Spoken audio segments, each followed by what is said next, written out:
All right, yo. What up? What up, y'all? What's going on with y'all? What's up with y'all?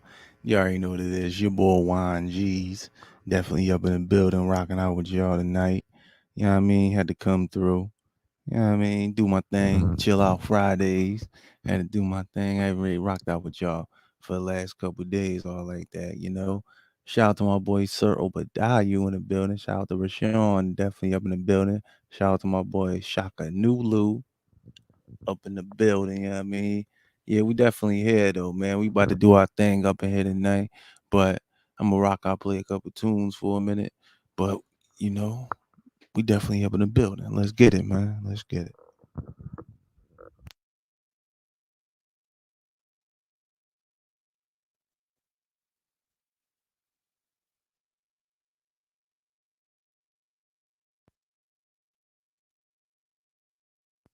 Like the fire needs the air. Yeah. I won't burn unless you're there. You're I need you. there. Ooh, I need I need you to hate so I can like use the you for your fire action. needs the air. You know? I won't burn unless you're It's real shit, there. dude. You're there. Feel this. America got a thing for this gangsta shit. They love me. Black truckers, black scully, leather pele pele. I take spit over rainbow shit. I'm a vandal, got that silver duct tape on my tray handle. The women in my life bring confusion and shit. So like Nino, Jack, I'll cancel that bitch. Look at me. This is the life I chose. Niggas around me so cold. Man, my heart done froze. I build an empire on a load and ox don't know I'm the weatherman. I take that cocoa leaf and make that snow. Sit back, watch it turn the dough. Watch it go out the door. O after O, you know. Homie, I'm just triple beam dreaming. Niggas be scheming. I finna live the good life. The fiends are just fiending. Conceal my weapon nice and neat so you can't see. The penitentiary is definitely out the question for me. I want to find the things in my life, so I hustle. Nigga, you get in my way while I'm trying to get mine, and I'll buck you. I don't care who you wrong with or where you from. Nigga, fuck you. I want to find the things in my life, so I hustle. I don't know shit about gymnastics. I somersault bricks. Black talent start flying. When a nigga flip, I cook crack in the microwave. Niggas can't fuck with me, man. My cold days call me Chef Boy, all 50. Check my logic. Smokers don't like seeds in their weed shit. Send me them seeds, I grow them what they need. Them ain't cheap pet plants in the crib that's chronic.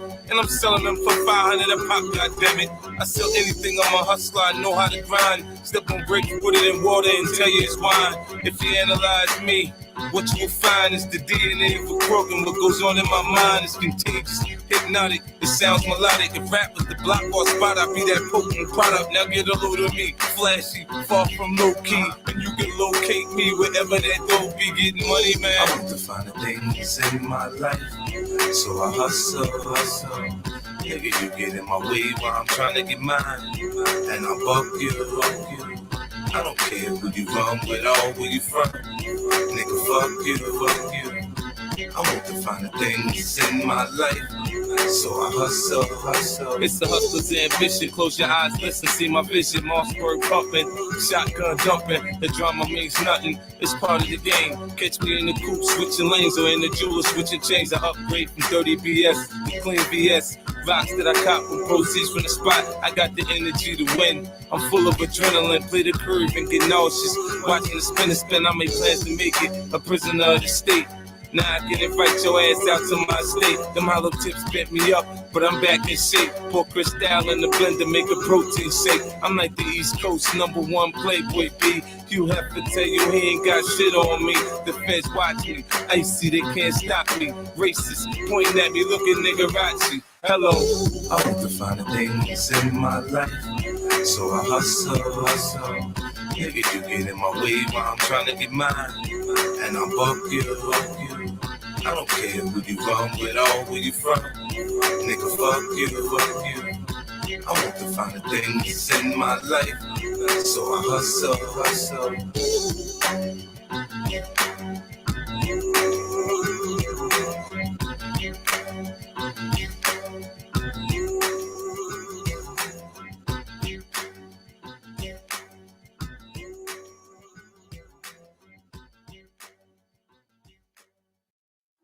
Yeah. Yeah, look on the net and they talking about banning me. Just like the dealer, I told them to fan of me. I cannot be with no niggas that's fans of me. No kissing. I don't know why these little niggas be playing on me. Murder for murder, they ain't understanding me. Tell you what I'm minus and with your family. Perkies, 30s, young niggas shooting like Curtis. Walking in the club, no searchies. Working for a track, yeah, searching. Spinning, sinning, winning. I know the way that we living, that we probably going to hell any minute. He never been on a mission. I see it in his eyes, I can tell if he bitchin'. Treat him like Trey, get out the car. I know he gon' tell if he did it. My dog got them tickets for selling them breeze, but he ain't making sell in a minute. Niggas been busting them UAs, I never forget it. I ain't take a L in a minute. You a bitch, he a rag, he a fraud on the ground like he was that. Baby mom, she a groupie in the land, swerving with me, eating gas. Big dog, real boss, make a call, nigga. You a be a pack. Credit check, real nigga, credit card fraud, yeah, he was cat. Cabin. I know you niggas be capping. I had to switch when you tapping. Two type of niggas, the niggas that watching, the niggas that go. I don't look good on no rap. I ain't been talking no trap. I been investing in shots of a check to me and that was no text. I'm just turning it up. When it's beef shit, I can't sleep. That shit be burning me up. Front of Louis, right on Rodeo, I pull up and down at the truck. No side shit, nigga, I ain't tripping out about no bitch. I make the mid bad bounce, got shorty going up in the trap, but she ride my dick. Niggas want internet clout, so spit on this house, I don't really want to talk about shit. No side shit, no side shit. Nah, niggas got bricks for cheapest, niggas got bits and pieces. Niggas just showing their weakest, man, I just clip the weakest. Ain't got no problem sleeping, holla just squish them leeches. Make it a scary movie, pussy get trick or treated. Don't know what's happening, he doesn't know, holla man's tapping it. Up in them, and they bitch in my left, how did he pattern it? Nobody's capping it, I put my back in it. I got the strap parked up, wrapping a rag on it. Southside shit, niggas are working outside shifts. These get melt with trap out clicks, you're never gonna work them my tie kicks. Downside bitch, pussy smells like fish. H, got them, chic, stars like Kiss. Who's to be tested? H, true to be destined. Man get run over, vroom, vroom, who's the pedestrian? Just got a new strap, boom, boom, shooting for testing. Fuck the domestics, man, just move to a next team. No side shit, nigga, I ain't tripping out about no bitch. I make the mid bad bounce, got shorty going up in the trap, but she ride my dick. Niggas want internet clout, so spit on this house, I don't really want to talk about shit. No side shit, no side shit.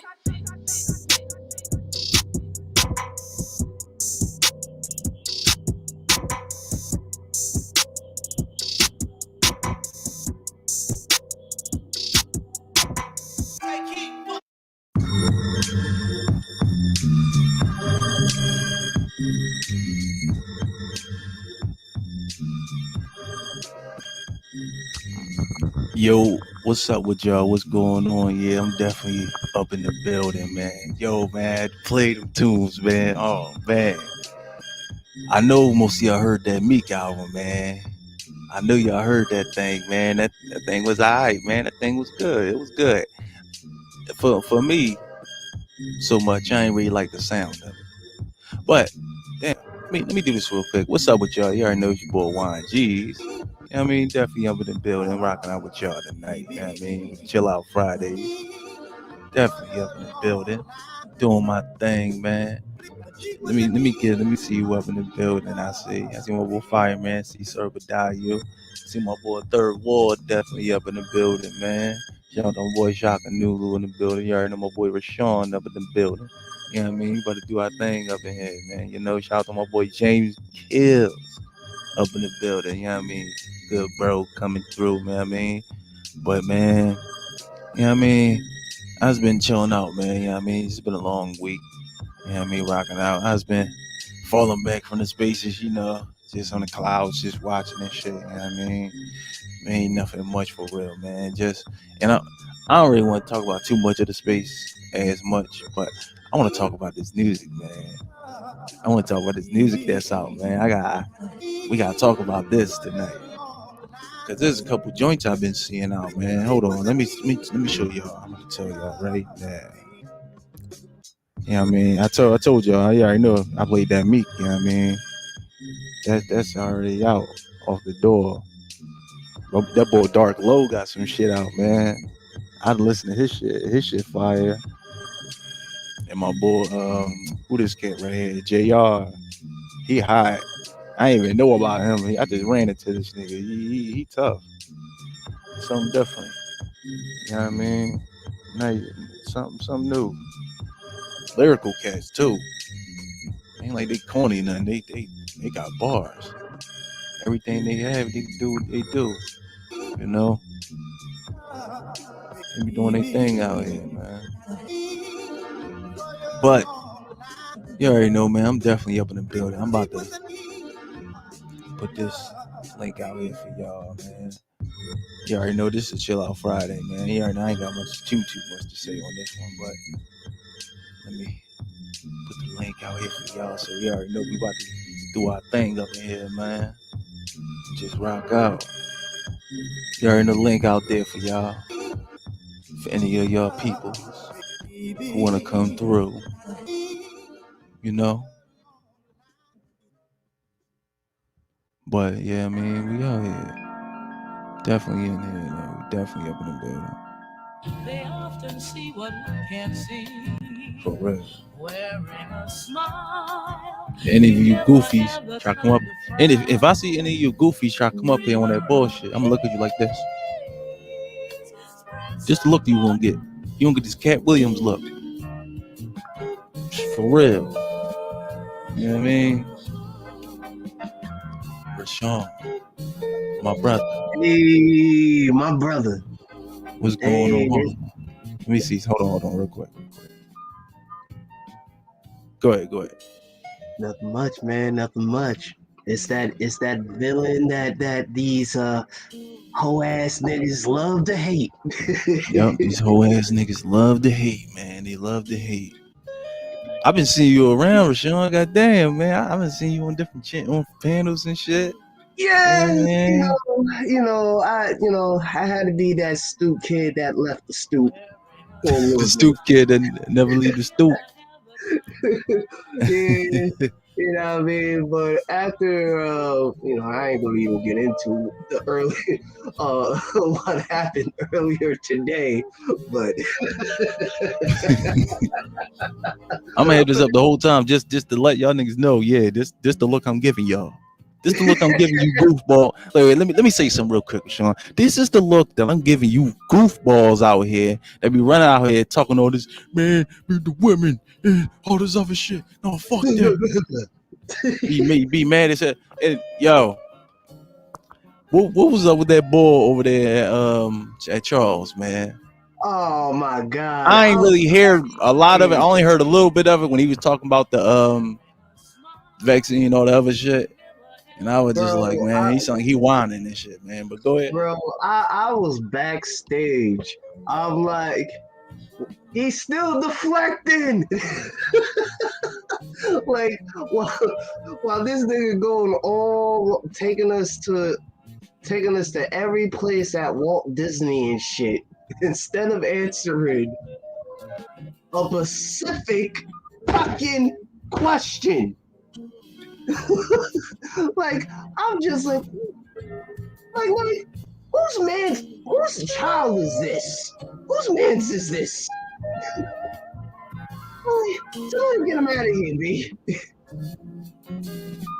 Making a fool out of himself. He made a fool in front of He made a fool of himself in front of all them brothers. Yeah, pretty much. Until Charles had to go BGS style on his ass. Damn, we threw him off the panel. Nah, like they had a 101 until until Charles was like, yeah, you know what? Have a good day, sir. You're like, yeah, my man, it's time for you to go. Yeah, you're not understanding right now. like you're not understanding what I'm asking you, and then you're giving us all these other things that you've done, but it's like, motherfucker, like, did we ask what you studied? Like, did we ask the fuck that you studied? We only asked you well, I can't really remember what Charles said verbatim, but it was just like, bro, we asked you what is the problem? What is the problem? Sir, what's going on? What's going on, man? What's Can't going call on, it, sir? man. Yeah, I mean, you already know it's Chill Out Fridays, man. I've been here Yeah. chilling. Yeah, I'm good, man. Man, like it, man, it was wild. Well, I wouldn't say it was wild, but it was just like we all in the chat box were like, "Get him, Charles! Get him! Knock this nigga the fuck out!" Yeah, Right. yeah. Talking all that goofy ass shit. Like, I was just like, what is he talking about? Right? You know what I said? You know what I said, sir? Like about these Hotep niggas. Yeah. They get kind of highly emotional. Yeah. Highly Real goofy. Very Real goofy. goofy. They get real Real. goofy. real goofy. Right. But fuck boy, I ain't worried about that nigga. But anyway, let's talk about something else real quick. Yes, What sir. y'all thought about this Meek album, man? I want to know what y'all Well, I thought didn't about even get the that. chance to listen to it. Oh, you ain't listen to it? I've heard it was pretty good, but you know, I didn't know if it was gonna be that good though. So y'all tell Yeah. me. Well, I heard the whole thing earlier, and in my opinion, I thought it was good. Mhm. Now, I don't think it's better than Champions. You know Yeah. what I mean? But it was good though. It was good. You know what I mean? But it got more of that new, like that little Dirk and Little Baby sound though. Right, You know what I right, mean? It got right. more of that sound than like the East Coast type. You know what I mean? They usually do. Oh God. Yeah, I mean, it is alright. It's alright, but you know Yeah. what I mean? It's something different that he doing. Yeah. Yeah. But it's cool. He's still talking the same Philly shit. You know what I mean? Mhm. I mean, y'all been on fire lately in the battle rap thing, and that's what people was saying because of Reed and what you call it, Mook. Mook, they said he didn't do so hot. You know, Gully TV's exposed that on his channel. I was in his live stream. I think it was yesterday. I think it was Wednesday. I think it was Wednesday. Yeah, because I went out to eat that day. And he said they're doing good because you know they don't have no hooks. They just spit for hours. I said, yeah, I know exactly what Gully's talking about. Y'all have that talent, man. Like they've been sleeping on y'all so for years. So yeah. Philly's been beasting out here. But see, Reed, the reason he faced Mook, they could have faced years ago. It's one of those battles people wanted to see, but both of them they did decent, but it wasn't great. You know, a lot of people were disgusted. But some people gave it to Reed. I would say most people gave it to Reed. Some people gave it to Mook, but most people gave it to Reed. I guess he did Mook bad. I don't know, but I had to see the replay. Yeah. But Philly's on the up and up. You know, y'all have always had talent. I've been watching Too Raw from the Streets. He has the history of his battle raps, right? He be dropping gems and dropping the old stuff I used to watch back in old YouTube, you know, the battle raps and shit. He had like I Vegas on there. He had what's his name? Diamonds El Nino. Man, them joints is fire. Then he got Tana. He had a Tana collection, you know, from West Philly. He had that, had those joints. I was like, God damn. What else Big Star is gonna bring? Right. Yeah, but Philly always been on the map like that, man. Y'all have since I would say the late '90s and 2000. I agree with. Shouts out to Gully TV though, but he said that because it's true, and I remember because y'all had the battle rap scene on lot. Even though New York was doing the industry thing in battle rap too, but not as we much. was more underground with it because y'all was underground, but you was noticed with it. More that mainstream era, like where what they be doing. So. For real, in Philly, you got to go hard. Yeah, I mean, you know, all like the time. I mean, it goes back to I would say like the 80s, how y'all started, and then y'all started doing the same thing what New York did in the 90s. I mean, I study y'all shit like it ain't like clockwork, but I found out that in the late 90s, I mean, correct, and I've seen some of them old joints from Tana and things like that. Yeah, and I think Star wanted to do something in Philly. Y'all was very underground with it, but in the 2000s, y'all had that. New York did not have that because they wasn't on that type of time like that. They was on some albums and shit. But it all started around that period. But when Two Raw the Streets came out, that was the standard. Smack came around later because I remember Smack DVD on the tail end of it. You know, that's when New York kind of got flourished. But that's what people don't understand. Philly had the early 2000s on launch. Shouts out to Gully TV again. He's correct. And then New York just kind of came on the tail end. And then you got Jersey. Then you got the Midwest.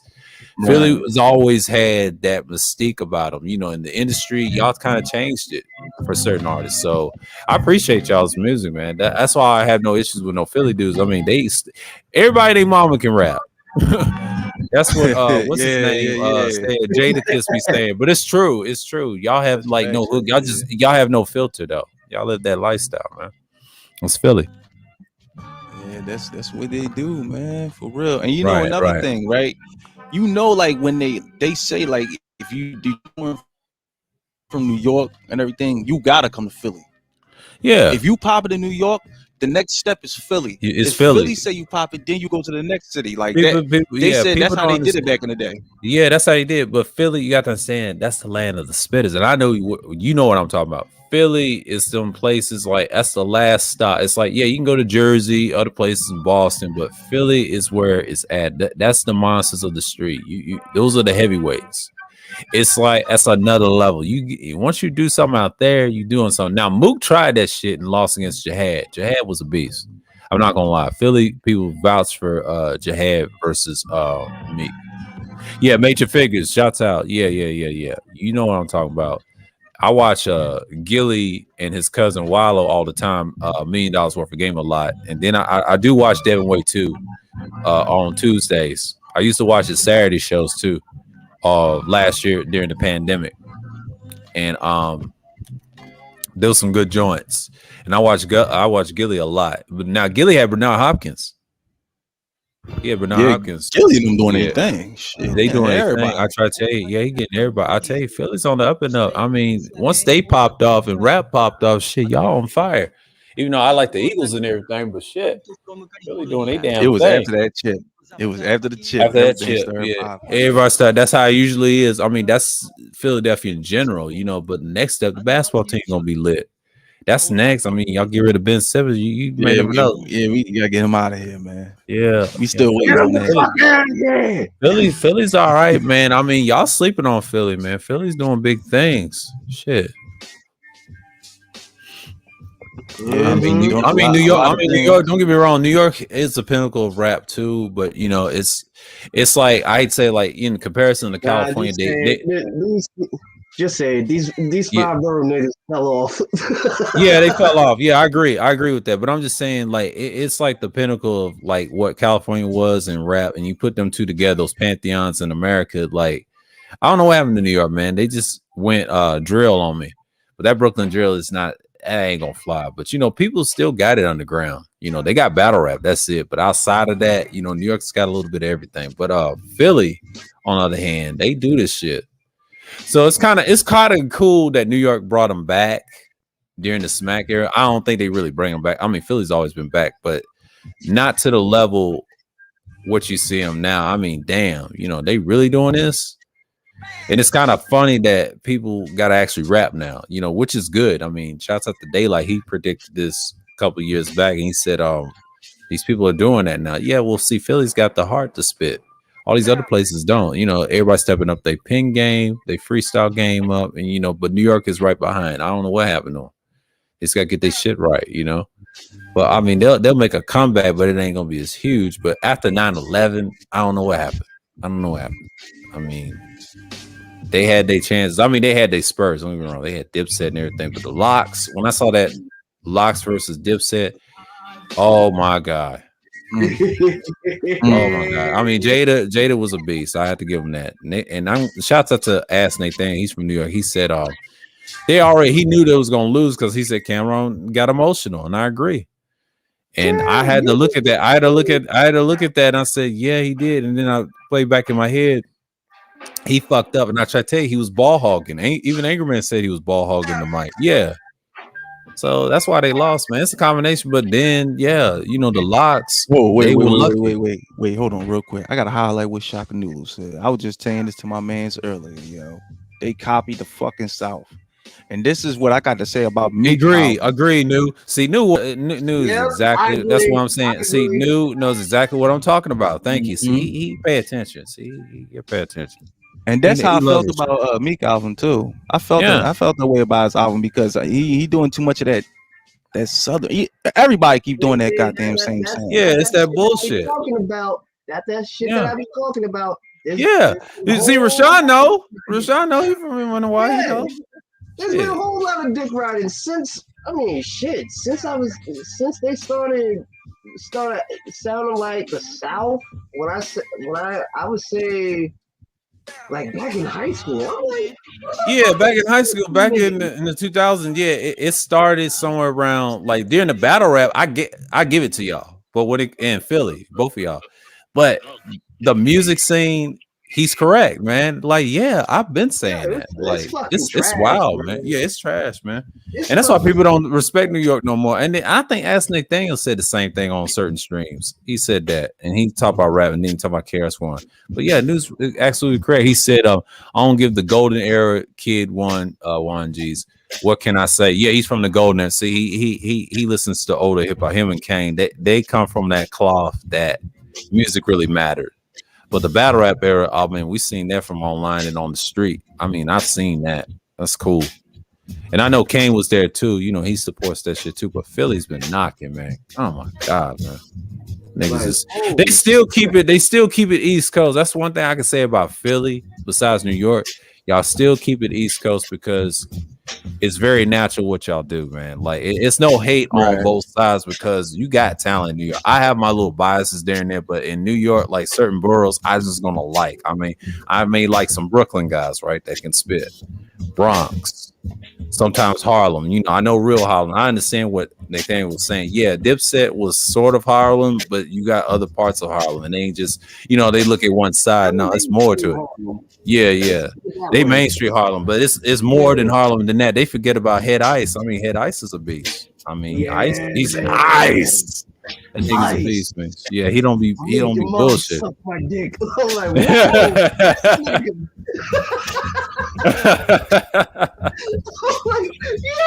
yes. This is what I'm about. I'm like, yeah. I like But yeah, Right. wait. Let me ask y'all something real quick. Yeah, I want to ask y'all something. Who y'all think started it? For me, I think ASAP and them started that shit. You know, they copied the Southern from the Houston style, and they brought that shit to New York and shit. I mean, it's several of them started it. It was it wasn't just ASAP. It was guys prior to that, you know, in those regions. Like I said, in the boroughs, it could be some of them Bronx boys. If you watch the early battle rap, they try to emulate. You have to remember, Lil Wayne was writing. Lil Wayne had a writer named Gilly wrote his rhymes, most of the Carter album. That's how it all started. And then the South tried to do the same thing what Philly dudes were doing in those regions like New Orleans, like I would say Louisiana and Georgia and Tennessee. But Tennessee had its own style. They didn't want to compete with New York rappers. What they did was they saw how it happened. New York fell off because a lot of guys couldn't really rap. You can tell in battle rap. Right. You can tell the type of the music, and they just couldn't produce no content of what their albums were, and it flopped. That's why you had some of them that stayed natural and they stayed battle rap, and everybody else they just can't make music because they had to transition to another style. So that's what it was. So yeah, I mean, it was a combination of various artists. My son even tell you, you know, it's kind of sad. I'm subscribed to his channel, My Son. He'll tell you what happened. That right there, him and Gully, they the only ones to keep up with that, you know. But he said Philly always had the battle rap on lock because even though if they fell off, it's always Jersey, Bronx, a little bit of Harlem, and mostly Brooklyn. You know, I mean that's what kept it afloat. You know, the Smack added what the Midwest, like St. Louis and Detroit, and the rest of the South and this shit. And the West Coast. The West Coast been fell off.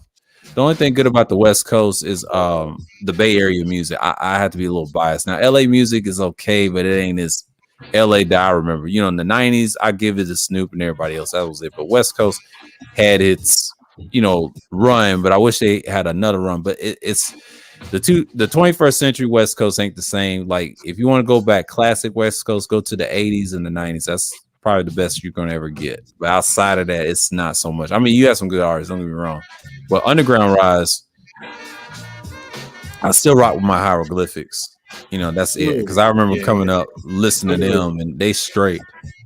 So you got what you need out of that. But the West Coast battle rap wise, I mean, Daylight, that's it. That's all you got. Outside of that, not so much.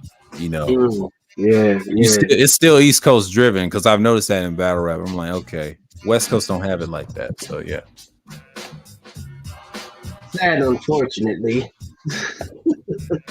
Like, god damn, like all y'all niggas are falling He ain't off. the same as written. Looking at it ain't the same new. But I'm just talking about battle rap in general. I'm talking about these leagues. Once the leagues popped off, the West Coast rap went Midwest, so they stopped it there. They didn't want to go LA and all that stuff. And when they had those what's it called, King of the Dots, that shit didn't last long. You know, yeah, Daylight was the king of that. I give him that. He's from Watts, so he lives in Orange County, so it ain't like what it used to be.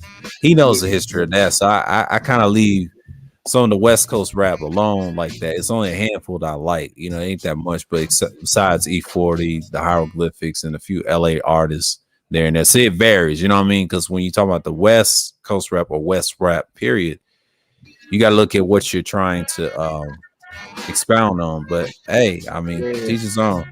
Teach his own. Each day fucking own, but shit. I'm still disappointed in New York.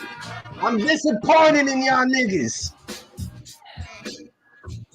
What y'all want to mimic the South Shit, yo. with your bubblegum rap ass shit? Like, y'all You niggas said made that bubblegum New rap. York fall.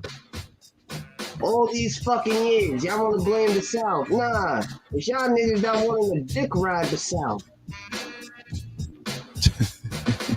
Yeah, Thanks, man. I try to hear that shit.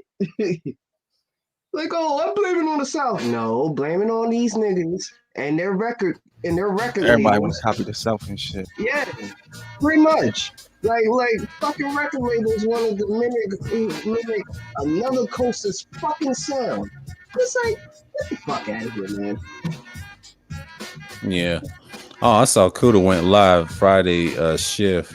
Yeah. Oh shit. Yeah, I'm here with y'all tonight, so you know I'm good. You know, because I know he said talking about patriarchy. I know people ain't interested in that. I'm good. But when he came on my stream last night, man, that was epic. I gotta watch that this weekend. Bro, I was like, wait a minute, Kuda's here? I was like, Yeah, that's the second time he's been on my panel. Now the first time he had the player talk radio icon.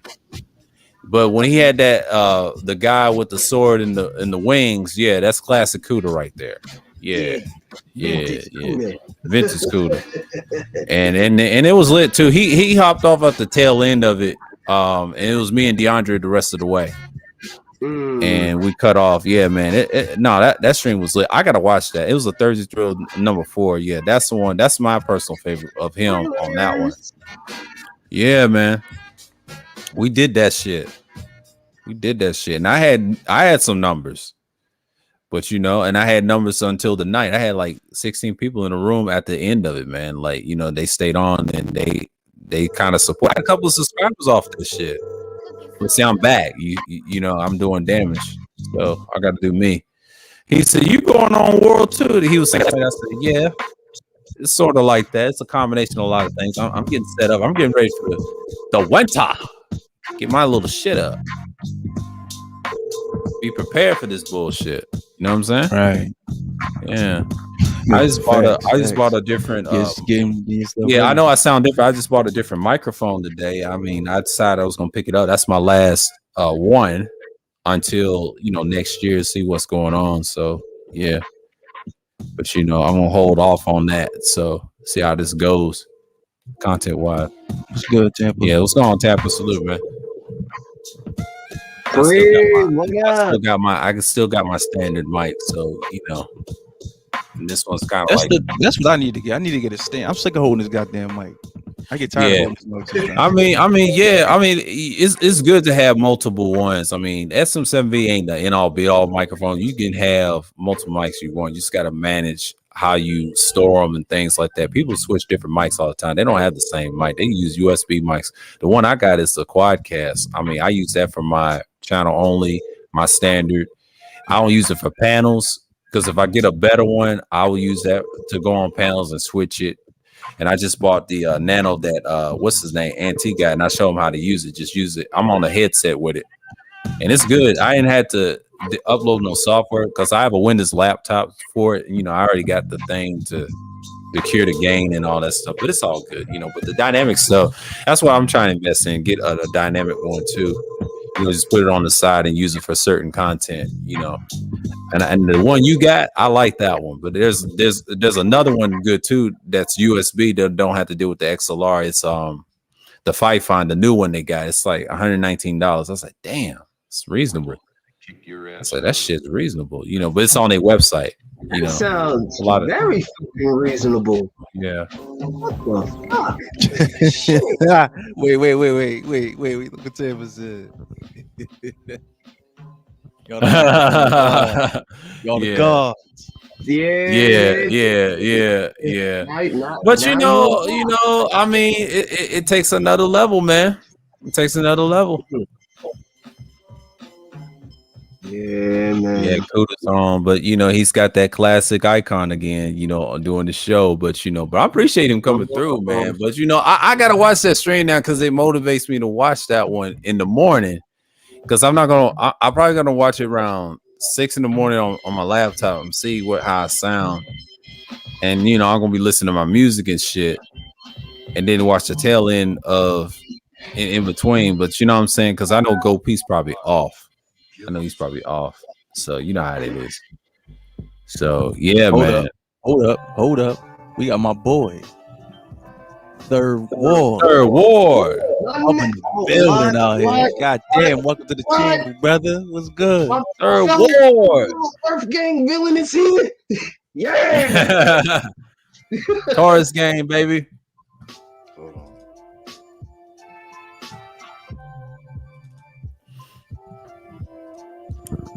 Yo, what's going on?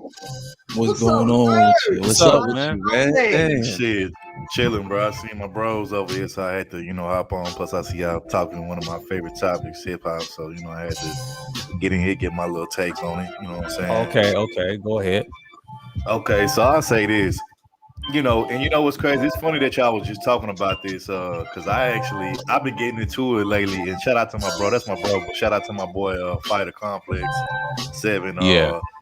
I've been getting into it with him, the past month or so about how New York hip hop fell off. You know what I'm saying? Now, granted, there's still some people that's still trying to keep it alive. Like this, I fuck with them Griselda niggas. To me, they actually represent what old school New York hip hop used to be at, when it was in its glory days. You know what I'm saying? But a lot of these new artists, like y'all was saying, a lot of them want to sound like artists from the South and shit. And really, I'm gonna be honest. To me, I know a lot of people feel like the South killed hip hop or whatever, but I think we gotta be more specific. To me, I feel like Atlanta killed hip hop or killed rap. You know what I'm saying? The reason why I say Atlanta is because, after the whole Outkast, Goody Mob, Young Jeezy, Gucci Mane day, T.I. days, I feel like that's when, Atlanta start coming out with some bullshit. Like when them niggas, when D4L came out, Laffy Taffy. Yeah. That shit's whack. Yeah. Them franchise boys, the Lean With It, Rock With It niggas, once that came out, that's when I was like, nah, this shit ain't it. Now, and I'll tell you what.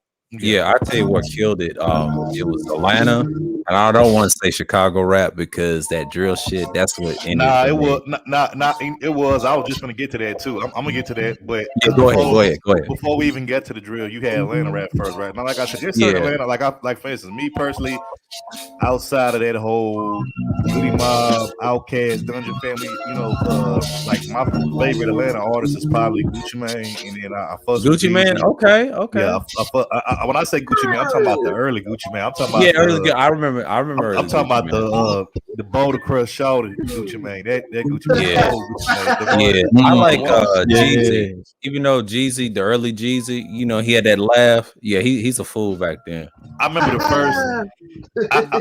Okay, it wasn't my first mixtape I heard by Jeezy, but it was the first one I bought out the store. So the first Jeezy mixtape I heard was that Trap or Die one. That was a classic. But the one I actually bought out the store for the first time was there was a mixtape he had called with DJ Drama on it. It was called that was my shit. That mixtape right there was like classic. But like I said, to me, I just feel like, you know, after the whole Gucci Man, Jeezy, Tip era, I felt like Atlanta music just kind of like went, you know, it just went, you know, horribly wrong. You know, you had them D4L, you had them Franchise Boys,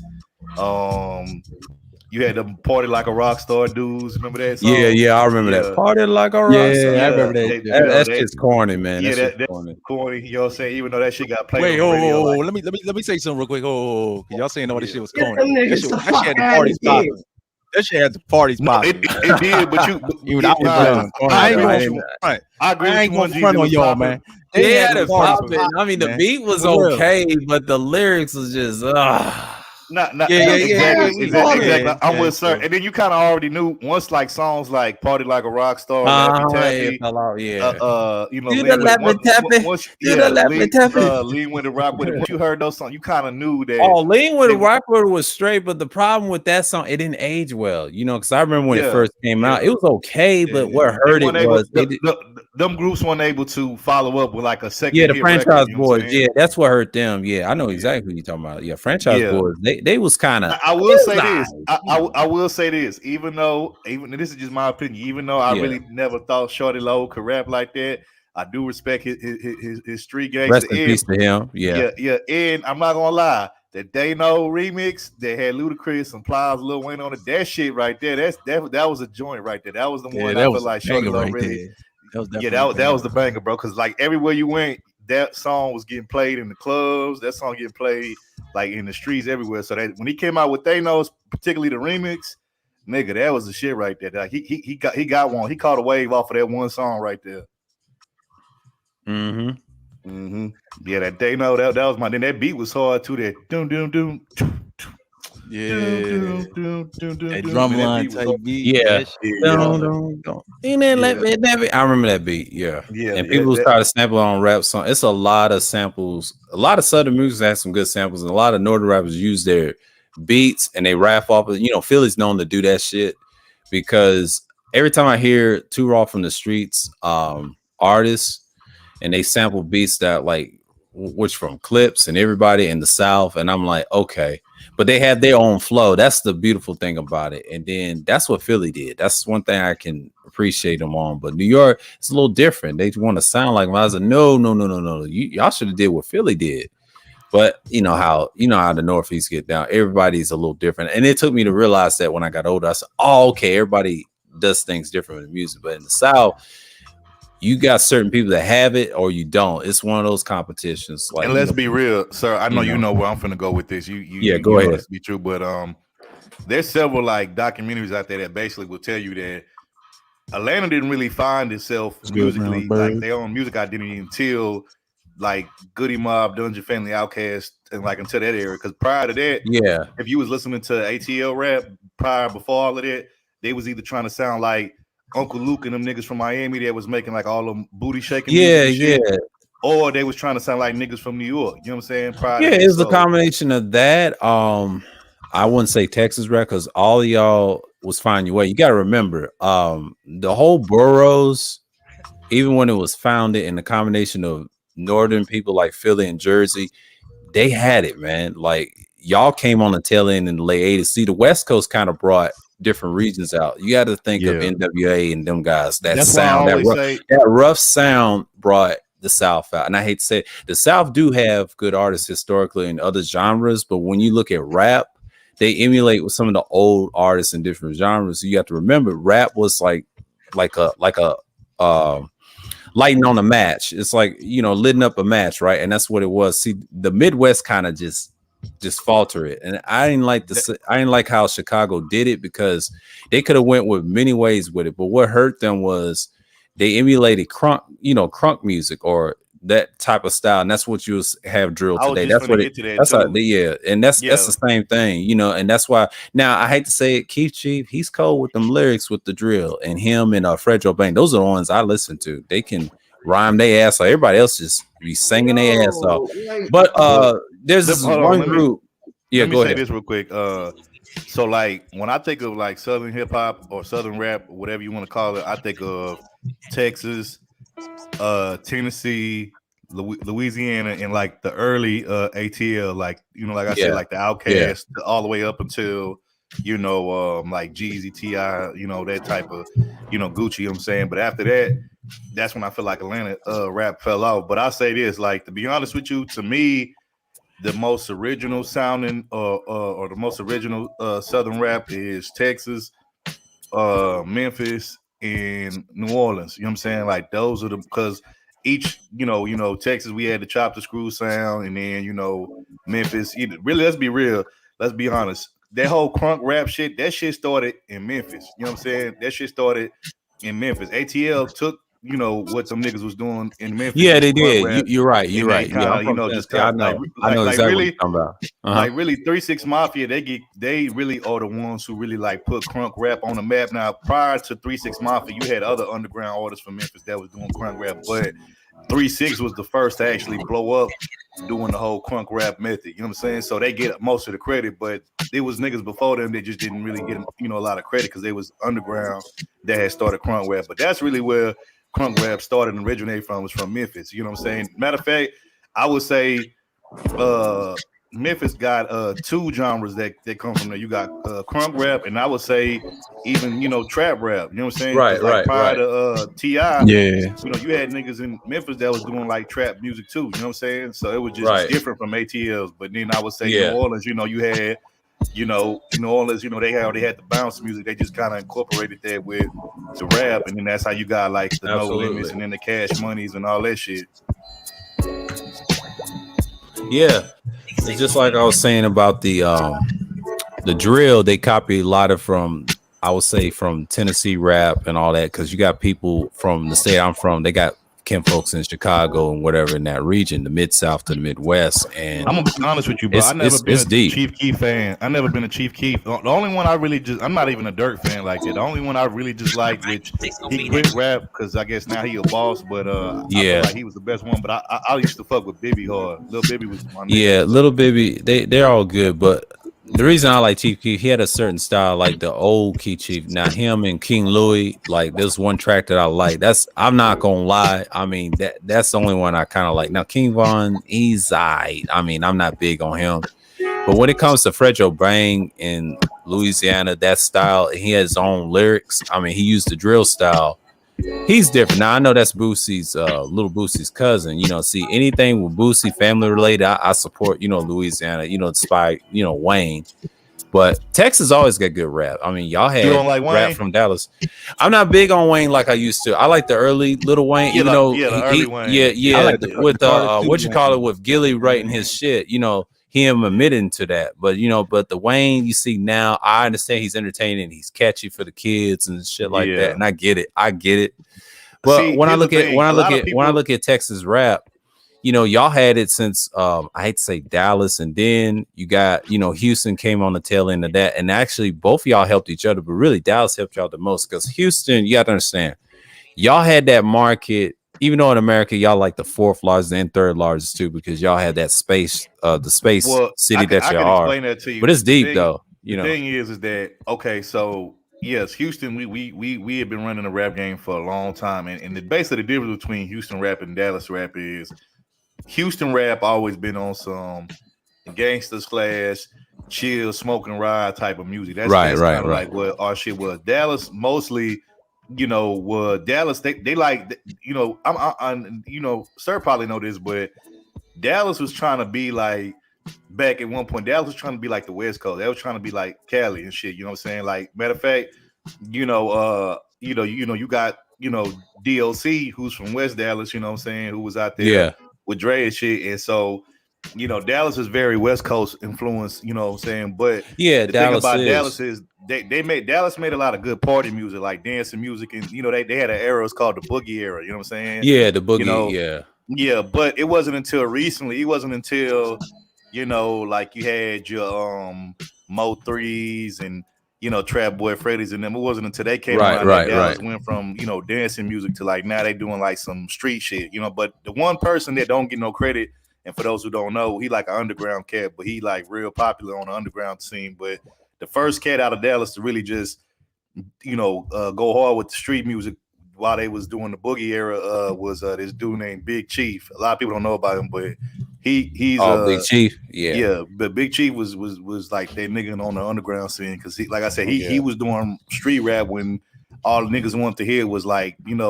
like dancing music. And Dallas had the what they call it, the boogie movement. Yeah, the boogie. It's called the boogie movement. Yeah, they the call ones it that came out or the boogie movement. Yeah, they the that's ones how they call it. They came out with that stanky leg song. Remember that stanky leg? Yeah, and all that stuff. Before the stanky leg, they had the boogie movement. Because I remember Cottonmouth said that he said that on the interview. I think it was 2019. It was 2 years ago. And he was talking about Dallas rap, and he said when he came out, he represented Dallas. But he said he described how the city was. And I think me and Pastor $40 talked about, Dallas rap at that time was like standard. Houston, you didn't see a lot. You see DOC, those guys, West Coast influence, and then Houston wanted to be put on. But Dallas had the money, Deep Ellum, the racism, and all that shit. And I was like, and the way he explained to me, if you're a Dallas person, try to rap in Deep Ellum, you're not gonna get put on like that. It's usually outsiders because it's that hate. It's a villain town. The way he explained it to the people out there, the mob could not control that shit. Because Texas has its reputation with the guns and everything, the culture. And I was like, and I appreciate that in the music, no matter if it's country, blues, or rap. And then when I look at it, Dallas, it explained a lot why you got those teams named after what they are. And he explained to me that's how they was on that type of time. But Houston was different because Houston, they figured it out early on. Thank God for Slim Thug and everybody else. But even before, Houston didn't really get like its credit on a mainstream scale level until 05 when that was our year when we had. I'll say 05, but I mean to be fair, y'all. If you want to get underground technical, y'all had your credit probably early 2000s, but you was competing against Atlanta. But 05 came. I give you that. 05. Well, what I'm saying is, bro, even prior to that, okay, so like there's artists that when you say Houston rap, most niggas think, you think Scarface, you think UGK, you think Swisher House, which is basically was Slim Thug, Chameleon at Power Wow, but it's more than just them guys. I think I'm saying, like a lot of y'all never even heard of some of the underground cats that never made it that was like really popping. You know what I'm saying? Y'all had a handful of guys. Yeah. Okay, like a lot of guys will tell you, like a lot of like guys like Scarface, Zero and stuff. Like if you ask them who was they favorite Houston rapper coming up, a lot of them will tell you go check out this guy. He was like on some street in like he was kind of like what Nas was, when he was like Nas on like the street type of knowledgeable type shit. There's a guy that never really made it to the mainstream, but I was like killing in the underground. This dude named K Reno, if y'all ever heard of him. But I heard of him. I heard that name before. K Reno, nice. I mean, like could really just like he could rap like good, like bars and shit, but he could also like put some knowledge on in the lyrics too. You had him. You had guys that never made it that was up and coming. You had a guy named Gangsta Nip back in the day. A lot of people don't even know about him. You had another group called Street Military, which they was hiding the streets. So it's really most Houston artists tend to be like on the underground, and the reason why is because they make so much money on the underground scene. But like you got to think like somebody like this, like somebody like a Zero or Trey the Truth, they could drop a record right now. Yeah. They could drop a record right now and sell their records, for like anywhere between $10 to $20 a piece. It sell like 500,000 independently. And, you add that up, nigga, that's bread. That's stupid bread. So, Yeah, yo, and I actually, and thank you, Third Ward, for actually bringing this up, because I need to alley-oop this. Because I actually spoke about this earlier on my stream about, it's better to go independent, and you could just sell your shit. You could just sell your shit at these shows like the AC3 festival and all that, or these barbershops. You know what I'm saying? Like, so yeah, because like, trust me, underground niggas been making money. It's just that the funny thing about it when niggas say that, oh, they don't make no money. I'm like, nigga, please. Bro, when Slim Thug came out with that album in 05, he dropped the album. It was his matter of fact, it was his first mainstream debut album. It was called Already Platinum, right? That was the one that he dropped where he was signed to Pharrell at the time. That was the one with that song. I remember. I'm a boss. I ain't heard of that. You know that song. Mm-hmm. There was a matter of fact, it was that same song called I Ain't Heard of That. He said, please believe them niggas can't do what I do. I got everything them other rappers got times two. When he said that, like a lot of niggas thought he was capping, he was stunning, but he was being serious. Like bro, any fancy car or fly car that you know your favorite artist was driving, Jay-Z and all them, Slim didn't had those cars and drove, and that's all off of underground money, bro. Like that, you know what I'm saying? Like matter of fact, if you go to Slim Thug IG page, bro, look at the crib the nigga live in. First of all, the nigga got a crib in the burbs, got a mansion in the burbs, got a late ass condo in downtown Houston, right around the corner from where the Rockets play. And then the nigga got like a whole fleet of like black cars that's like clean as fuck. The nigga got the Maybach truck. The nigga got hella old schools. You know what I'm saying? The nigga got I think he had a Rari or he got it was a Rari. He got I think one of those Rolls Royces, the coupes. I think it's the Wraith or something. Like, bro, like niggas in Texas, bro. If you know your fan base and you can sell records, bro, like you can get money, bro. Like even if you sell 100,000, bro, records and you only charge $10, bro, that's $1 million right there, bro. That's like an easy million. And that's something that the label ain't gonna be able to touch because you might have to pay like your team and you know the producers and shit like that. But let's say the most you might have to spend, you know, is like maybe $200-300 grand, bro. You walking away with damn near like what's $600,000-700,000, bro, in your pocket, like that you get to keep on your own. Like a lot of these artists, bro, nowadays they be just signing these deals with these major labels, but they be getting fucked, bro. They be getting these little, you know, weak ass pennies on the dollar type of deal. You know what I'm saying? When, to be honest, it was like Texas and, you know, Master P and them and Cash Money that really showed niggas how to get paid like on a major independent level. Like I think BG in that song that BG had back in the day called Cash Money's Army. That nigga said Cash Money highly respected without a major deal. And like that's really, you could apply that to any major group down south that was independent that was doing their thing, but they was getting major label type of money, but just on an independent scale. And you know that's why them niggas still got a long reign of hits, and you know could still go like niggas like Slim Thug and shit. Like this nigga still getting royalty checks from projects he did like 10-20 years ago. You know what I'm saying? So like that's how you know you really got money when you could just still collect money from like songs you made like 10-20 years ago.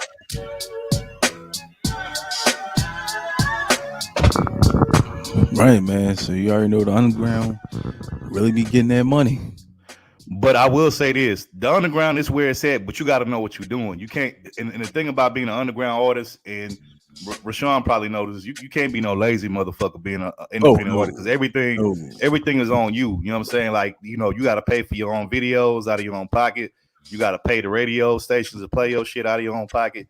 You got to pay for your own promotion. If you go on tour, you paying for that out of your own pocket. So you got to really be like, you can't be lazy. You got to be a person that's like hands on, and you got to know what you're doing. You know what I'm saying? Like, because if you one of them people that's like, because you had a lot of artists that you know started out in the game, you know, being signed to major labels, waiting for the labels to do this and do that for them, and they tried to go the independent route, and they failed miserably because they were so used to the label setting up everything for them. They wasn't used to that independent street grind where you actually had to go out there and get it on your own. You know, you had to, you know, sell your tapes out the trunk, or you had to really hit that road. And when I say hit the road, I'm talking about like, see, you know, these mainstream artists, they go to the big name cities. Underground artists go to big cities, but they also go to them little small in between little cities too. They don't just go to the big city. They go to small little in between towns because they know that's where a lot of their fans is at too.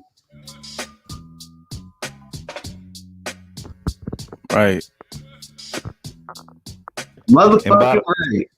And by the way, shout out to Fire, man. Only thing Fireman is Memphis. Like I said, I tell people Gangsta Boo probably one of my favorite female rappers all time. But Mia X actually not. She from New Orleans. Mia X not from Memphis. She from New Orleans, but she came out around the same time as Gangsta Boo and LaChess. So I understand why you put her name in the mix with them. But Mia X is from New Orleans though. But like I said, bro, like nigga, like it wasn't until 05 that Texas really got like his just due what Houston did, but. Nigga, back even before that, you had Scarface, you had Ghetto Boys. Who remember that song? He probably had like 2 hits, but them 2 hits that he put out was like played all up. Remember that song called that song was called I'm Just a Player. Who remember that song? You know what song I'm talking about? It sounds so familiar, yo. It's by a dude named Big Mike. He was from Texas. He was also the guy who made that song just another young nigga having things, man. The one with Pimp C was on. I know you talking about now. Yeah, you know what I'm saying? Hey, I'm gonna give y'all some cool ass podcasts to listen to. Like if y'all want to know more about like Southern rap, like whether it's Houston rap, Louisiana, listen to a dude. It's a dude out of Houston named Donnie Houston. Donnie Houston podcast, and then also listen to another person. He talk about like Atlanta, Louisiana, Texas rap. This dude named Chow Time TV. Look, Donnie Houston and Chow Time TV. Those are the 2 like underground type of Chow Time. Yeah, Chow Time TV. He's from up here, right? Nah, Chow Time from down south. Chow Time is a dude named Chow Time TV. He talks about like mostly Southern rap, and then there's another guy named Donnie Houston, but they got some like good people on there. Like for instance, shout out to Fireman again. He brought up the dude Fiend. They used to be part of No Limit. He actually interviewed Fiend. That was a dope interview. You know what I'm saying? So, you know. But I say this. I think Sir was talking about the West Coast earlier before I hopped on. Yeah, I will say the West Coast did fall off, but I'm gonna say that the last nigga that was really, to me, in my opinion, the last 2 or 3 niggas that was holding up West Coast rap, like still trying to hold it up, even though it was like kind of going, you know, it was kind of like becoming extinct, was I would say The Game, YG, and Nipsey. Now Nipsey, I'm not gonna lie, Nipsey was my nigga. He was my favorite, but unfortunately, you know, he had that untimely demise. And the cold part about the Nipsey situation is he didn't even really get that much love on the West Coast. Nipsey actually got more love elsewhere. He got a lot of love on the East Coast, a lot of love down south, but he didn't really get that because he didn't really make a lot of like mainstream. He really didn't make mainstream records. Most of Nipsey's records was like for the streets, and yeah, it was pretty much for the streets. He might have had like one like club record, one radio record, but for the most part, the radio didn't even really fuck with Nip like that. I'm talking about on the West Coast. You know what I'm saying? But it was because they were on some bullshit. But you know how that goes when, you know what I mean? Because this is one thing that my homie Brox one told me and my, you know, former rap partner. He was like, yo, your best bet, if you want to make a lot of noise, you have to travel outside of New York to these places. Because, like, that's when, you know, when you have all these other states, you know what I mean, that are right behind you, New York has no choice but to fuck with you. And it is true, and it's very true. Because, like, no matter how nice you are in your own backyard, my nigga, like, they still not gonna fuck with you unless other people from different states fuck with you. Heaven. Like, for instance, most people don't know this, but like when Nipsey, there was a mixtape that Nipsey had. Matter of fact, I got it. There's a mixtape that he got called Crenshaw, right? The nigga sold that mixtape for $100 a piece, and sold like I think he sold like maybe 100 to 200,000 copies of that mixtape, and he sold it for like 100. And niggas bought that shit, and that shit was fire too. Like, you know, so like it's certain artists in this game that may not get a lot of credit because they don't have like that mainstream catalog of hits like on the radio or on a big scale, but you got guys in this game who, you know, they were like trendsetters as far as like what Nipsey did with the Crenshaw mixtape, selling it for $100 and selling that shit out. And then you got guys like Master P who kind of, you know, made it possible for independent artists to do their thing. You know what I'm saying? But you know, it's certain guys that'll never get the credit that they deserve, but they actually had a big impact on, you know, artists today. They just might not have the catalog of hits that other niggas got.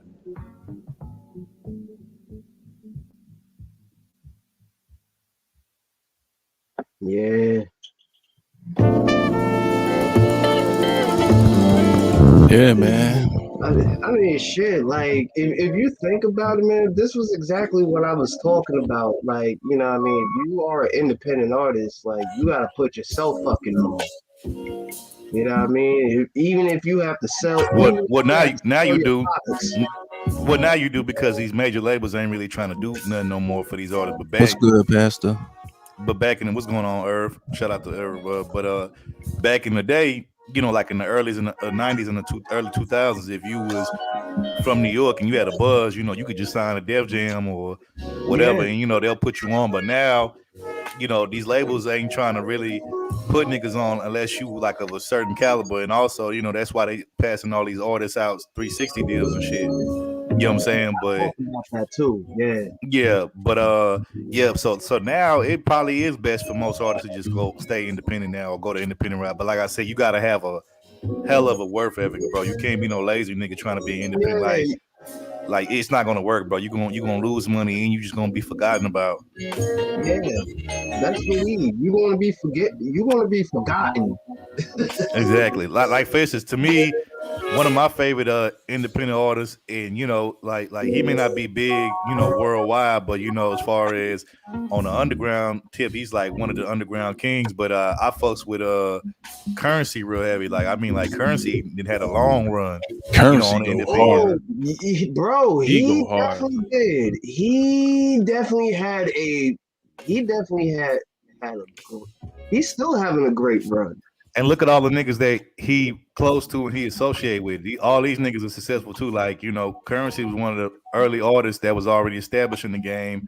That's the first started fucking with Wiz early when Wiz wasn't even really like Wiz was still a local artist before. Like now Wiz is, you know, a household name. But back then, when he was just a nigga from Pittsburgh, nobody knew who he was, you know. Currency was fucking with him early back then, and you know, Currency also fucked with really like they got like a little crew. It's like Currency and the Jet Life crew. You got Wiz, Taylor Gang crew, then you got Big Crit, Smoke Dizza, you know, all them niggas like real close and real tough. But all them dudes is like underground kings though. Like all them dudes is underground kings in their own right. You got Crit, who not only could rap good, but the nigga produce like good as fuck. Like he produced all his own shit. Yeah, that's a lot of things. Yeah. One thing people forgot about Crit, like he could rap, but he could also produce, and it's like that is a deadly combination. Very deadly combination. I seen an interview. I remember when Crit first came on the scene. He said he first started making beats off of this like music program that they had like on one of them old PS PlayStation consoles or whatever. He said that's how he first learned was off of that, and then he just transitioned from that to like doing it in the studio. But yeah, bro, you got Crit, you got Smoke Dizza, you know, Currency, Jet Life crew, you know what I'm saying? Them niggas doing their thing. Also now you got that nigga Larry June coming in doing his thing, holding it down. Yeah. Larry June, baby. Yeah, Larry June, that nigga, you know what I'm saying? But all these niggas, all these niggas will tell you that they kind of looked up to Currency or the Spitter because he was doing all of that shit before these niggas. You know what I'm saying? So, you know, and really the best thing, like most people don't know this, but Currency was actually supposed to be the first artist off of Young Money because he was signed to the old Young Money when he used to be this group called Squad Up. It was Currency, Lil Wayne, right. Lil Wayne's homeboy named Fee. It was Mac Man, Gutter, and them niggas from Chicago. I know y'all remember Boo and Gotti? Yeah, I remember him. Yeah, at the time they was signing Cash Money. That was that was the original Young Money crew. But then also I forgot Kid too. Kid was part of it too. Yeah, Kid. Mm-hmm. Yeah, so that was the original Young Money crew. Then, you know, some shit happened where, you know, Currency left because Currency pretty much admitted the reason why he left was because he was like, okay, like since I'm the first artist, am I gonna be the first one to put out a record? And he was like, yeah, they was gonna put him out first, you know, as the, you know, to be like the image of Young Money. But you know, the plans changed, I guess, when you know, when I think Gutta left, he left, Kid left, Boom Gotti, they left or whatever. And then at that time, that was when they was fucking with because this was like during the time that Wayne and Gilly started beefing, or Cash Money and Gilly started beefing. And I don't know if y'all remember this, but y'all could probably still look it up on YouTube. There's a video of Gilly like dissing Cash Money after, you know, they Lil Wayne, that's still up. That's a 07 video. Yeah, that's still around. Video, just type in Lil Wayne. Yeah, Squad Up niggas is with Gilly, basically saying, yeah, fuck Wayne, like Kid is in that video. I mean, it's just like, no, you have to go back to him and Cassidy. That whole thing, that whole spew. That's how it all started, because they was dissing him, and I've seen the ones with him and what's his name, Spade, not Spade, but Dutch. They was going after him too. So it was a combination of him and the whole major figures. They went after him. So yeah, that whole era was lit though. But see, this is where Wayne kind of fall back, you know, a little bit. Even though he did his albums, but he kind of stayed away from Gilly after that. So once Currency left, and once them Squad Up niggas Gutta Mac, well, not Mac Man, Gutta Kid and Boom Gotti left. That's when they kind of had to rebuild, you know, Young Money from the ground, and then that's when they, you know, brought in Drake and Nicki and all that little shit. Right. You know, and then that's when, but yeah, like, cause Currency was supposed to be the first nigga off of Young Money. He was supposed to be the one that kind of like really, but you know, things didn't happen that way. He left, and then he started Jet Life. But in hindsight, that was really the best thing for Currency, because you know he doing his thing, like I said, on the underground level. You know what I'm saying? He right. And the mother niggas that was with Wayne at that time, you see them niggas, don't nobody even talk about them niggas no more. So you know, nah, they gone. So you know, but yeah, that was a lit era though. That was it like I would say from like 04 to like 07, 08. I would say 07 and 08. That era was deep. Say, like that, around that time, like, cause I definitely do remember that spew. Yeah, if you go back to old YouTube, like 1.0 era and that type of music, that's when niggas was really knocking outside. They wasn't inside like we are now with the tech. So you know that's the only difference, because 2012 kind of killed it. This record, what's going on, Bronzeberry Peace? This record that Gilly put out, this record that Gilly put out, the one against Wayne, man, yeah, that was classic. Yeah, that was classic. Yeah, he was beasting on that.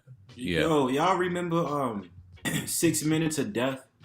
Oh yes, nigga. Yeah, everybody got off, but I really feel like I feel like Cassidy and Fab had the best verses on there. Yeah, right. Get the fuck out of here. 6 minutes of fucking death. Hey, you know what's crazy? Why not? And Alphabetical Slaughter by Papoose. That was pretty good. If you go back and listen to that 6 Minutes of Death, if you listen closely, Cassidy was actually dissing Wayne in that same song. Like, if you just go back and listen to it, like that was the crazy part about it. Like, he was dissing the nigga in the song, and I was like, wow. I wasn't paying attention. Yeah. Like, Yo, I wanted to say this real quick. You know what was a crazy joint Pap did? He did this joint with Mobb Deep, License to Kill. Yo, son. I got that mixtape. It's off a mixtape called.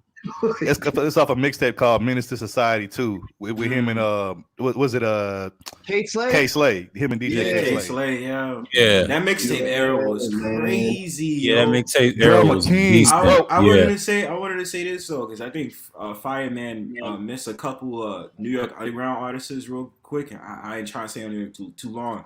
Bodega Bams, and then there's this white boy from Manhattan who's pretty nice. I'm trying to remember his name, but yo, like, that's why I say it's only Wiki from Rat King is another one. It's not really a lot of New York artists because they got a lot of that dumbass Brooklyn drill bullshit. But yeah. I just wanted to say, like, there's a few still legitimate dope ass New York rappers, yo. Let me ask you this, Bronzeberg. You fuck with okay, so I said, like, to me, the hardest niggas right now out of New York that's doing it the old school New York way is them Griselda dudes like Benny and Conway and West Side Gun and Yeah. all of them. You know what I'm saying? You fuck with them. So I ain't gonna lie, my man's put me on to their music. Exactly, Rashawn. Marlon Craft, he's a beast. But he's sick. He's sick, yo. But yeah, that's what I was talking about. So with them, I ain't gonna lie, bro. I've tuned into their music a couple of times. I forgot what his name. You said the dude it's one of the dudes out of Griselda. He did a song with Tyler the Creator. Is it Benny the Butcher? I think Is it? Nah. Is it Benny? You talking about Conway? I think it might be Conway. They did a song called 327, and he did it with Tyler the Creator, Joey Badass, and then it was somebody else on the song. And I really liked the song because it was very lo-fi. So I was like, I fucks with that. But I mean, I would like to get into their music more. You fuck with Dave East? Dave East is alright to me because it depends. I'm some of his records hit, and then the other ones I'm like, it's alright. Yeah, it's alright. You know, it's a hit and miss with Dave East. So it's like I can rock with it sometimes. Sometimes I just be like, nah. But you know, I was messing around listening to dudes from Virginia though. What is it? What is it? If you ever heard of this dude, Wait, you talking about Opioid Era? Nah, like the dudes, some guy named Fly Anakin. He works with a producer named Obliv. Because I mainly listen to lo-fi beats. Oh, I know who. I know who Obliv is. Yo, it's a dude. Sick, yo. It's a dude that Jadakiss, in which Jadakiss is in my top 5 all time. I know he don't have a lot of. Bro. I know he don't have a lot of mainstream hits, but like as far as bars and lyrics, ain't nobody fucking with Jada. But that whole entire show, my fault, bro. But that whole entire fucking versus battle, what the hell, bro? That's yo. Bro, Jada could have did that versus by himself and still would have niggas. But when they brought out that song, I said one of my favorite songs from the Lox was Chest to Chest freestyle that they did with DJ Clue. I thought it was 98, but I guess it came out like late 96 or 97. That shit was sick. Yo, Jadakiss signed this white boy that's from Boston. This nigga could flow his ass off. What's that dude's name? What's his name? Is it like Millies or something like that? Yeah, let me know what his name is. I think his name is Millyz. Millies. Oh yeah, Millies. Yeah. Millies. Yeah. He's a white boy from Boston, but I'm talking about this dude got like bars, like he can really like rap. Bars. I'm like he been on Fun Flex a few times and like just destroyed the freestyle. I was like, damn. You know what I'm saying? Like, yeah. So it's some talent out there, bro. But like the one thing I hate about this new era of hip hop or just rap in general, the lyricists don't get that much love no more. It's all about like it's like lyricism doesn't matter anymore. It's all about do you have something catchy to bob your head to? The only way you're gonna get that is through battle rap, because battle rap was going to be on that tip, not about lyrics, but that changed since what's his name, Daylight. He kind of messed up their plans because he dropped some music on the West Coast. So what they're doing is like they're getting away from that drill sound. Now the people that sound with the rhymes with the drill sound, right? It's one of those musics. It's like, okay, we're gonna add some lyrics to it instead of doing the mumble rap. So like Fredro Brain, like I said earlier in the string, he was a good example, and Keith Chief. So now you got more guys signing with lyrics. I just recently listened to what's their name, Camden Assassins. They had like a melody verse in it, right? You know, because they was based off of Camden. I heard them off of Devin Wade's show, and I was like, man, these guys got some nice beats and stuff. So they're coming up with lyrics though, you know, and it's funny. The more they get good, they're gonna drown them other ones out with the mumble. And I was like, okay, I see what they're doing with it, bro. I never been a fan. I never. Thank you, Sir Abadayu, for that jewel, real quick, because I want to listen to some new music tonight. I never. Yeah. I'm gonna be honest with y'all. Bro. I never was a fan of drill music, like never, bro. Like I wasn't either until I started listening to lyrics of certain artists. See, certain artists you gotta have. It's not all beats. Of it. See, I like the drill. I like the beats. The beats is cool because we understand that drill. That shit comes from grime. You understand? Yeah. Like I don't like a lot of people like, oh, Drew started in Chicago. No, it didn't. No, it did not. I don't know how it went down, but that whole entire thing, I believe there was a British invasion probably by like 2013, 2014. Because I wouldn't say that. I wouldn't say that. I would say wait. I'm saying from my experience only because I started understanding more of that grime shit around 2013, 2014. Yeah. And then there was certain artists from the UK that was working with dudes in the US. Right? Yeah. So that's why I say that, you know. Yeah, but the UK, they didn't really, they stole that from, I hate to say crunk music. Like I said again, it all came from Memphis. A lot of those foreigners respect Black American music. Don't let them lie to you, man. Oh, Because yeah, the I reason, know. yeah, I'm gonna tell you a secret. The reason why Keith Chief was popular in Chicago with that drill shit, he understood that basically you have that type of style, and they call it drill music. Yeah, I like DS1 said it best. Yeah, it's like kill music too. It's a combination of a grind and kill and all that stuff. But then I didn't understand why they had lyrics to it.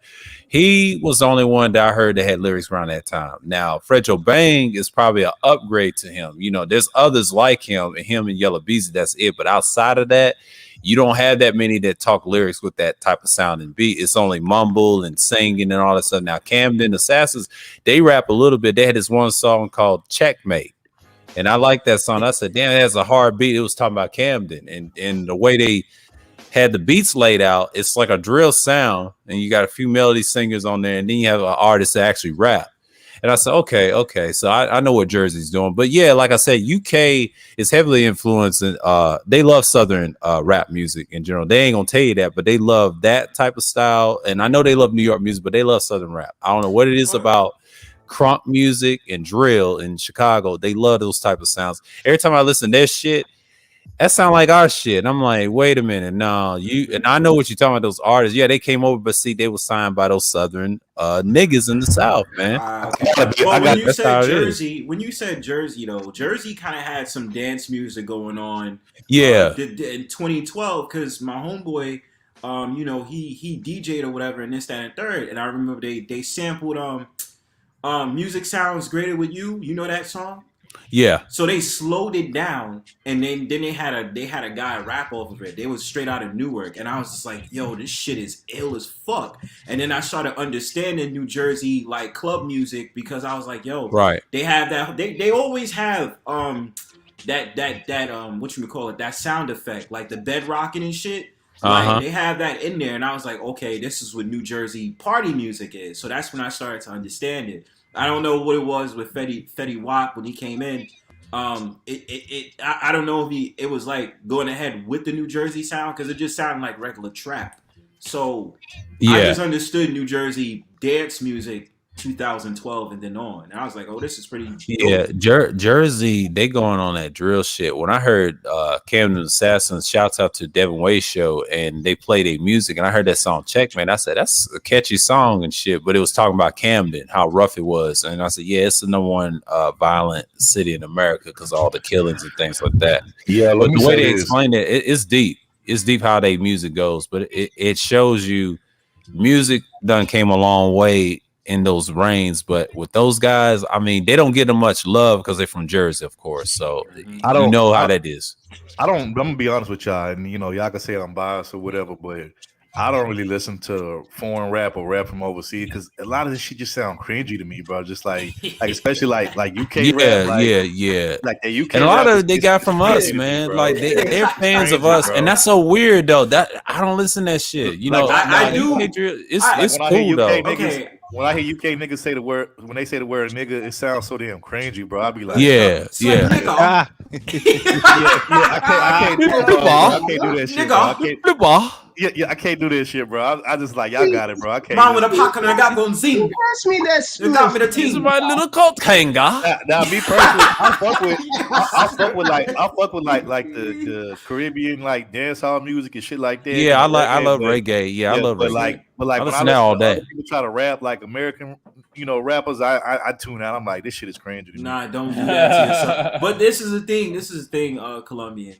This is the thing I'm starting to get aggravated about. It's like these Afro beats is starting to mix in with this Caribbean music, yo. And I was just like, maybe I'm bugging the fuck out, because I was literally listening to it like on the radio, and I'm like, hold up, this is supposed to be that guy Kid Wizard or whoever the fuck. And I'm like, why? Are you talking about Wizkid? You know I'm out of tune, bro. Yeah. I be listening to lo-fi beats all the time. You know what I mean? But you know, so I be out, but that's what I'm saying. It's like two of this, like, because you know Afro beats is popular now, but it's just like, yo, these Afro beats, mixing with like the mixes in with the Caribbean music, and I'd be lost. I'd be like, y'all are starting to sound just like them. You Where's got the Wiz uniqueness, bro? Kid, you got Wizkid, you got Vibes Cartel. Right. Like these are like your international rap superstars, like overseas and shit. You know what I'm saying? But See, at least the Vito, you knew it was straight up Afro beats, fam. Like the Vito came out, and you knew it was just like, okay, that's how I know it was Afro beats. But a lot of these other cats that's out here that's on that with the out of Africa shit.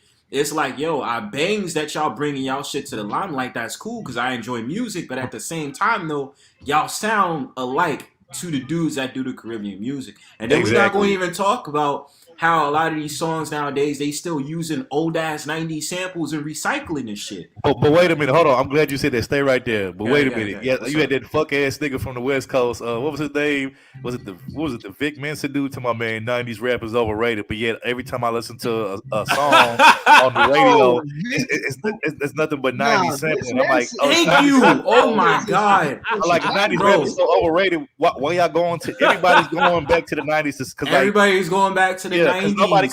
Nobody can come up with original beats anymore. Everybody's sampling shit. That's what I'm saying, yo. Because Colombian, like, this is the thing. Even when I was listening, I was like I said, when I was in the car the other day and I was listening to the radio, even R&B is doing the same shit. What's her name? Normani came out with that song. I don't know what the fuck the name of the song is, but I'm like, y'all deadass took an Aaliyah sample.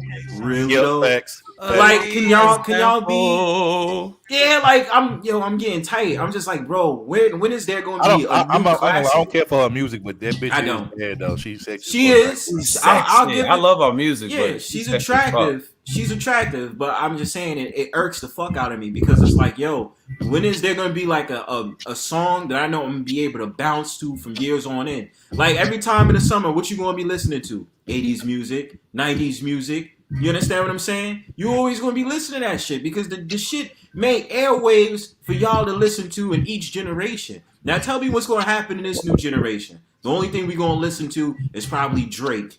That's the only one. Let me ask two New Yorkers this question. So hold on. I want to address Fireman real quick. The Sexy Walk did originated out of Jersey, all like that party music and all that other stuff. But everybody forget that shit started in Baltimore and came to Philly. Facts. Everybody forgot about that shit. Then we invented our dance, the Wu-Tang and all that other shit. Because Baltimore had the house music. Hey, that's true. Let me ask the New Yorkers this question.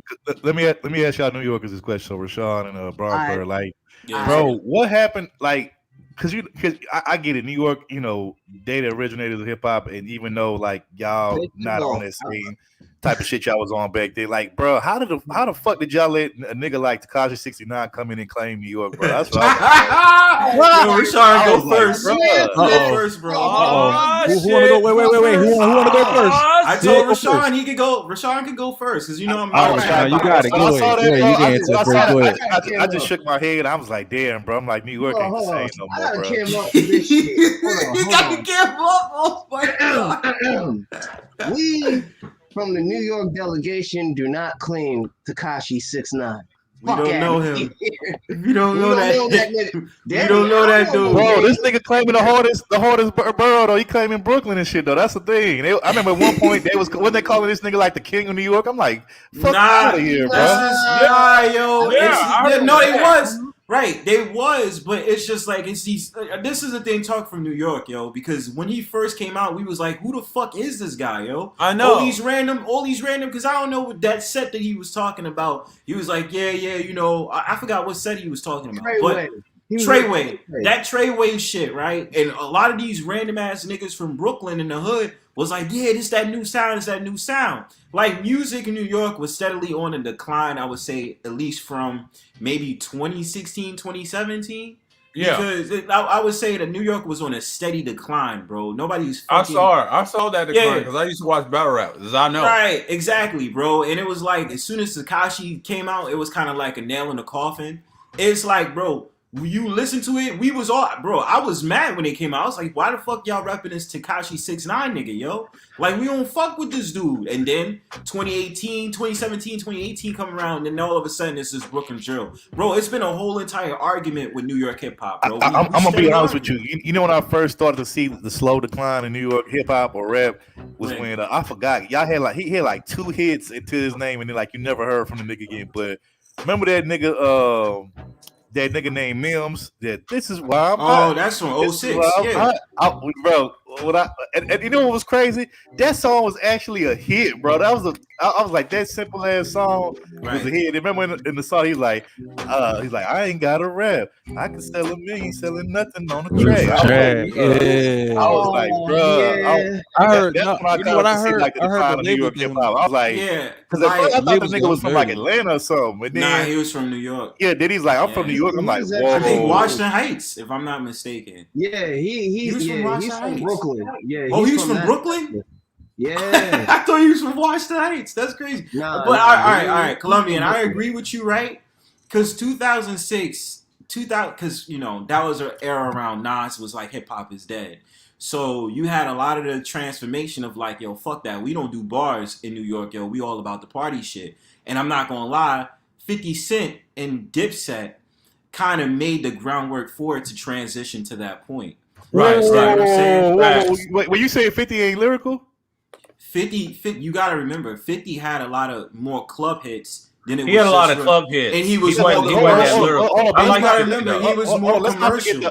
Let's not forget the underground 50. 50 is a lyrical monster. It's just Yes. he knew what I mean, he knew. underground. We're talking, We're talking about mainstream. we're talking like, about, if you're talking about New York hip hop on a decline, bro, you gotta remember 50 changed it where it was more about commercial. So with it being commercial.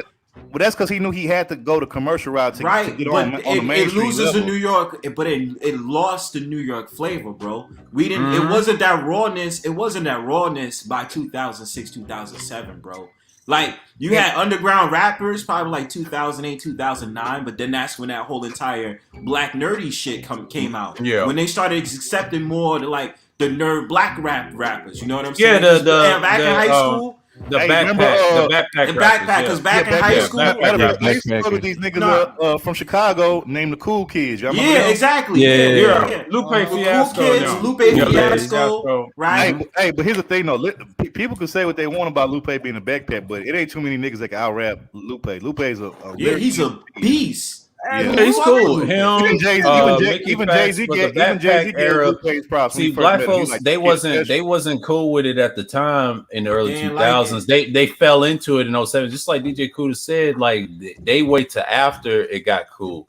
I remember that after high school because I remember this. Like you're right, 50 kind of fell off afterward because of the first 2 years in the 2000s, he was straight. But if you look at his mix, he was straight. You have to remember he came in the late 90s.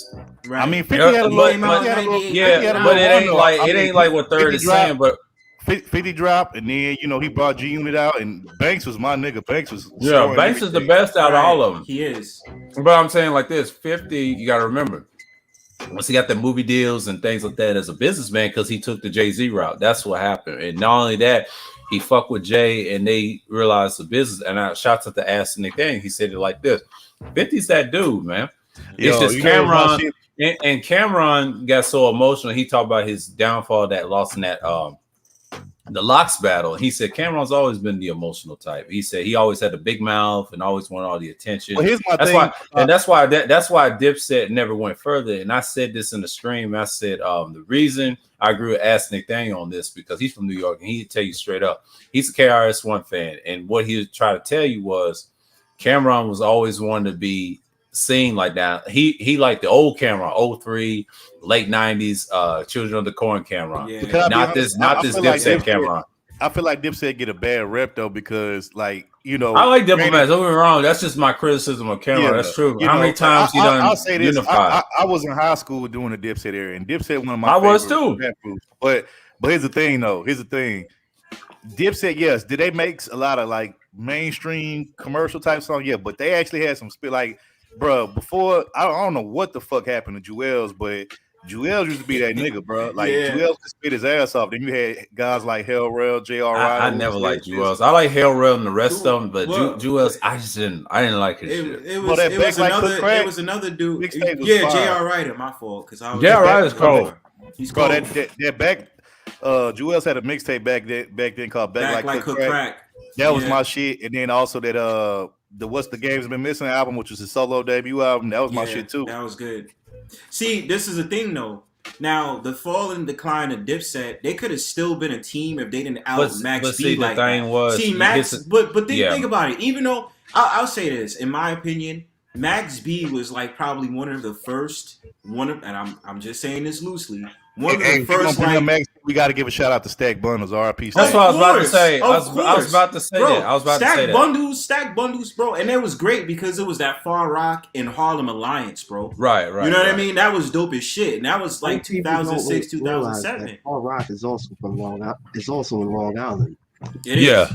Well, it's Far Rockaway, and then they have Really, East I'm Rockaway. gonna be But real. They just have Far Rockaway as Queens. I'm gonna be real. Stack was the one that like cool. that fly shit that all them Dipset niggas, that Jimmy and that shit really. Stack started that shit. Then once he passed, Max ran with it. Then Jimmy started running with it. So you know, But I was saying, if because Cameron kind of caused the fallout. Yeah, he of did. I was Dipset, about to say right? that. See, So how my many thing about times it is, done if he would have unified? worked, and if it wasn't the beef between Jim Jones and Max B, it could have still been something. Because all Yeah, of these it could have groups, been. because all of these groups, right? Because Jim Jones went ahead and did Vampire Life. Jewels in 2008 to 2010, tried to do the whole entire Skull Gang shit, and then Yeah. Cameron ventured off with Votto. With the Yeah. Bird Gang. Yeah, the Bird Gang. I remember. Yeah. Cameron ventured off with Votto, and that's when they was doing their thing, and Votto got Yeah. his start, and he went off to do his own thing. It's So- just like I said with Ask Nathaniel. He said the same thing you're saying, Browns, bro. He said, how many times did Cameron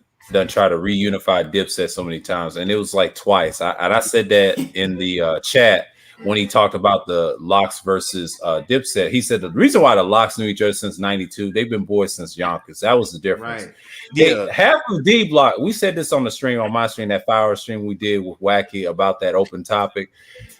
That right there, if they had D Block, yes, they would have destroyed Dipset because the weakness was Cameron, his emotions, man. I mean, yeah, he's a good artist, great artist, and everything, Here's but the thing with he's Cam, highly bro. emotional, man. He's highly here's the thing emotional. with Cam. I'm kind of in the middle when it comes to that whole Dipset thing, because it's like, so on one hand, yes, Cam can be emotional. He could be like on some diva shit, but then again, if you look at it from his perspective, like, you know, the reason why he felt like, you know, he kind of like aired out everybody's they little dirty laundry, so to speak, is because, you know, he felt some kind of way about them aligning themselves with 50, you know, at the time that he was beefing with him. And you got to think, bro, like Cameron Cameron really don't get a lot of the credit he deserves, not just as an artist by himself, but like Cameron has been around, bro. He's ghostwritten for dudes. Yeah, he has. I mean, he's gotten yeah, credit. It's just he's he blocks his executive blessing with his ego, though. See, that's what set him back. He's executive produced certain albums for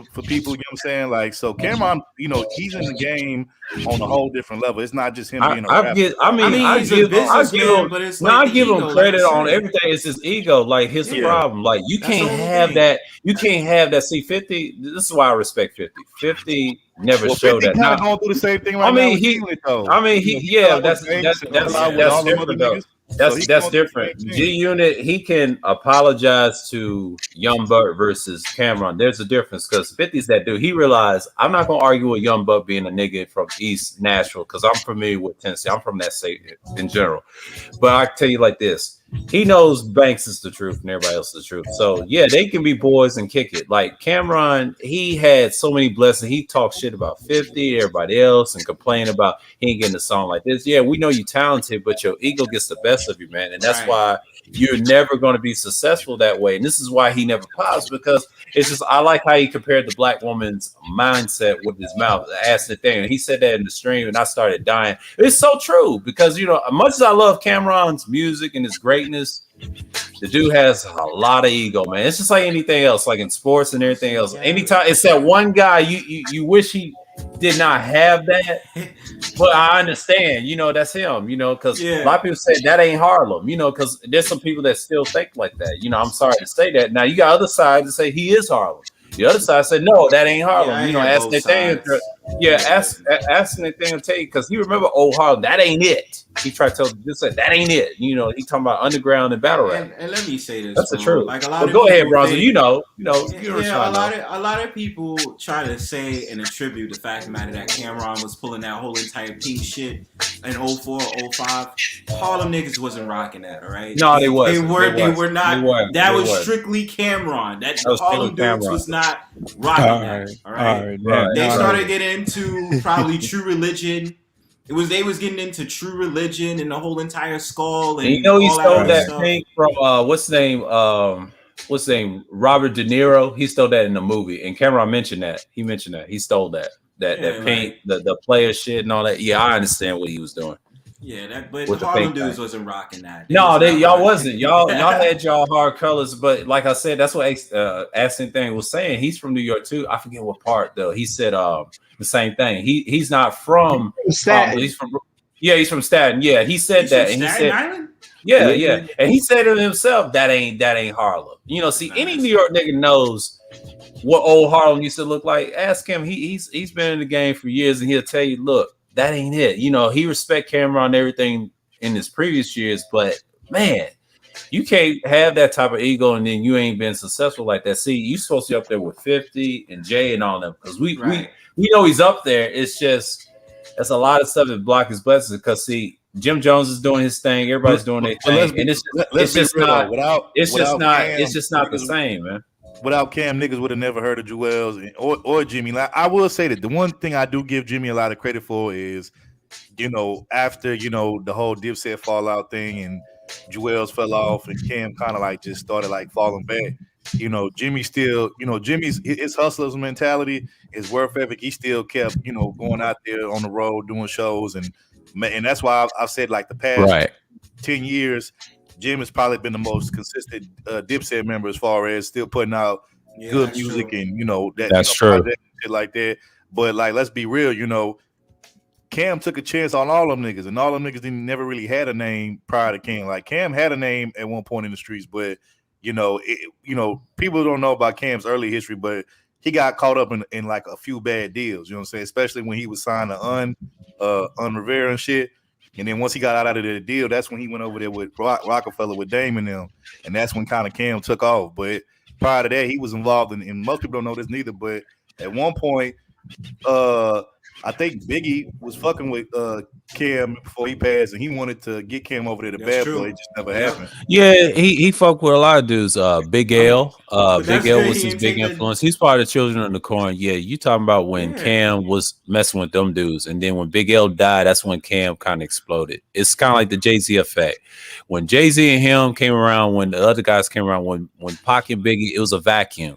So Cam was great. Don't get me wrong. I ain't saying that. What I'm saying is after those years, what has he done? Like, because you got to look at 50. 50's a businessman. I don't look at him as rappers no more. Once you get big and you get that status in that state, Jay-Z figured out, all right, because those are the niggas that you're supposed to follow. See, Jay, he's on another strategy. I can't put him in the rap category. I always put him in the business category because he's about that money. He's about that bread.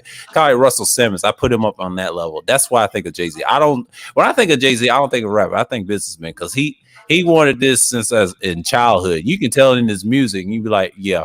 I know people love Jay-Z and everything, but no, Jay is a business guy. I see beyond that. I see beyond what he does. Mm-hmm. Same with Cameron. Cameron just have a lot of ego and everything. Yeah, Cam can still spit, but he ain't the same what he was. I miss the 03 and 90s Cameron. I remember his battle rap stuff for years and years. I mean, Cam will always going to be my favorite in that group. It's him and a few other guys like Hell Rail and 40 Cal. It's a list of them. I didn't care for Jewels, but I love Jim Jones. He's uncanny. Now, he came a long way, too. Most improved rapping in the 21st century. So, yeah, it's a lot of good dudes that came out of that group and did their own thing. So, but they just ain't the same. After I saw that Versus battle, they ain't together. Yeah, you can tell the energy on the stage. It just was like, yeah, we here, but like, they had some dope hits. Don't get me wrong. They had some hits. They had some hits, but they was fucking it up because they kept pulling out the wrong played the bad songs. shit. Yeah, that's what hurt them. And I'm like, bro, I could already tell which y'all could have killed the Locks or try to get the Locks with. You kept playing random shit. And the Locks was killing them. The Locks knew what they was, and then Sheik said, what do you call Cameron saved a bitch, which is true. Ask Nathaniel confirmed that, which is true. And I saw that and I said, yep. And that's how it all started. And they just was lackluster.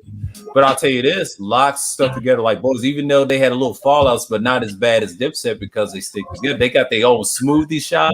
That's why they doing business. That's why Dipset will never. That's why Dipset will never have that run like they had in the 2000s. Is because you could tell, like, even when they showed up to the verse battle, you could tell that like they just not connected, and you know they not. Yeah, you know, I'm not surprised though. Like they used to be, you know what I'm saying? Like the whole thing really, to me, that's the one thing that people overlook when it comes to the Locks. Like the Locks, like I've listened to plenty of interviews with Jadakiss and Styles, and they'll talk about how like they've had in-house drama between each other, but they never let it get out to the public. And you know they was always able to find some kind. That's why it was always able to find some kind of way to squash it. You know what I'm saying? You know, for the greater good of the fans and for the music and shit like that. You know what I'm saying? But they're smart dudes. That's why you could tell. And I'm not gonna lie. I kind of like I'm not gonna lie. Like I picked Dipset to win the battle just because I felt like Dipset had more hits than the Locks do, and I still feel that way now. But you know, when the Locks came out, and they the first song that they did was their "Fuck You" song. I was like, oh yeah, I'm like the Locks, and they ain't came to play. They handling their business like from the start. Like I said, I wanted that the chess freestyle to come out, and they did it. I was waiting for that. You know when they came out with "Fuck You," I was like, yeah, I'm like, they already starting off, just on some wild shit. You know what I'm saying? So yeah, exactly, bro. And that's the thing that makes it very enjoyable if music groups can last like that. You know what I mean?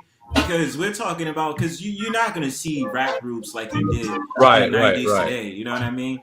Every time there's always a breakup. Like I was even looking at the interview with Onyx.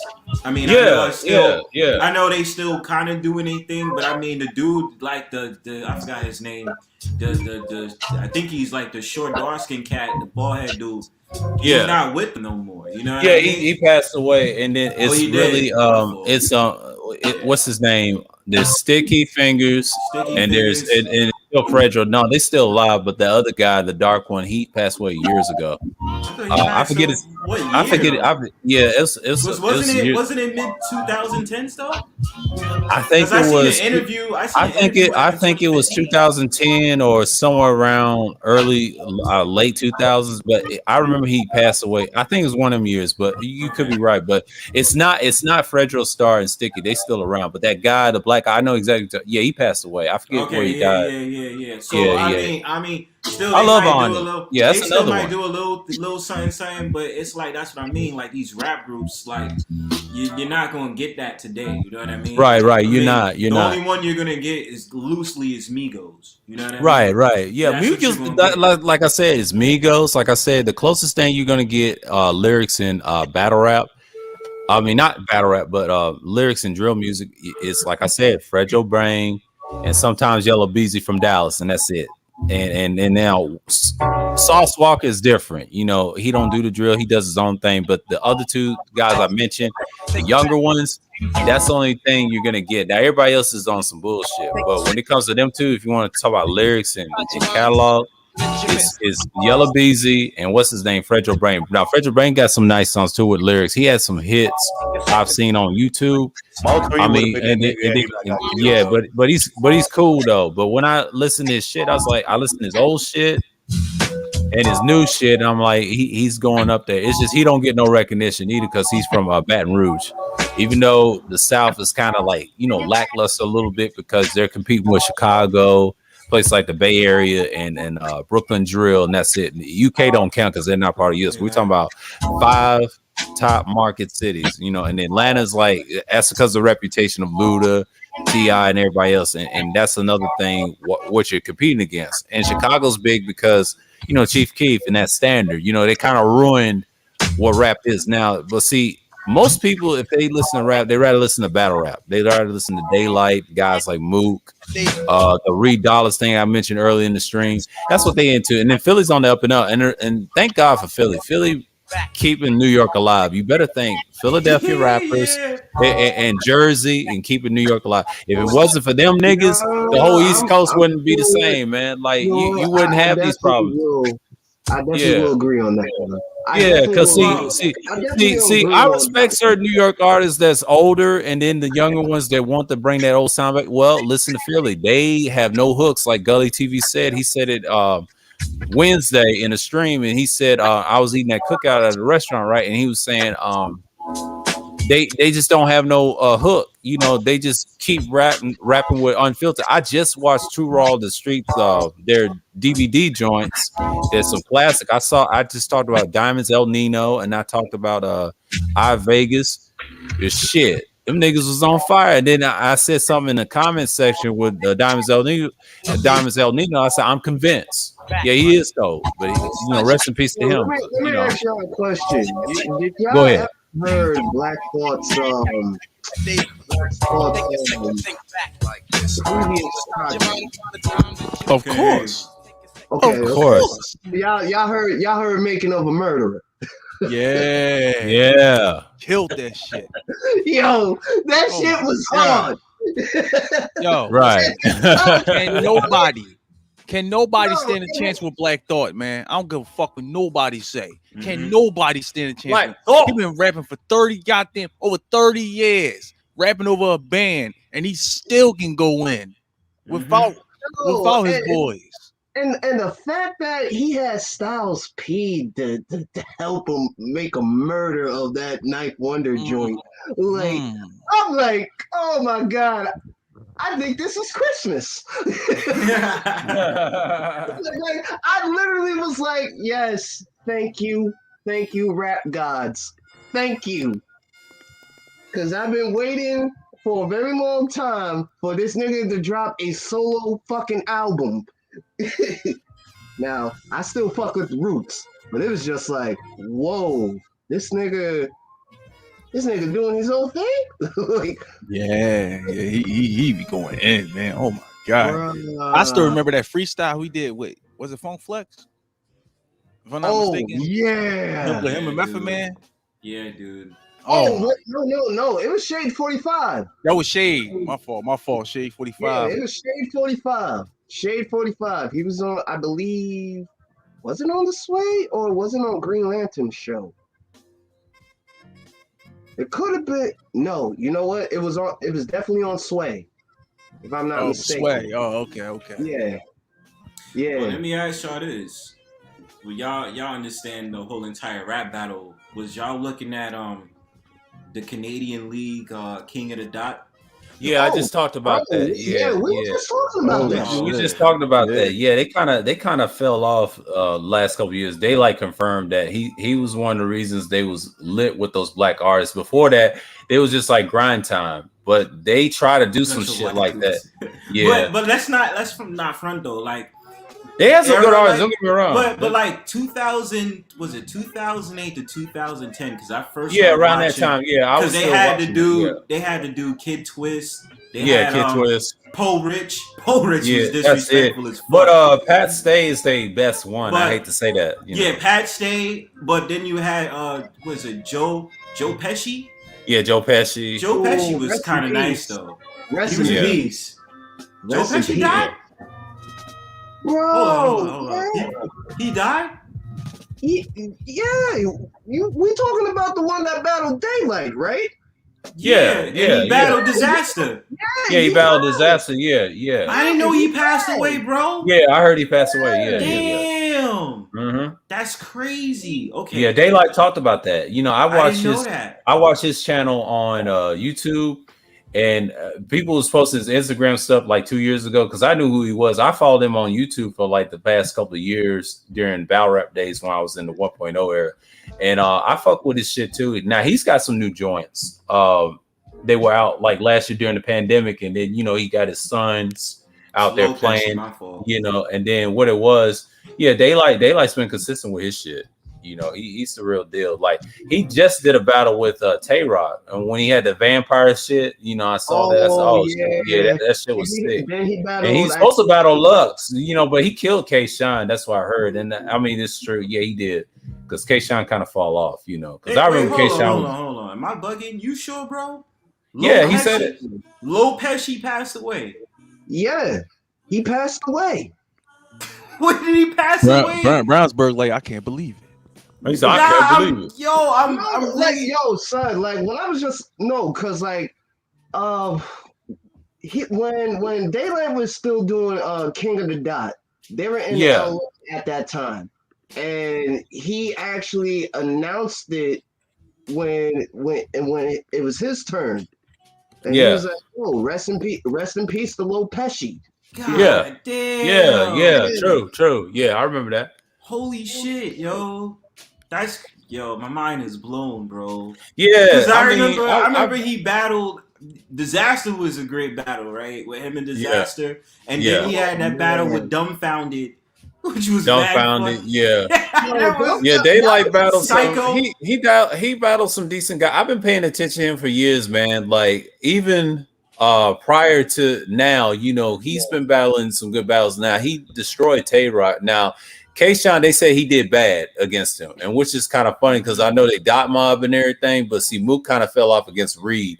I talked about that early in the stream. And I was like, well, damn, I got to see that for myself and see if it's on YouTube or whatever, because I know they have caffeine, but you know how people be clipping battle rap clips. You can't stop people from stealing your content. You know how it is. It's underground like that. You know how people bootleg. But if I see that shit, I was like, oh shit, they might have a point right there, you know. And as much as I love Reed and Mook, those are my two favorites. I say, yeah, because I know the crowd wasn't feeling it because they're so feeling against was it K-Shine and Daylight? That's what they was feeling. They didn't care about the other shit. Yeah, Daylight brings the crowd. He brings the crowd.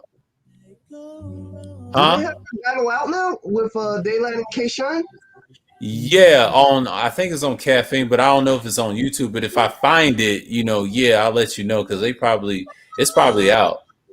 But he said himself he destroyed K-Shine. He just let him have his weak verses and people wasn't feeling him. And Daylight's a different beast. He's making his own beats and doing his own shit. I've been paying attention to him since like 2 years ago. Yeah. And prior to that, he's doing his own thing on self live streams, like his own little podcast. Yeah, he's doing his thing. Yeah. He's been moving around. So he's still making music, making apps and shit. So I know he lives in Orange County, but no, Daylight's been consistent out of all of those dudes. I mean, I hate to say it, it's him and a few other guys, and then Lux. Yeah. Yeah, but that battle with him and Lux though, that's going to be legendary. Yeah, that will be, because I would love to see that. That's the one I would love to see. Like that's one of, like, I will say this, that will be one of Lux's best battles. And even Daylight's too, that'll be one of his best because Lux was huge. Yeah. And that's what he's gonna say. Because I'm subscribed to Daylight on YouTube. So he's got his channel, you know. Yo, isn't that nigga Daylight? Isn't he, isn't he part of the Rainbow Crew? Nah. Daylight, nah. He was on some bullshit. He was trolling. Nah, did he have an interview with Vlad when he said yeah, he was trolling. Yeah, Vlad was trying to pull his whole card, and he's no better than he is. So I know what he's trying to do with Daylight. Daylight peeped that, and he said, "Nah, they was trying to taint him on that." He confirmed that on the channel. He said, "Nah, he ain't like that." But he knows some people in the Rainbow Crew that's cool with him in business, but he don't mess with them like that. But they have their own fraternity here. But I'll tell you this: the people like that in Georgia, they do kill each other. I mentioned that on my channel. I said that last night. It's like the Wild Wild West. Don't let them lie to you, bro. They blow each other's brains out in Midtown.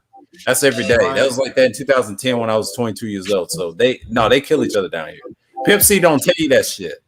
If he did, he would have made a whole video about Midtown. You know, because y'all don't know up your back. Yeah, they was fighting over the stick. You know what I mean? The black stick. You know, and then the white guys was crying over that shit. And my dad was showing me a news article or news crying on TV, fighting over a piece of meat. But I ain't gonna go into it. But that happens. That happens. No, that happens. That happens. They kill each other over some bullshit. It can be Sweet Bloods. Yeah, they kill each other, but it don't have to be that. It's just individually they do that, and especially from a small town and you try to fit in down here, it's like the Wild West, bro. Like they hate them like that. It ain't no love like that. Don't let them lie to you. I mean, they exist, but they don't have the respect like, you know, the Bay Area, New York's, and everybody else that support them, right? Georgia's kind of weird because you still got the racism and a mix of class and everything else. See, they're fighting for their own right. That's why they want that woman in there as governor so they can fix all that. But they still gonna kill each other if they have a woman or not. You know, it's Georgia. Yeah, it's still gonna be the same shit. Yeah, same shit. They kill each other, man. I wanted to go to Georgia, man. I wanted to go to Georgia. I mean, there's still. Let me tell you something. There's still hoes down there. Don't. I wanted some Southern peaches. You understand? Yeah. I mean, you got your few ladies, but that's it, yo. Hey, bro, be careful going down to Atlanta fucking with some of them bitches, bro. You never know. Some of them bitches is he, she. Be careful, bro. Yeah, that too. You know, yeah, bro. In the South, Atlanta, yeah. They gotta be wind up actually talking to a bitch that's like the falls of Sequoia tree. Hey, sir, is this true? I don't know how true this is, but I heard he's like 6'4" with mad veins in her arms and shit. Is this true? Is this true, sir? But I heard some of them well-known strip clubs in Atlanta, like Magic City and all them other big name ones. I heard that they even be having like them damn transformer fucking strippers and shit. Is that true? What? I mean certain parts, but it's not all of them. But it's a particular one they do support. But but they like I said, I'll tell you a secret. They get murked out here too, man, in Midtown, and that's why they stay in Buckhead and other parts of Atlanta so they're safe. But Atlanta's not what y'all think, man. Yeah, there's some dudes that be killing them on the low too with the gunplay, man. It's just they kill each other. That's why I don't have no issue with them, because you can still get hoes and finesse them all day, and then women, ladies outskirts of Fulton, you can get bitches out here in Georgia. Please, y'all just need to travel outside of Atlanta. Atlanta is just a small cog of where the whole is. I wanted to go to Georgia. Yeah. I wanted to go to Georgia in general. Like I was like, I'm feeling. Yeah, I mean, Cobb County's nice, man. I mean, there's Marietta, there's Smyrna. You still got regular people, but yeah, you have a few those people there, but they're not liked. I mean, you see it in Atlanta because that's the entertainment. But when you go to Midtown, that's their spot. But they do harm each other. That's why the police have a hard time breaking that shit up, and then sometimes they end up with gunplay. And I mean, I was like, wow, but that's been like that since when I first came in 2007, but I didn't see it at the time. But 2010 was it's just bad, man. It's gotten worse during the pandemic. That's crazy. They kill each other. Yeah, they don't tell you that on the news. They be lying, trying to tell you is this and that. No. You got to go there for yourself, and you be like, okay. So should I go or should I not go? I mean, no. Visit the state. No, visit the state and learn about it. Because they have their own little group. It ain't like it's kind of like a mix of San Francisco and New York into one, because those people come down to Georgia a lot, but they notice something.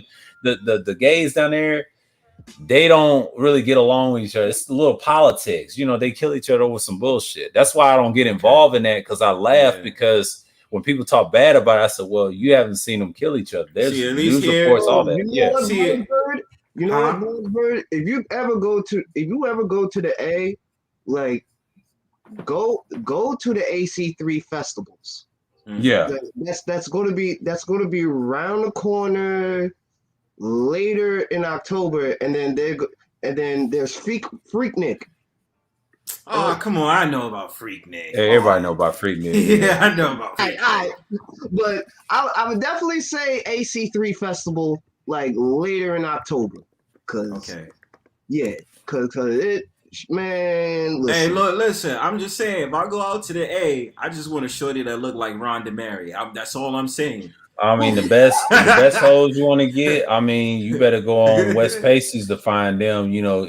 You'll find them by accident. It was some transplants from Atlanta that I met in New York, and I was like, yo, it's a lot of New Yorkers down here.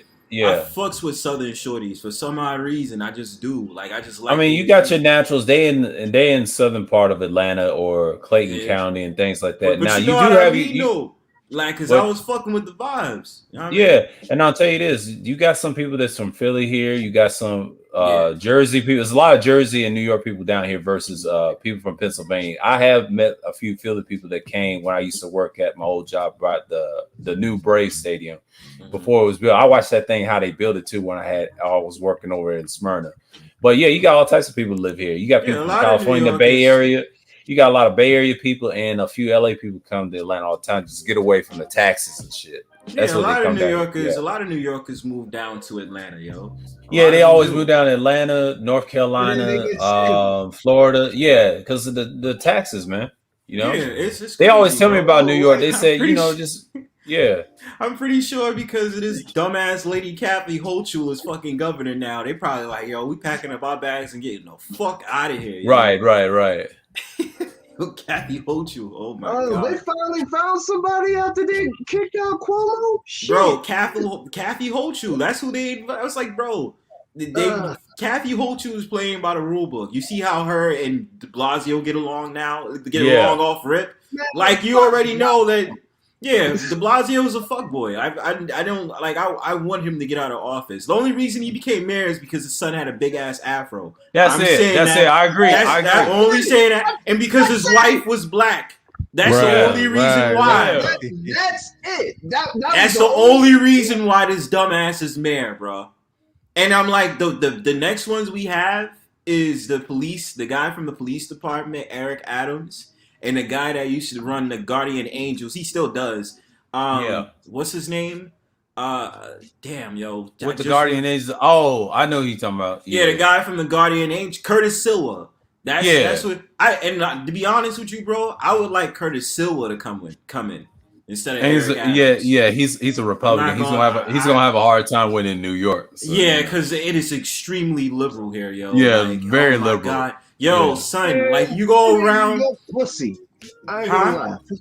I said, man, these liberals made New York look like pussy. Exactly, bro. Bro, listen, bro. You gotta know something is wrong. And bitches just be outside just talking rah shit in Broadway Junction. Broadway Junction ain't even hard no more, fam. You go up the escalator, you be thinking you gonna fear death, yo. And like you got bitches from the fucking House on the Prairie fucking selling CDs at Broadway Junction. What are you doing here? God. You ain't even supposed to be here. How the fuck did you get here, fam? Why are you here? Why are you here? Bro, you see all these rainbows going past Broadway Junction on the L train to fucking Canarsie now. I be like, what the fuck? And then in Harlem, forget about it, yo. Like, what the fuck? These white dudes with like boat shoes on. Like, on a 2 and 3 train. Like, what the fuck? Like on a 2 and 3 train, these weirdo rainbow cats on the A train on 125th. Like, what the fuck is going on, yo? Wow. Yeah. It's wild different, man. Like, yo, it's wild different, yo. Gen Z galore. You one of these bitches. I just got off the A train too. One of these bitches look like Willow Smith. Oh my god. Wait, what you mean? The fake ass emo black girl, some shit. Bro, straight up Gen Z with the fucking the short ass afro, and then got you know what? It's just a vibe, yo. Like you could just tell that's the Willow Smith look, fam. That emo look, you know what I'm saying? Like straight up liberal Gen Z look, yo. You could just tell what it is. God. I don't know how to describe it, but you know what I mean. Like how the fuck you a goth and a fucking liberal? I am. No, they go hand in hand.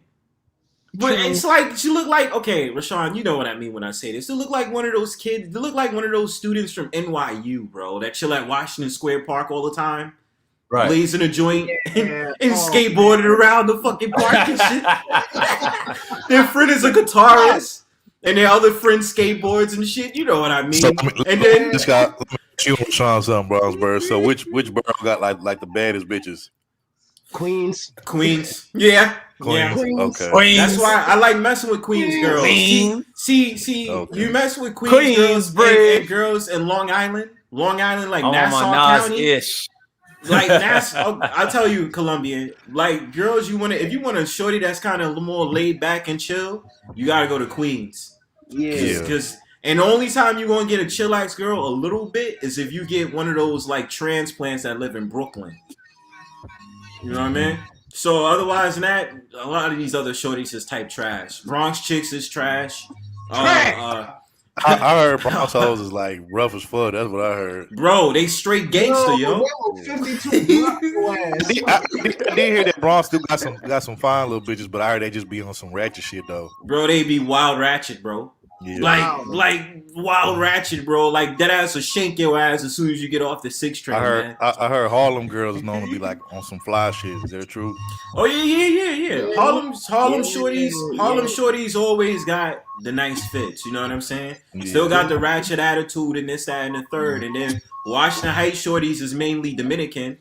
So they whole entire I ain't gonna lie, that's where I want to go because I ain't gonna lie, I want to be some badass. I want to be some badass morenas. That's what I want. Yeah, Washington Heights ain't bad for the Dominican shorties, but you know, like you're gonna get a full fuckery of all of them if you go to the Bronx. You know I want me either like a Caribbean New York chick or like one of them bad little Spanish mommies. If you want a Caribbean shorty, you gotta go to Brooklyn.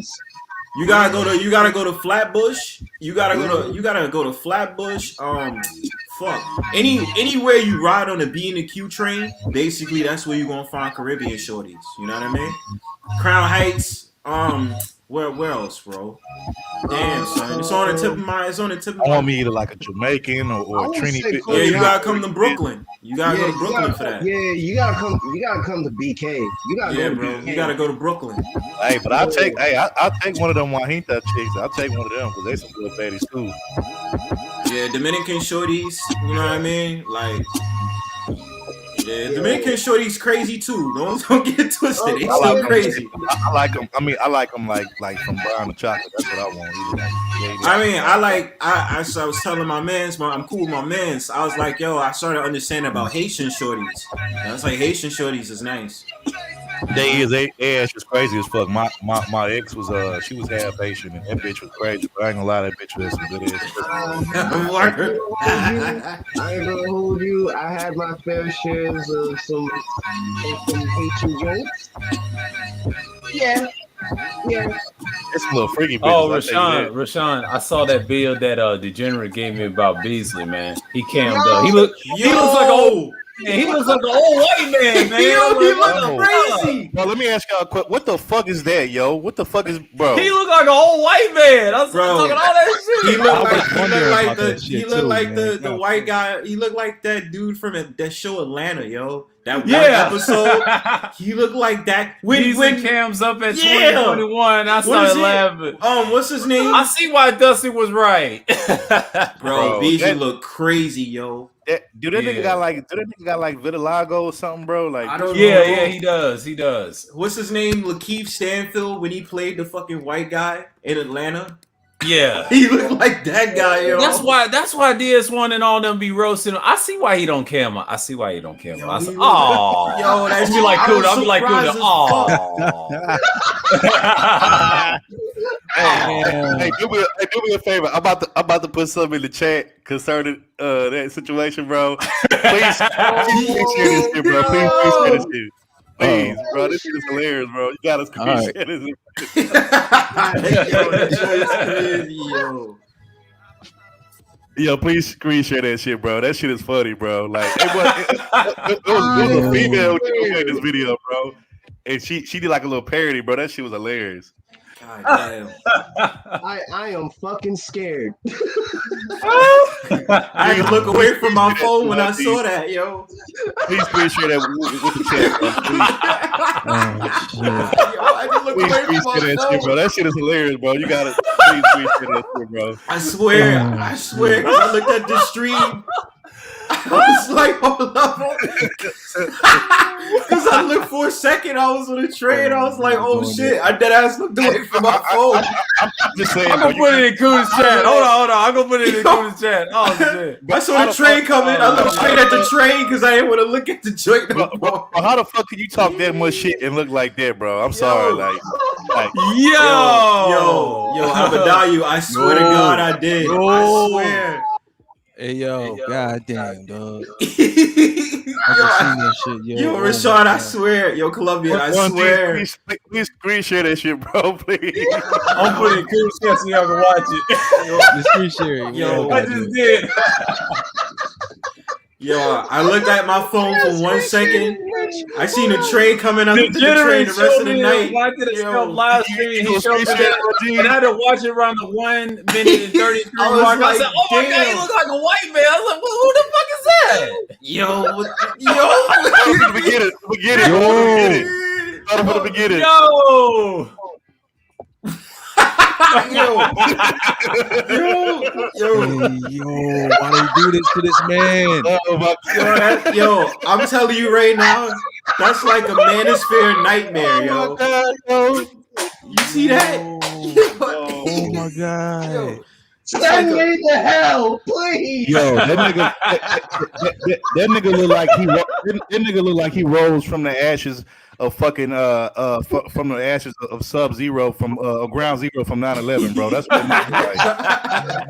What's the matter, bro? You look sick. That nigga look like the damn skeleton off of Tales from the Crib, bro. Yo, that's what I was just thinking. Oh my god. Oh, man. Why do you look like the white version of Barry White? Rest in peace. Bro, that's that nigga, bro. That's a bro. Talking so much ish, man. If you to talk all that shit, bro, like, bro, you can't be talking shit looking like that, bro. No, you Yo, can't. high-pitched voice and then the Oh face. my Oh my God. god, yo. Oh my god. Oh no. Yo, legit, bro. They Like did. that really scared the That man shit out of me, dirty. yo. I was that was Holy shit. bro. Yo, son. I'm Is that telling Michael yo, Jackson's demon reincarnated bro, nigga? that was today. I saw that shit. And I was looking because I was like, yo, what is everybody talking about? There was like Beasley finally comes up. Yo, I tell you, bro, I was waiting for the train. As soon as the train come, I just looked at the train because I was so hypnotized. Yo, I was like, yo, what the hell is wrong with this? Yo, I was like, nah, yo. You dead ass, yo? Nah, don't cam up. Yo, don't cam up. Nigga, that's a nightmare right there, yo. Manosphere nightmare, son. You want a good horror stream? Go over to any panel where Beasley is at and ask him to cam up. I swear to God, the views is gonna go down. The views is gonna go down. Like, I remember one time I heard him on Sir Ism's chat talking all of this shit about how he used to be pimping hoes back in the day. And then He always say that. and I seen when his when him capping up with that shit going viral everywhere. I was like, nigga, ain't no way you was pimping no bitches with this kind of face, bro. I don't believe that shit. I'm You sorry. just riding in a wheelchair, like, listen here, bitch. Like, Yeah, he's in a wheelchair. That's a funny shit. yo, Oh my God. Just imagine. He just does this, like, what's good, bitch? Yo. That What's that good, nigga, bitch? bro, Oh like no. What do you thought he was like man. sugar free? That was some scary shit, dog. Oh my god. Nigga thought he was sugar Degenerate free. ain't this. You know Deshardigan? He put that in myself live stream. I said Beasley's face. I said, "Oh no, man, you ain't right." And then when I saw it when I got back in the house, I was like, "Oh shit, no, is that him? You look like an I'ma old die white you. man." Well, I tell you, bro, he really thought he was sugar free though. I know. Nigga, you saw him On My Way song from '97. coconut oil darker than that motherfucker, bro. Here's me on my way. I didn't know he was a light skinned nigga like that. I was like, Wait. Yeah, man, that nigga is bright as Kunta Kente's ankles. I know.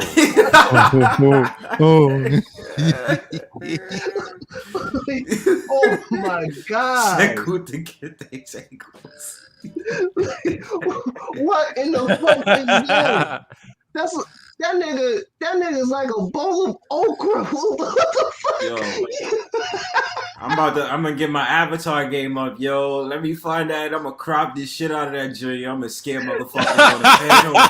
Let's go. It won't be y'all because I fucks with y'all, but I just want to do it, yo. Just Yo, you know what? You know what'd be a good yeah. time when a strag or somebody that's being a helmet start talking shit. Or better yet, when Cat's dumbass come on the panel and she sit up there calling people coat hangers, I'm gonna put that shit on. A bloody coat hanger. A bloody coat hanger. I was like, what you think about this coat hanger? Bloody hell, what is this? Yo, game over, yo. Let me fight. I'm gonna crop the shit out of that picture, yo. You know what? Crop it. I'll say this. I'm starting this, even though I don't really listen to them because there's no need for me to listen to them. I don't have those type of issues, but I'm starting to see why there is a market out here for dating coaches. Because when you look like that, nigga, like you're gonna need all the help. There's a big market.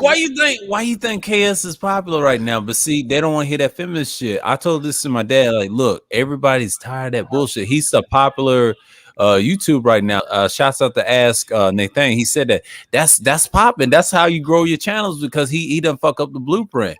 But to do that, you gotta get in with everybody, and that's how you get big. Because see, if you try to do some real shit like me, you're gonna struggle a little bit. See, my shit's evergreen. It's gonna last for like 6 years or more. But I'm just saying like this: if you want stagnation content, you want to talk about your bullshit in relationships, you gotta take the KS route. See, he done fucked it up for everybody. Yeah, and then women know this. They said, "Damn, I can do that too." No, bitch, no, they don't want to hear your mouth. They want to hear the man because the man got to start off first. Then they'll put the mad down coach later. You know how they do. It's an easy market to talk about dating relationships. You know what I mean? But then certain dudes is glad because they be like, I get to argue with bitches. Yeah, but that don't work. But see, the women loves Kevin because he's in that market. It's that money. It's that draw, and especially he's in the city. Money where that the state I live in. You know, I live outside of Atlanta because I used to live in Atlanta for decades. But see, I know where he stays at and everything. I'm where the mainstream manosphere hangs out at in the state of Georgia, and they know he's popular. So you come here, talk to this nigga, shit. Yo, you know who used to be like beloved in this space, and you know, because at first she tried to put on this front like she wasn't like she wasn't a gold digging type bitch, but then eventually her true color shown that she was just like the rest of them. But I remember I'm talking about the old girl she out there in Atlanta, Nicole Michelle. Remember her? Yeah, I remember her. Yeah, I remember at first like it was just to actually love her or whatever, because you know she's a somewhat attractive woman for older people, but once her true like color started to show, like niggas like, man, this whole like the rest of these damn bitches and shit. She up there telling me I get the bed. Her, right, I would right. say her and that Rebecca Lynn Pope chick. I think she out in Atlanta too, huh? Yeah, all of them. You know, even the people, what you would say, white manosphere, I call mainstream manosphere, they live out here too, and outside of Atlanta, and I would say other counties in Georgia, because that's where most of them live at, because where the tech and the money is. So that's what someone told me in Kuda's chat. But you know, that's what they told me. And that's where they hang out. They said that on my platform. I said, yeah, I know. And then I know he lives out here, and him and Kane. So I'm familiar with those guys in the black side, but the white side, it's a lot of them. It's a lot of them. I'm starting to understand the white side though. Yeah, because it's a lot of them here. You know, like I wouldn't say like no rollers, but I'm talking about the 21 guys, like the Anthony Johnson types. He and has that's some the dope community posts though. Yeah, he really a lot of them are good, but the whole studios is cool. They went after Flims and Flamsy. I like what's his name, that black dude. Yeah, he went after him.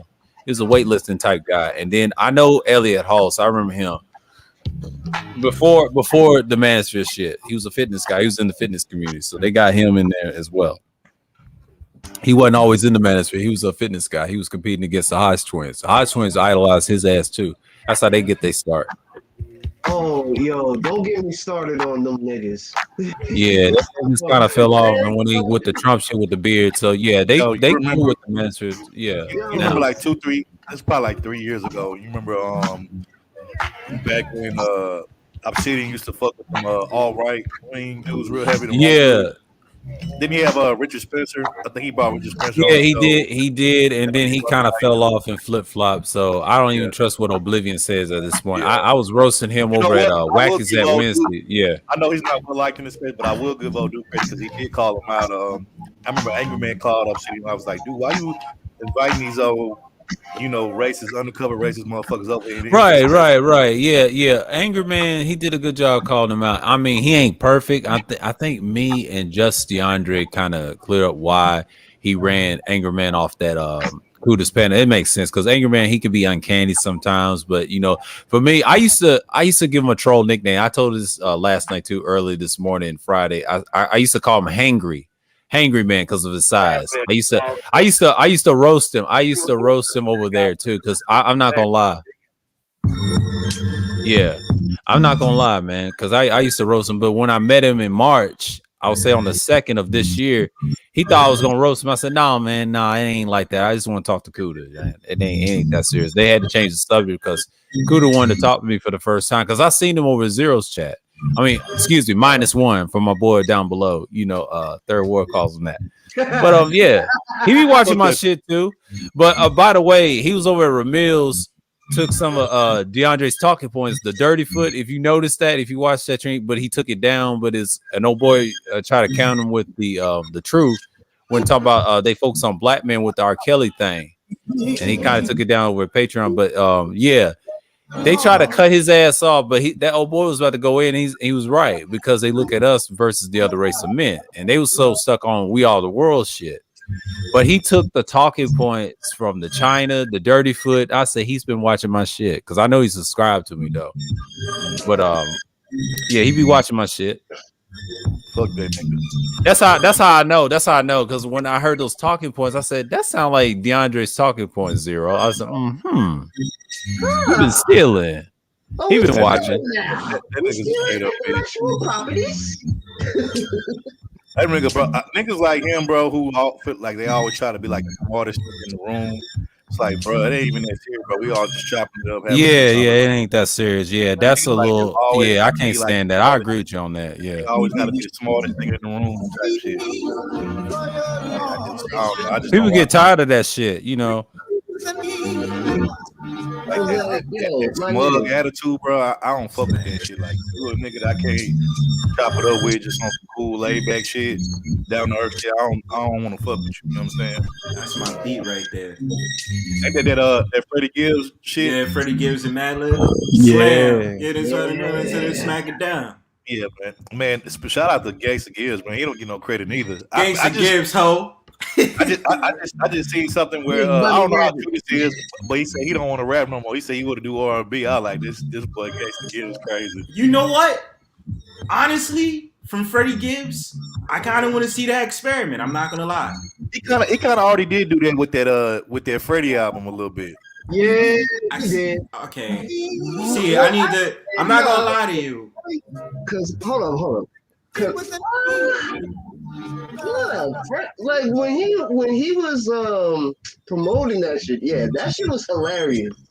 It was the cover. He took that he took that Teddy Pendergrass album cover. Yeah. But hey, that was a good tribute though. That was a good thing. Matter of fact, on that song, he did like a little skit, little interlude thing, but he sung that song. It was funny though because he was trolling, but he sung that Silk song, that If You song. That he was like, "Been loving you for so long, and I feel." He actually sing that shit. I was like, "Wow." Oh yeah, he actually killed that shit though, and then also he got a song on that album where he did Tyrone also he's let's make it. He like let's make some cash. Son, that fucking commercial was fucking funny. I'm like, this nigga is crazy. Yeah, I was gold. Freddie Gibbs, Alfredo joint, that Alfredo album, that was my shit. Yeah, oh my god, I like that song. Something to rap about. Yeah, you talking about with him and Tyler, bro? I mean, don't get me wrong, Tyler did get off on that song, but that nigga, bro, he's part of the Rainbow Queen. Y'all see no, of course. That's what is it? What you call himself? He called himself Felicia and shit. And also, he been calling himself that. He should have go. That's what he always called himself. Yeah, and when Lox and Dipset did the little versus battle, he put that dumbass tweet out. Yeah, about Jadakiss and shit. I'm like, bruh, what are you talking? Be like, yeah, bro. I like. This is the thing. It was weird, right? Because when it was Wolfgang, whatever this, that, and third, it was that hardcore shit, and for some odd reason, I liked it. It was more like trolling and shit like that. But I guess once he started coming out with that album after Rusty or something like that, he started getting into that whole entire Rainbow shit, and I'm like, bro, I don't fucks with that. No. And I was like, only banging with Wolfgang. That makes me wonder, Sweatshirt. Earl Sweatshirt was the main one that kept it. You know what I mean? And Earl Sweatshirt was still nice. That makes me Hey, wonder Emo, what was don't him and get old boy. Emo. That makes me wonder was Tyler and Frank Ocean, was they on some butt buddy type shit? Because you know Frank Ocean, you know he That's been, Maybe. why. yeah, you know, Maybe. Maybe, Yeah, bro. yeah, maybe. Yeah, yeah. maybe. I was like, bro, but I'm gonna keep it. I never really fucked with Tyler, even when before he came out, you know. But I always kind of had the feeling that he was on that type of shit because he would show like little subtle signs of it. You know what I'm saying? Like little, Mhm. you know. I was like, nah. I'm like, something I would about to think do he's that. trolling, but I mean, when he first came out, I actually liked his music. Yeah, yeah, same here. I thought he You know was what I on mean? like on some just emo, like new weirdo type shit. Like, Don't get me wrong, Fucking it was still everybody. with some questionable things that he said in his raps, Yeah. but it was kind of like it's like one of those type of things like black guy meets suburban white kid, because suburban white dudes always be saying some weirdo shit, and they'll sit up there and say, yeah, dick this and dick, like make dick jokes, and I'm like, that's what Tyler is doing. But you know, and then everybody fell in line. Yeah, he when he first came out, and then but that weird stuff. But see, he tried to be like what you call MF Doom. You know, he idolized him. When I saw that handshake, I was like, okay. But see, they respect each other. After he passed away, you know, Tyler's been off the handle like for the last few years. I mean, Oh yeah, he has some decent music. Don't get me wrong. I used to like some of his stuff. I ain't gonna lie, but I always thought he was off. You know, it's a lot of dudes like that in the industry, you know, and underground too, because that's just usually those individuals, they blend in, man. And that's how they do it, man. Like, that's you that know, weirdo shit, yo. And then he started having the last song he did. He started having a whole video with them painting his nails and shit, yo. Like, that's some crazy shit. Yeah. See, I guess Wolfgang needed to break up because I know Tyler is doing his own thing and this, that, and third. But he created what he's a Wolfgang. Because I remember when he first came out, it was Wolfgang this, Wolfgang that. All right, nigga. And I was like, the only one that I respect. But he's part of Odd Future too. He's part of Odd Future. They broke up too. Yeah. They're the same thing. Yeah, but I mean, like they call him Odd Future. Now Wolfgang, that's his. Wait. You said that they call him that now. I thought it was over. People's. Yeah. Odd Future is the same. That's what they call it because it was him, Tyler, and some other dudes. I remember. And then when he first came out, Jasper. Yeah, all that. See, now Wolfgang, that's his. That's like a separate. That's his homeboys. All that. But what did it say? Complex. I think Complex told me this. He is from the Bay Area because he's cool with certain individuals, and he had like a certain set called Wolfgang. He said that in his music, but he does fuck with Odd Future. Now, Odd Future is broken up. You're right, because a lot of them had ego issues. This is before they met. I think they met MF Doom prior when he showed that video, and before when he got hot. You know, Odd Future tried to be just like those alternative rap dudes, man. That they was in that lane. And then when I was looking at, you know, alternative rap, that means underground and things like that. But you know, he was in that world. But see, when he went mainstream and he tried to drop that shit, he wasn't the same because see, everybody remembers Odd Future. They remember his little clique, the Wolfgang, and he kind of fell off because he's in the background now. He's not really doing what he's supposed to be doing. He's doing like fashion and all. Yeah, he's doing fashion that shit. So he chose that route, but you know, but that makes a lot of money because he went where the money was. Because he rap, that's a young man's sport. You know, like Dame Dash always said, you ain't gonna last that long, especially when you're 40s and above.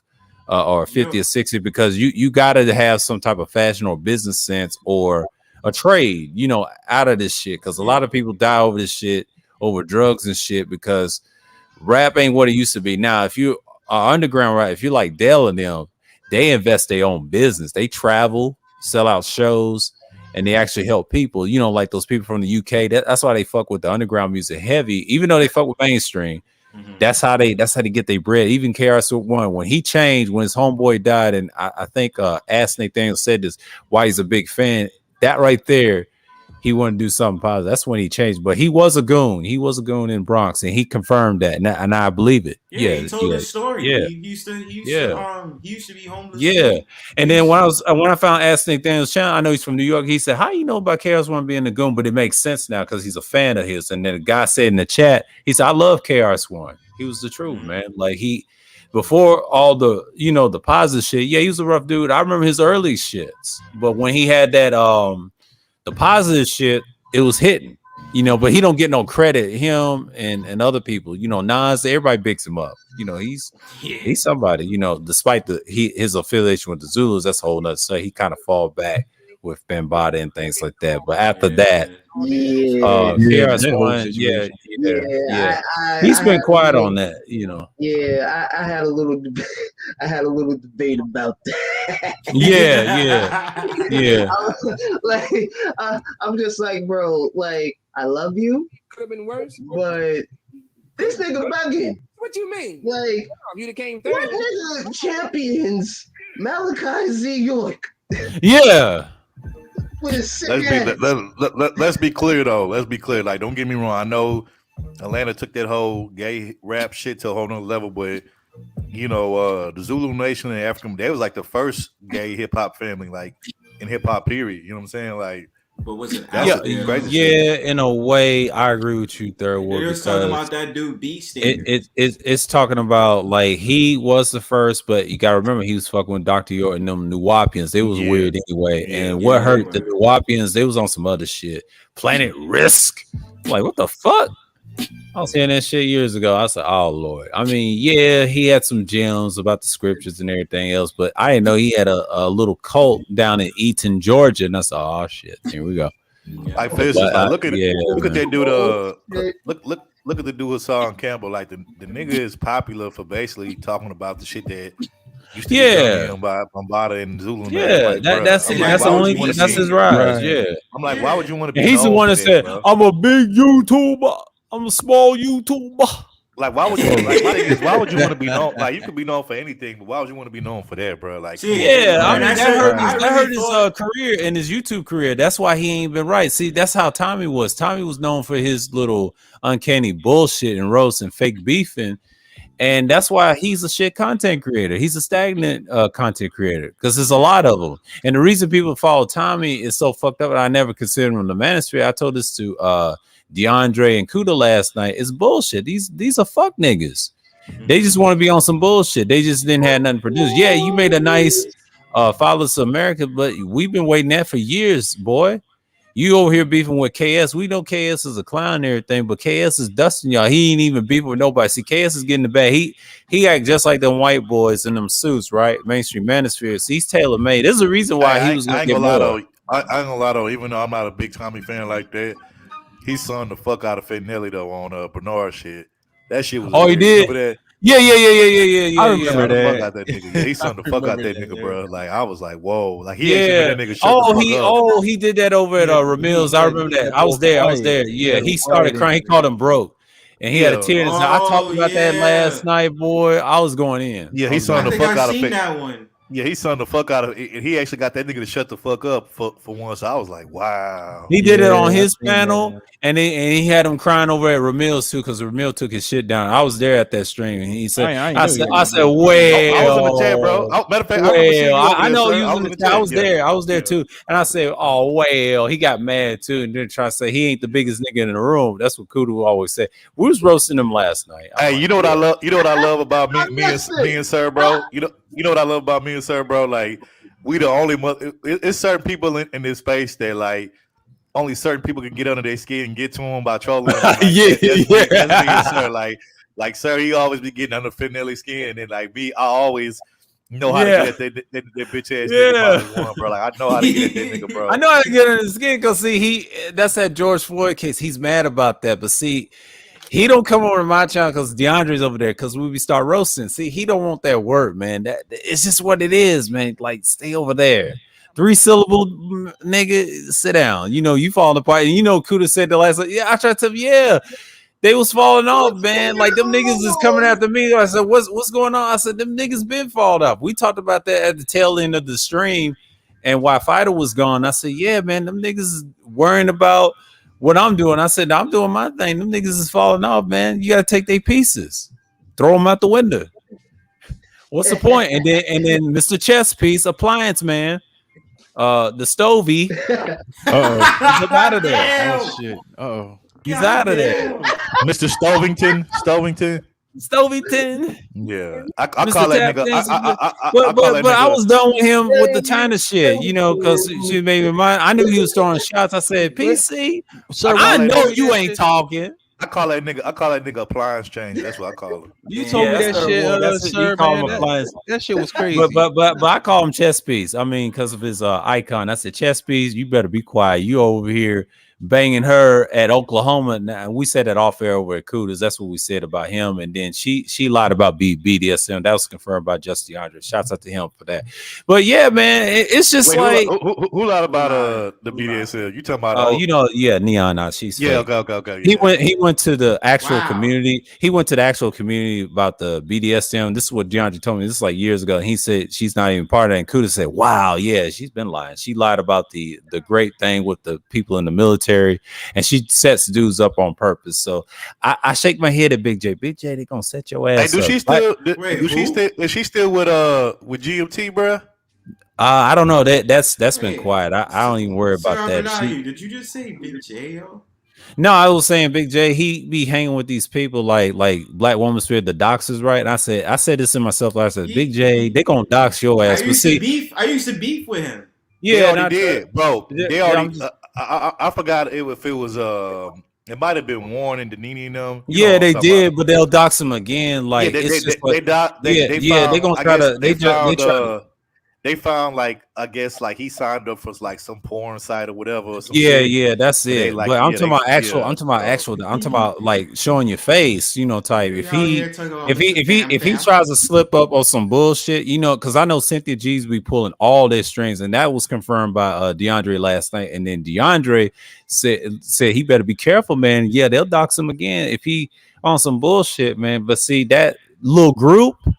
He be rocking they with finished. he be rocking with I mean- her and Cynthia and B1. And I'm just shaking my head, but see, I know why he's rocking with Cynthia because you know they bought him out. But Black Woman Spirit, she's ass. dirty, man. Yeah, she's dirty, man. Because I know she's petty, and she'll tell it to Sinji to dox him. You know how it is, and that's why they falling apart. But see, Big J knows the truth, and we all know the truth. Like them hoes is guilty, man. So But what see, you it's think kind of like about that. him? It's because it's like the usual conversations. I can't stand you, 2.0 niggas. Yeah, and blah blah blah blah. same old shit. We But it's was really beefing- Reg the bad guy. But you have to pay attention. He yeah, doesn't but that's like the Reg. thing. When we first started beefing, I was surprised because it was like, yo, okay, yeah, I'm in a Nashville. I understand third. It's like, yeah, you follow around Obsidian, you rock with Reg the bad guy. I'm like, whoa. I don't even go on their channels, nor do I participate on their panels. What are you talking about? So we was just beefing for like a while, and I just, you know, I remember that. I remember that. Yeah, you went after him. Yeah, And because then he was I on think- some bullshit. I think he kind of toned down with you. He's on some much. I mean, y'all probably still go at it, but not as much. I mean, Nah, we cool now. Like the only person Yeah. I went at recently was Woke Progressive. oh, Like, well, that's that's a Bro, yeah, why, he's my irrelevant. question is why is anybody even talking to that old Rainbow? That ass weirdo, nigga, bro? yeah. That- Nah, I that say he motherfucker. started crying like a bitch. Cause last time I Yeah. roasted him was on Elite's panel, yo, and he was getting mad at me because he started talking shit. So I was Who's like, panel? Miss Elite. This girl, Miss Oh, Elite. okay. I don't know who that is. I don't know who that is. Yeah, so. she's cool people. She just be too concerned with like crystal swirls, in my Bro, opinion. that bullshit. Here's Yeah. the question. Here's the question I have for y'all. So, why is it that in this space, in which I think I kind of already know that, but I just want to get you guys' take on it. Why is it that these guys in this space be acting so damn tough and masculine and shit? But I remember if I'm not mistaken, Woke Progressive. I think GC or Appliance Changer let him up on his panel one time. Yeah, he was bro. saying I remember. Bro, he was let me saying tell some you. weird shit. Wait, and then bro. also hold on real Okay. quick. Also, niggas act like they forgot that like some years ago, like 2 years ago, when O'Shea used to have them Sunday Rumbles, when fucking Edward Anderson was up there, the nigga told Taz, you know you want to hit this, and like Yeah, niggas just like yeah. totally like Pause. forgot about that Pause. Yo, True. pause. shit. And niggas totally swept that shit under the rug. And Hold like, up, yeah, whoa, hold up, fucking Bird, hold up. Stop right there, hold up. No, bro, this is true story. This is true facts. He True said story, that bro. shit? Yeah, Yeah. bro, yes. This nigga said, okay, so you know, O'Shea used to have the rumbles back then where niggas used to argue, and I think it was Fantastic was on the panel. It was Taz, Edward Anderson. You know how Edward Anderson be on this long-winded shit, just be talking over motherfuckers without Go even. ahead. He ate the juggernaut. I forgot. Him and Taz was disagreeing about something, arguing, and then like out of nowhere, like Taz roasted him, and then he said, he smacked his. He said, Taz, you know you want to hit this. And like niggas on the panel started bust out laughing. It was like I was shit. So I put in the chat. I said, you niggas still gonna fuck with this nigga Ed after what he said? And the very next day, ran right back to fucking with him like he had never said this shit. I was like, this face is on some suspect shit. But go ahead. Oh man, go ahead. Yeah, but the thing about it is I want to say this real quick. When I roasted woke progressives dumbass, he like the thing about it is I know how to get under his skin because all I have to do is start calling him a homosexual, and the only thing he says is, "Yeah, you're low IQ. You're low IQ." Bro, that's all he said. I had a whole IQ Negro, and I was like, yo, fuck out of here, you fake ass. I was like, you fake. I call him Suge Knight because I think he looked like Suge Knight. But I was like, you fake ass pro blackity black pro woke motherfucker. Fuck you and that dashiki you wearing. That nigga said on the panel, he was like, you know, I'm saved. I'm the Lord saved me, delivered me. He prayed my gayness away. I was like, whoa. No, he didn't, because this is the thing. But look, listen, when he was on Game Changers panel, right? Stove Changer, as y'all call him. He was sitting up there, bro. We did not know he was gonna come on there. So it's me, Melody, and Game Changer. And bro, we literally had a 2-hour discussion about this nigga not trying to admit that he still has attraction to men. So I'm like, why the fuck you even here? You know what this nigga does? And am I tripping, he started crying like a bitch. I'm gonna say this last thing. I'm gonna say this last thing. He started crying like a bitch. He get off the panel, and then he goes on his panel and start having a confessional, start cursing everybody out on his stream, bro. And ever since then, I've been trolling him. Am I tripping? Or I could have sworn I heard fucking woke progressive say this shit. I could have sworn one time he said some shit like he said he like little boys or some shit. He don't like. He like short niggas, bro. Yeah, no, he like short dudes, bro. But if you call him the P-file, he'll get mad.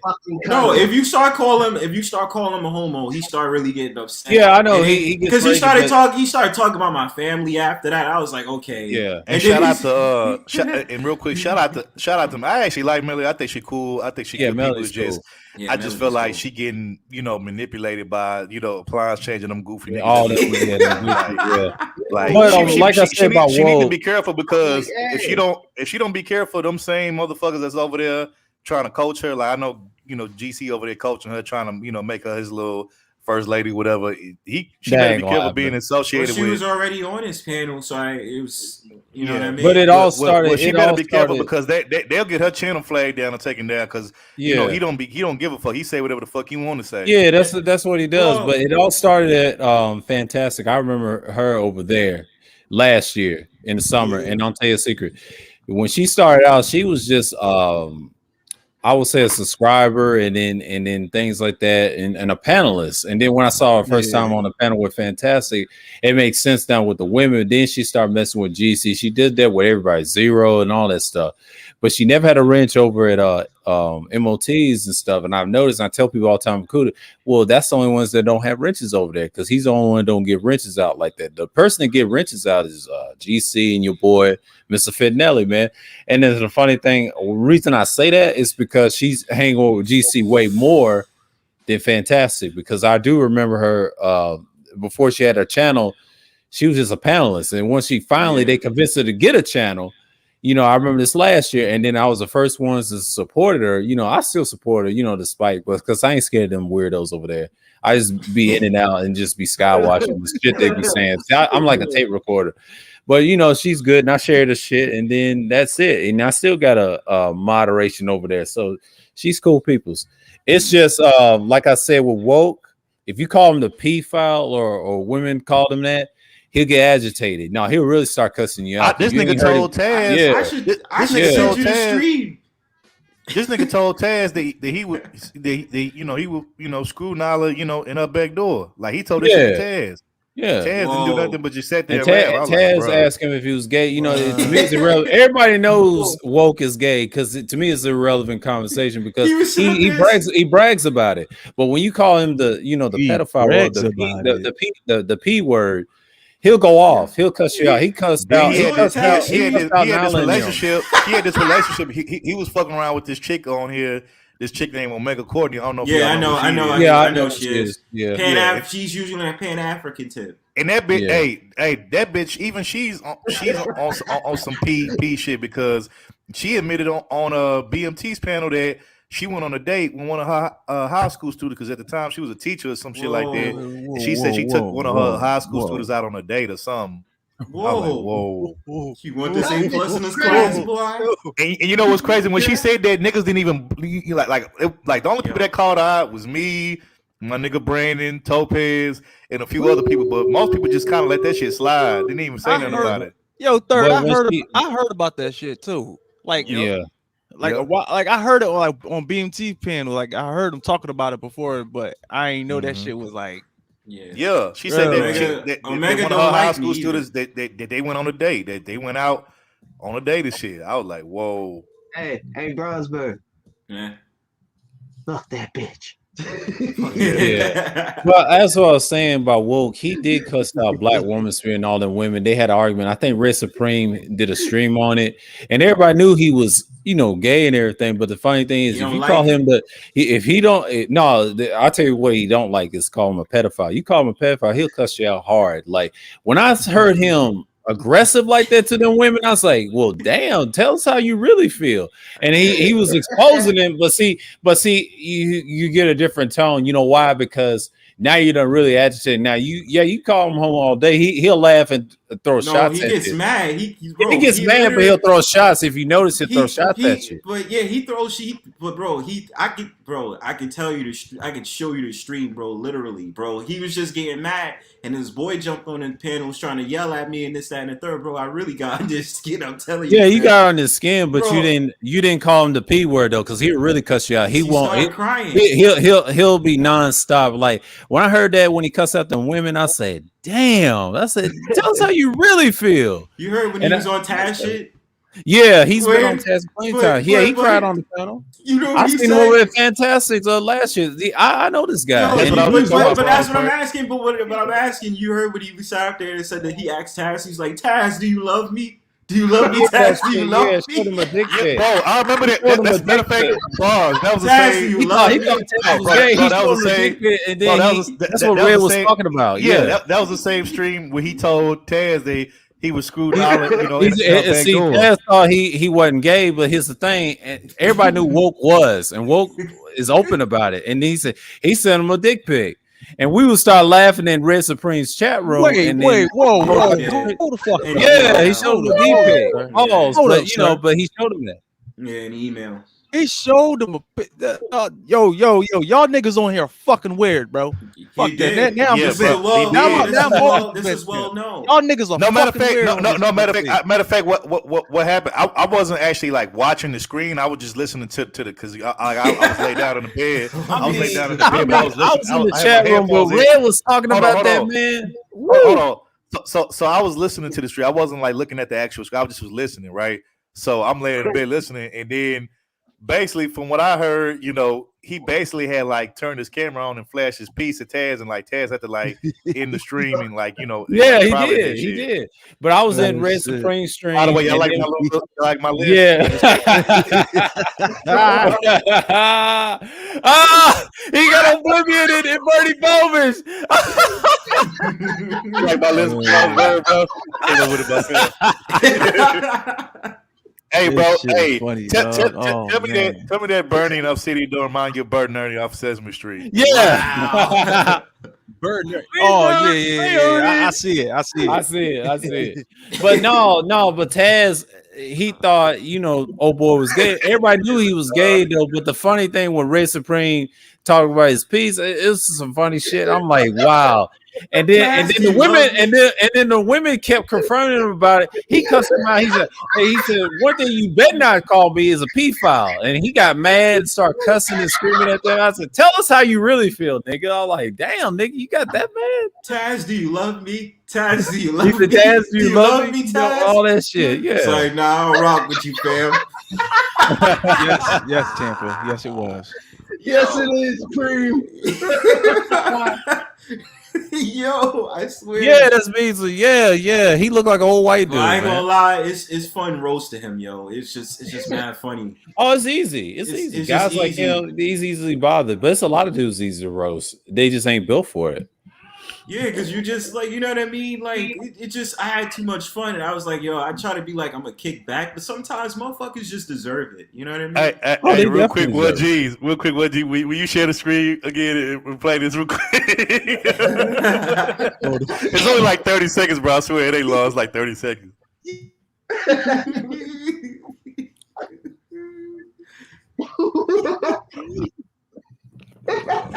This is too bad, yo. Wait, I gotta say this. It's not letting me click on here and do the chat. One of y'all got to share your screen. I got you. Hold up. All right. Yeah, you gonna do it, Rashad? Yeah, I got Yeah, you. Okay. Yeah, that's Birdie in Obsidian, bro, right there. Oh, man.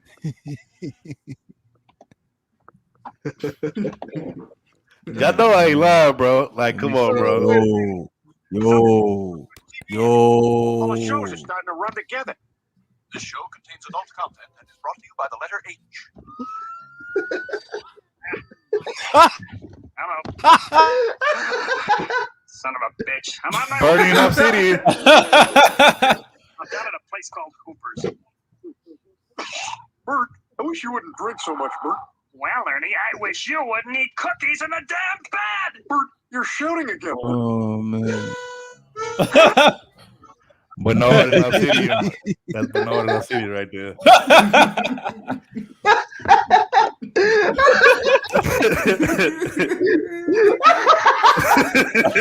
Some niggas, bro. Y'all were off serious. Y'all swear to God. Y'all are so stupid. Oblivion and Bernie Bowman. Oh my God. Bernie. Bro, this so what you call it?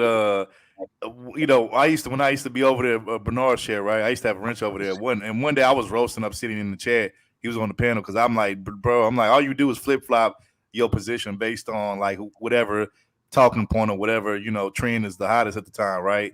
And this nigga got mad at me. He told me, Bernie, could you please get Third World Columbia in the chair? Could you please get him? And he was like, okay, I got you, Obsidian. And dude took my wrench and topped me out. I'm like, wow. I'm like, so I can't even say, like, I can't even just be honest, bro. I'm like, I didn't even, all I said is, bro, you a flip flopper, and like, motherfucker took my wrench and topped me. I'm like, wow. And when I used to go over at Bernie Popov's shit, because shouts out to Cuda because he thought it was like, real. Bernie, Or he's whatever. bullying me. He's bullying me, Bernie. Stop.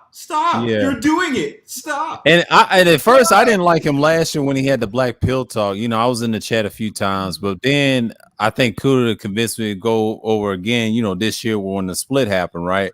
And then they had this one stream, like he went over when he had 2,000 subscribers and we helped him. And this is when I was doing my daily checkup, whatever, right? I was looking at that stream and I saw Pablo up there. They was talking shit, mad-ish. And I called him a trick in the chat. He was complaining too. And I was roasting him. And then this whole ass nigga timed me out. I'm like, what? And this is when Tommy tried to hijack the whole conversation on that panel. And I did that stream trying to say at Bernie's stream. I said, man, these niggas is, you know, and I was done with him then. I said, you know what? I said, let me start roasting this nigga, you know. And I had to do that, man. I don't even watch his ass like that anymore. Yeah, I knew he was a fuck nigga. Straight fuck boy. Yeah. But shout out to DS1. This Yeah, what I that's can't Bernie stand about them Popovich. for real. Yeah. they like to be on this. I'm a man. I'm a man. Yeah, I'm a man. shit. The white man can't do nothing. Nobody can't do nothing to me. When you know there's a whole system out here that can fuck you over, but you think you strong as a motherfucker. Till they slap your bird ass chest. Yeah, burn ass shit. Yeah. Help! Help! Yeah, Help! Like, ah! Someone help me, please! Help! Help! Help! Oh well, and nigga. Y'all peeked the chat.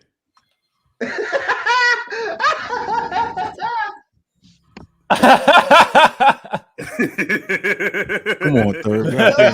Come on, man. Yo, just imagine. Come on, man. Yo, just imagine there was actually a link out and we actually seen this thing. Like, well. Look what the Hobbit, bro. And you know, what kills me. All that nigga Ed do is talk about the gynocracy, but it's like, bitch ass nigga, you sound like the gynocracy, nigga. You be smacking your lips and smacking your gums and clapping your hands. Like he be also that nigga be like, ooh, bitch, and snap in a twist looking ass nigga. I'm like, bro. Like that's the type of shit that nigga he be talking about the gynocracy, but it's like, nigga, you sound just like them bitches when they be fucking smacking their damn gums and clapping their hands and shit. Like, come on, bro. And my thing is so let me ask you a question. So I guess being high value means that you learn how to be high value from a ex cheerleader, right? Like that's what we doing now, bro. That's what's hot in the streets. We learning how to be masculine, high value man from a cheerleader, from a nigga in a skirt and some pom poms. Let me get an H. Let me get an I. Let me get a G. Let me get an H again. That's what we doing, bro. High value. Yo, Kevin, he's our man. No one do it. He can. Kevin, I love you, Kevin. That shit. 100K, yay! It's Kevin, bro. Kevin, woke, progressive, Ed. I've seen it, but them niggas is in the Hall of Fame for sweetness, bro. They on the Hall of Fame. Go ahead, for sweetness. Go ahead, ladies. Yo, Street Team Memes was dope when he did that fucking rendition, yo. Oh yeah, he's been quiet lately. Yeah, he's been quiet, yo. I wish. Oh, did y'all hear what happened? Did y'all hear what happened with Ed? Did y'all hear what happened with Ed lately? That I guess they said Avatar X recently had a stream, and I guess she had dropped a link. And Ed had hit the link, and they said that she kept that nigga basically waiting in the back for like 20 minutes. And he got pissed off about it. Yeah, I heard about that. Yeah, he's mad. He's been going at her lately. She does that though. Yeah. So he went to his channel. He did a stream about it. Now, he didn't say her name directly, but he was like he was talking shit about. He was like I even timed it. I was back there for 20 minutes and shit, and he was like, don't say her name in my chat. Like if you say her name, I'm gonna time you out of shit. I was like, bro, I'm like, we all know who the fuck you talking about, bro. Like you might as well. It's pretty obvious, dog. Like, come on, bro. Yo, damn. Yeah, but he was mad. He was big mad. He was in his fifis that day because she just left his ass stranded in the bed. Didn't even let him on. Well, that was yesterday's stream. No. This maybe like a couple weeks ago, like 2-3 weeks ago, something like that. Okay. Yeah, but my thing is, I'm thinking to myself like, nigga, after I would have sat up there for like a couple minutes and she would let me on, like, nigga, I would have bounced, bro. I wouldn't have been up there sitting behind the scene for no 20 minutes. I did that. Yeah, right. I was just like, cause I only did that like, cause I started before, when she really started coming up, like, she wasn't like that. She'll let everybody jump on the stream and this, that, and third. But now you got all these fucking helmets that come on. And the thing about it, she allowed that shit. Yeah, mad fucking helmets, right? And recently, I came on the stream. I waited. I was chilling my own business, but she had me wait. But I was just like, I just was on there to talk shit. It's like one of these, another one of these strags, one of these black women. They're like, I hate black men, and she's with a white man. I'm like, so why the fuck are you here, bitch? I hate black men. It's like I was asking a question. I'm like, why are you here? It's affecting my little sister. We got to talk about the community. And I'm just like, the fuck you? Why? If you're with a white man, you're right. So why are you here? But anyway, just getting back to what I was talking about. Yeah, she was doing that. She was having people wait. But the thing about it is, I don't know how it is now. She just be having mad helmets on a platform. Oh so yeah, I be roasting. No, what I be it roasting is, in she the only background. gonna have people. She only gonna have people on her panel that basically kiss her ass and that agree with her. If you That's want it. some- That's it. Bro, Yeah, I used to be joking. Yeah, Bro, Jessica. I used, Yes, Jessica. Yes. yeah, I used to be Yes, joking. yes. All day. Yeah, bro. Yes. I used to be coming on there joking and just like dead ass arguing with her on the stream just for fun. Like I mean, I know y'all don't rock with her. She's cool with me, but like I used to just come on there and argue, bro, and just be talking shit. Like regular see, the problem with her. See, I have no problem with her. She's mad at me because I kind of checked her over some shit, and I think Pepe got on her nerves, and we was roasting her. And then over at Kuda's third shift, and she's mad at Kuda and me because we stood our ground.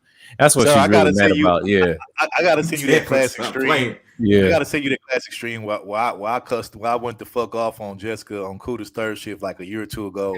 I went off on her and I went off on I went off on her and Smooth at the same damn time. I mean, like I just find that stream, bro. Yeah, I gotta find that. The reason why because the bitch lied on me and said that I was like screwing one of the chicks in his face, which I don't even. She lied on me about the MOT shit, and I told her you wasn't around March 2nd, girl. You over here instigating shit, and I pulled a whole card. She didn't even like that. She was mad. She's like, "How'd you know?" I know because I know what you do. You be trolling.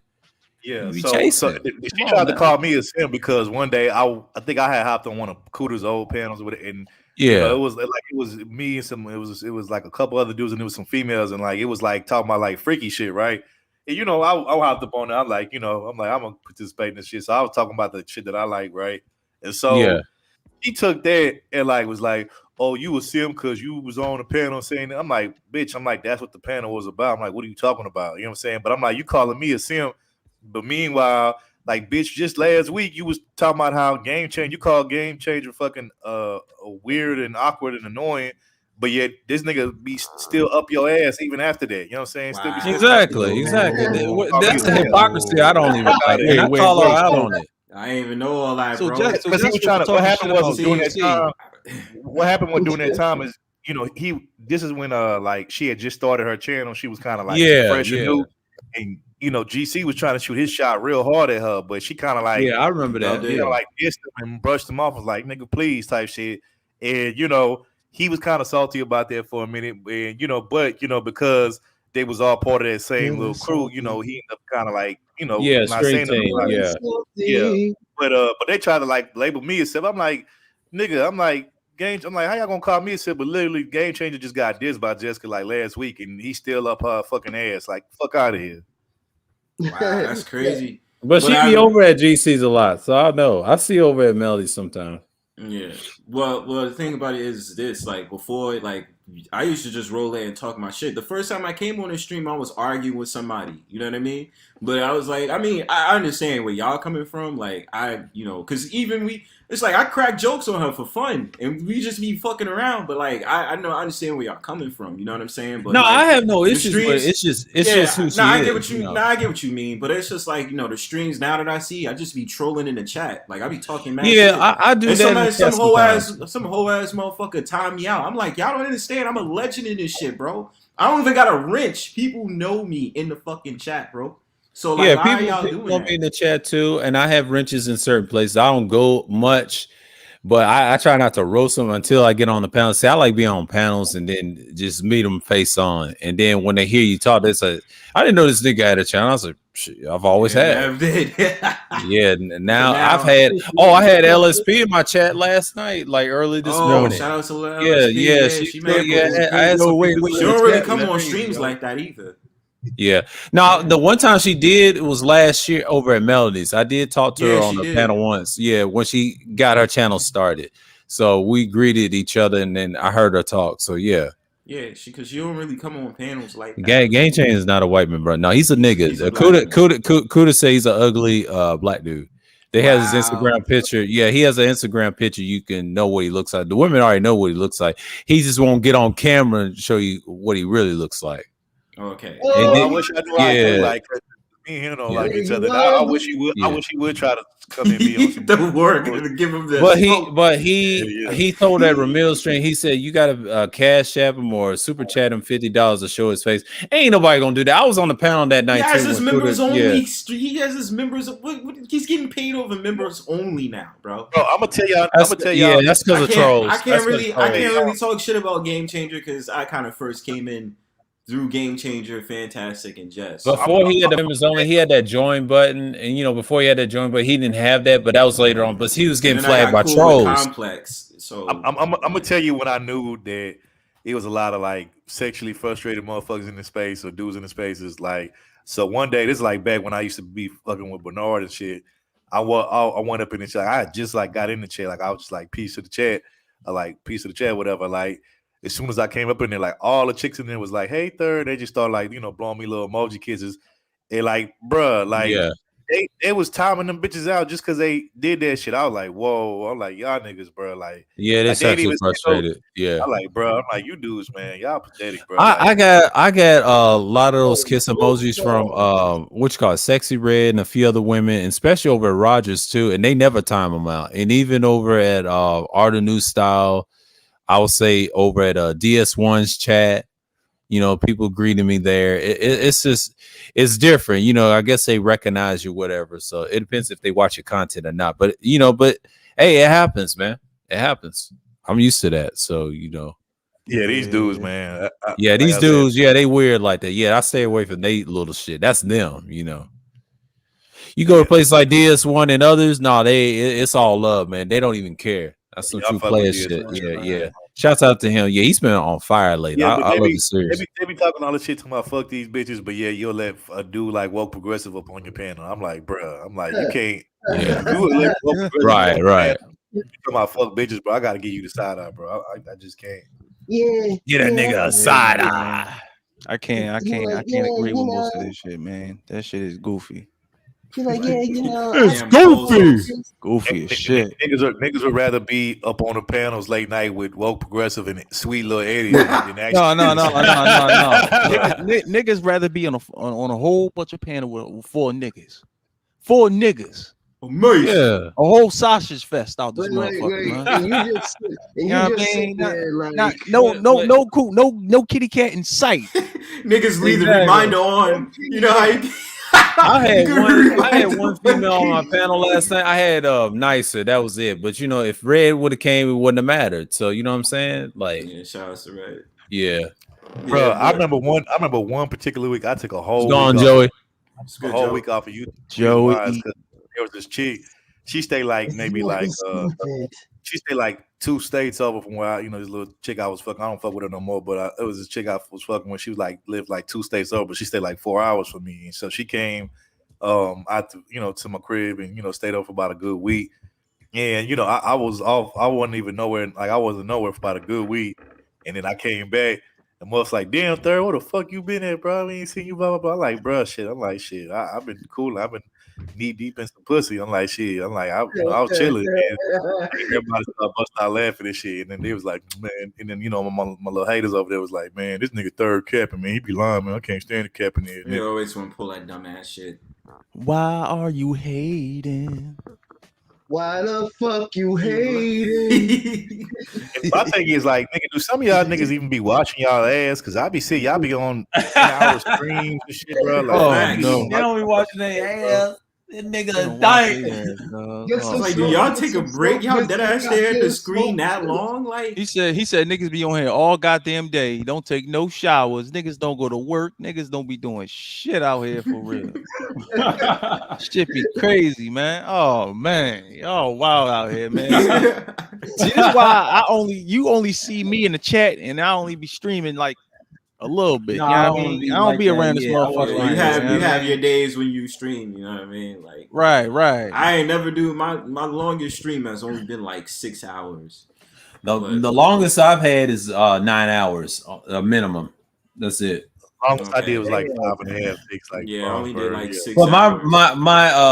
my requirement is 3 hours. But if it's a great concert, it usually be about 4 to 8 hours. That's it. But 9 hours, that's if it's really good, if it's a great strain, it's usually 9 hours because it depends on the topic, you know. Right. But normally it's usually 4. That's it. You know, I'm off. You know, I'm off on 4 hours. 3 to 4 hours, I'm good. I'm good on that. So you gotta hit him with that. Oh, you know, it's getting late. Yeah, it's getting late. Yeah. I work in the morning. I was like, oh, yo, I'm tired. I ain't gonna lie, yo. So yeah, I'm having the next stream. Like, yeah, I keep saying that. Yeah, that's yeah, man. These dudes, man. I swear, like I said, I'm not gonna just say it. I heard dudes be on panels butt naked, man. That's what I heard. And not to, I don't say pause, but you know, but hey, they do some weird shit. Man. That's what I heard. Yeah, you should see them when they get on women panels. They be on bro. Panels. On women panels, yeah, that's what I heard. And I didn't at first. I didn't want to believe it. I was like, whoa, like, hey, no. Internet. They trying to get a date off of this shit. Yeah, like it's like, yo, let me super chat this shorty real quick. Like niggas be on chats out here, be over here like, yeah, I'll fly you out. Let me hear her voice.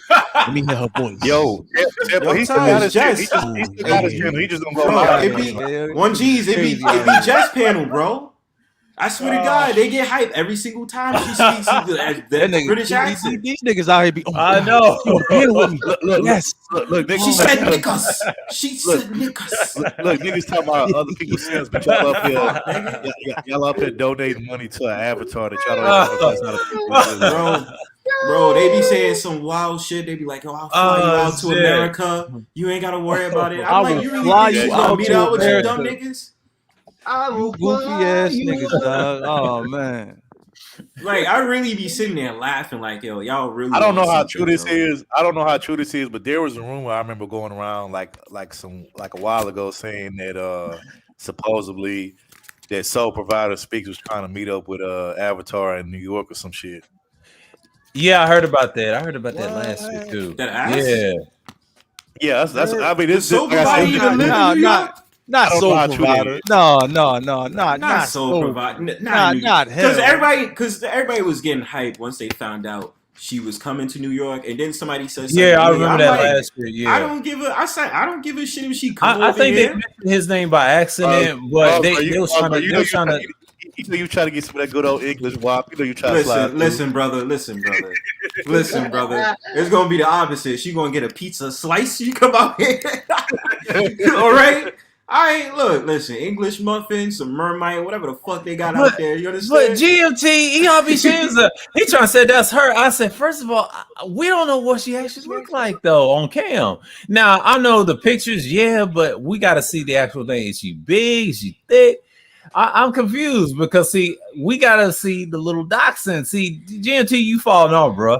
He was trying to say that's her on OnlyFans. It's like, what? Nigga, y'all crazy. That's not her on OnlyFans. Yeah, that's crazy, though. Because me, I didn't believe that either. I'm like, nah, bro. I mean, they look alike, but that's not her. It didn't look like her to me, but whoever that was, I'm not gonna lie. Whoever that was, OnlyFans. Yeah, she looked good. I ain't gonna lie. She looked good. I was like, that don't look like GMT. Come on, bro. Like that ain't her. That's some weak shit, yo. He's reaching, but that's a great reach, though. No, that's a great reach. I was like, whoa, is that her? I'm like, wait a minute. Yeah. What's a fucking head? She do got the forehead, and her eyes is a little slanted. Just imagine whoever that chick is, because we all know that's not Avatar. But just imagine if whoever that chick is. Just imagine if she was to come into this space, boy. She would. Oh, them niggas would be. They wouldn't even able to handle. A lot of niggas' whole cards is going to be taken. Look, you know, a lot of niggas. Come in this space, they're gonna be like Avatar X who? Like they gonna forget all about her. Yeah, bro. You know how dudes do as soon as they hear the voice, they be like, "Yo, baby, honey," and all this other shit. I'll be like, "Y'all niggas is weak," and y'all want to sit up there and talk shit about women, and y'all be like this one. Yeah, the hypocrisy. The fuck out of here. I'm the same way, bro. Fuck out of here. Fuck out of here. I knew when Melody fuck out of here. Joey, what's going on, man? My bad. I knew she was gonna blow up, bro. Because I ain't gonna lie, Melody actually kind of cute though. You know what I'm saying? And to me, yeah. You know, I think she's cuter than Jessica X. Me personally, listen, Melody cool as shit. I fuck with her. She's straight cool. Yeah, she's cool people. She's from Jersey. Is she from Jersey? Yeah, she from Jersey. You from Yeah, Jersey? she from Jersey. You know what I mean? You know what I'm saying? But yeah, well, I knew when she started her channel, I knew niggas was gonna blow up her channel. I know. I You was seen there. dudes in the chat. I They was was like, there. yo, look at her It was crazy. Instagram. Look at her Instagram. I'm like, Uh-huh. y'all dudes is wild. I ain't gonna lie. I see her Instagram. She be thirst trapping like a Yeah, she be motherfucker. thirst Yeah, trapping she like does. as hell, bro. Yeah, she be thirst I trapping mean, like a I was I know like, that. damn, like she just had the yams out. I was like, damn. Yams I'm like, out, panties with the mix match. I was like, all right, I see how you do. And then she showed herself getting banged out in the shadow. I was like, oh shit, Melody, you're a freak. Hold up. What? Yeah, I'm playing. What you talking about, bro? What you talking about? I saw her Yo, Instagram. yo. No, she thinks she's She but she's thirst trapping. cool with it. She's cool. She's cool though. She cool, but she be thirst trapping OD. Yeah. I was like, please don't. I mean, show it's your boyfriend in the chat. it's making it work. She getting business off that shit. But when I saw the boyfriend in the chat, man, not in the chat, but Number in that one shower on grinder. Instagram, that's crazy, man. Yeah, man. What's up? I'm not surprised. up? I'm not surprised because she had that. Grinder. She had What's that- good, she had Joey? that- What's going on, UD? Joey? Peace. What's good? What's good? What's good with it? Underrated.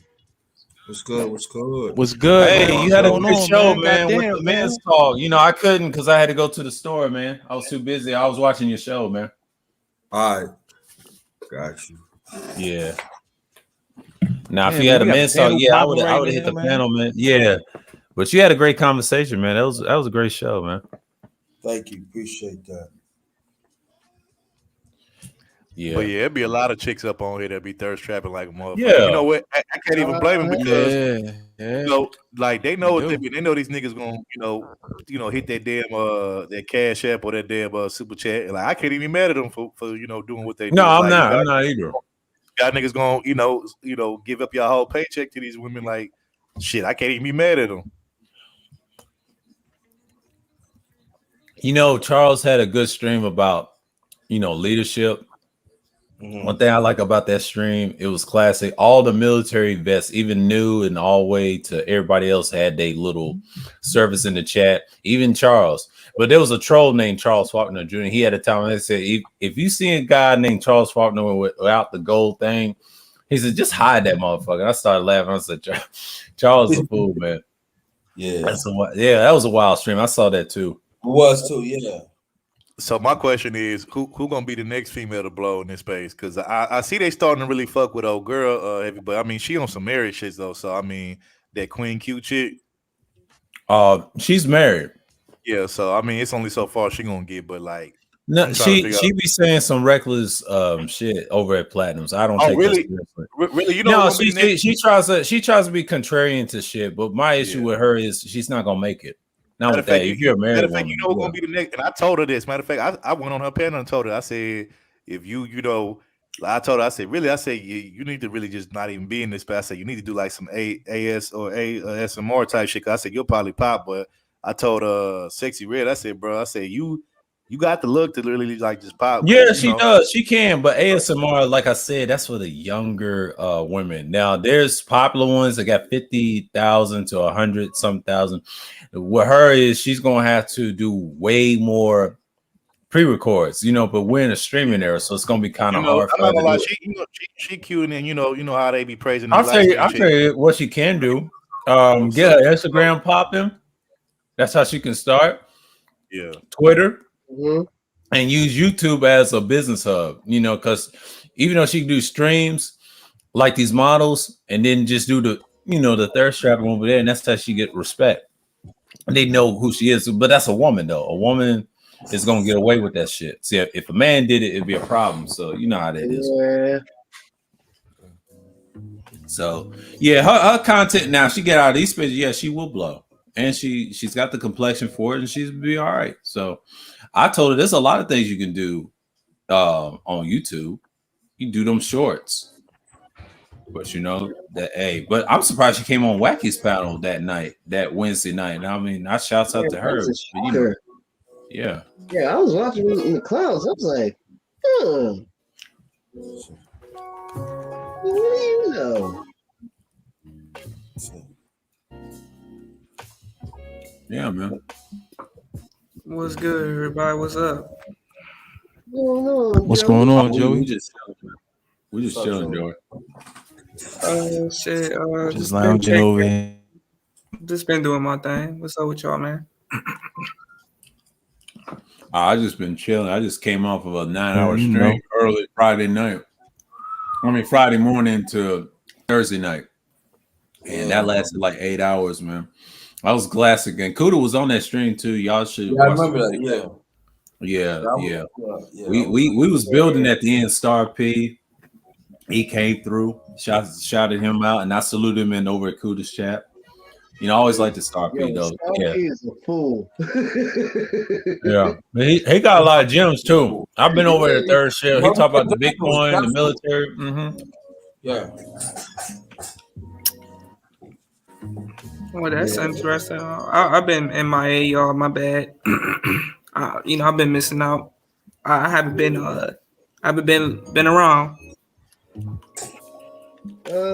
That's a great thing, Joy. Huh? That's a great thing, Joy. Oh yeah. Let's throw the bright side. You haven't really missed anything but bullshit. That's a whole bunch of bullshit. Yeah. Well, ain't nothing new under the sun though. I just been doing my thing, y'all. I'm glad to see y'all, man. Just been doing my thing. As you should, man. As you should. Yeah.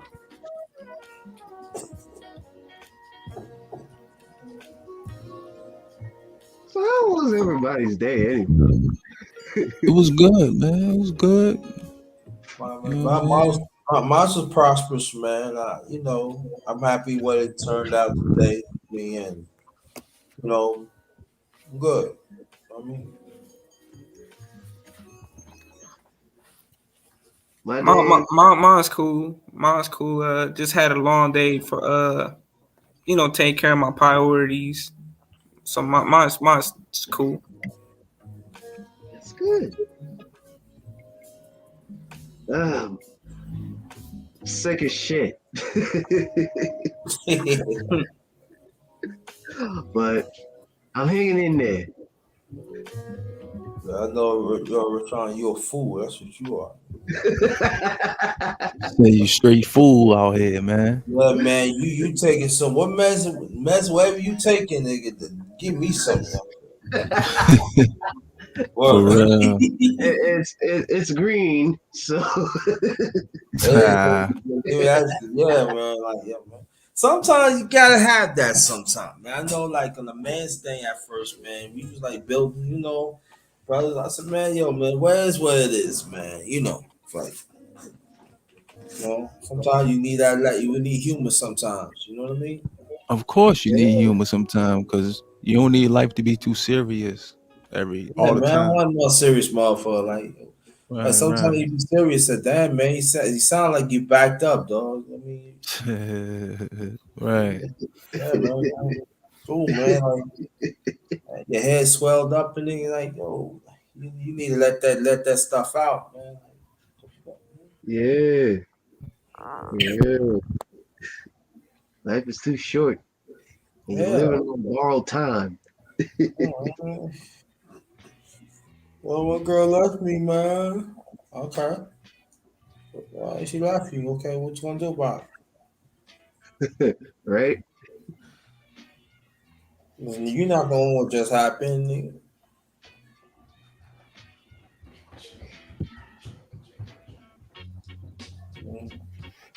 Oh man. Oh shit. Yeah. I heard. I know that bullshit.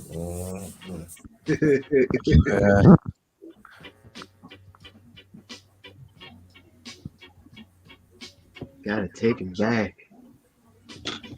Facts, man. You gotta take it back, man. I don't care what nobody says. You can hang with these young niggas all you want.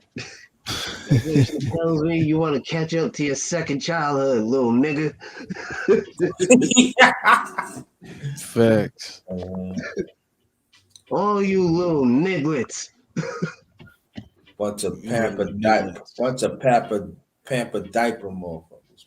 Bunch of pampered diaper woman pandering ass niggas. Bunch of Similat sucking 40-year-old nipple motherfucker. Right. I'm done. I ain't ready yet. I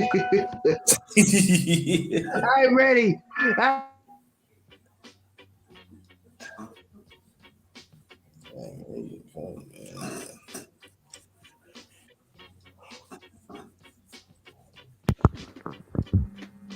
All right, so listen, y'all. Tomorrow I'm having a stream. I'm having a hip hop discussion. I'm be talking about the '90s hip hop era. Oh. And I'll be talking about like everybody's different opinions on like who they like. Like, did you like the conscious era? Did you like the gangster shit? Did you like that smooth vibe shit? You like that Diddy dress up, get fly shit? You know what I mean?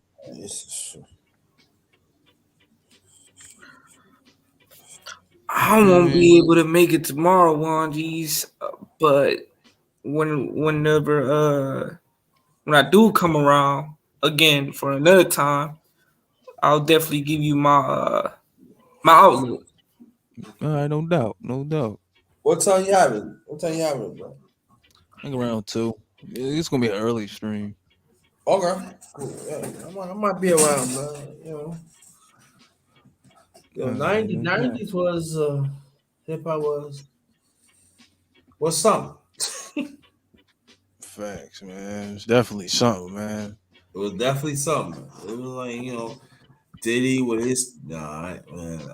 Yeah, we ain't gonna go there with him. Yeah, exactly. I was gonna call him something, but I'd be nice enough. I was gonna call him like he very funny banana split motherfucker. But you know, I'm like, you know, he a banana split type cat. Yeah, man, he banana split, and you know, he like everything split. You know what I mean? So you know.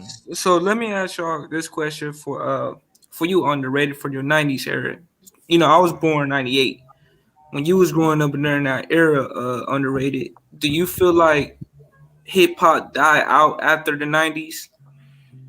Nah, to me, no, it didn't really die. 2000 has every era has its place. You know what I mean? But I would say this, that the '90s hip hop, I'm talking about on the finance, it was very profitable, and hip hop need variety.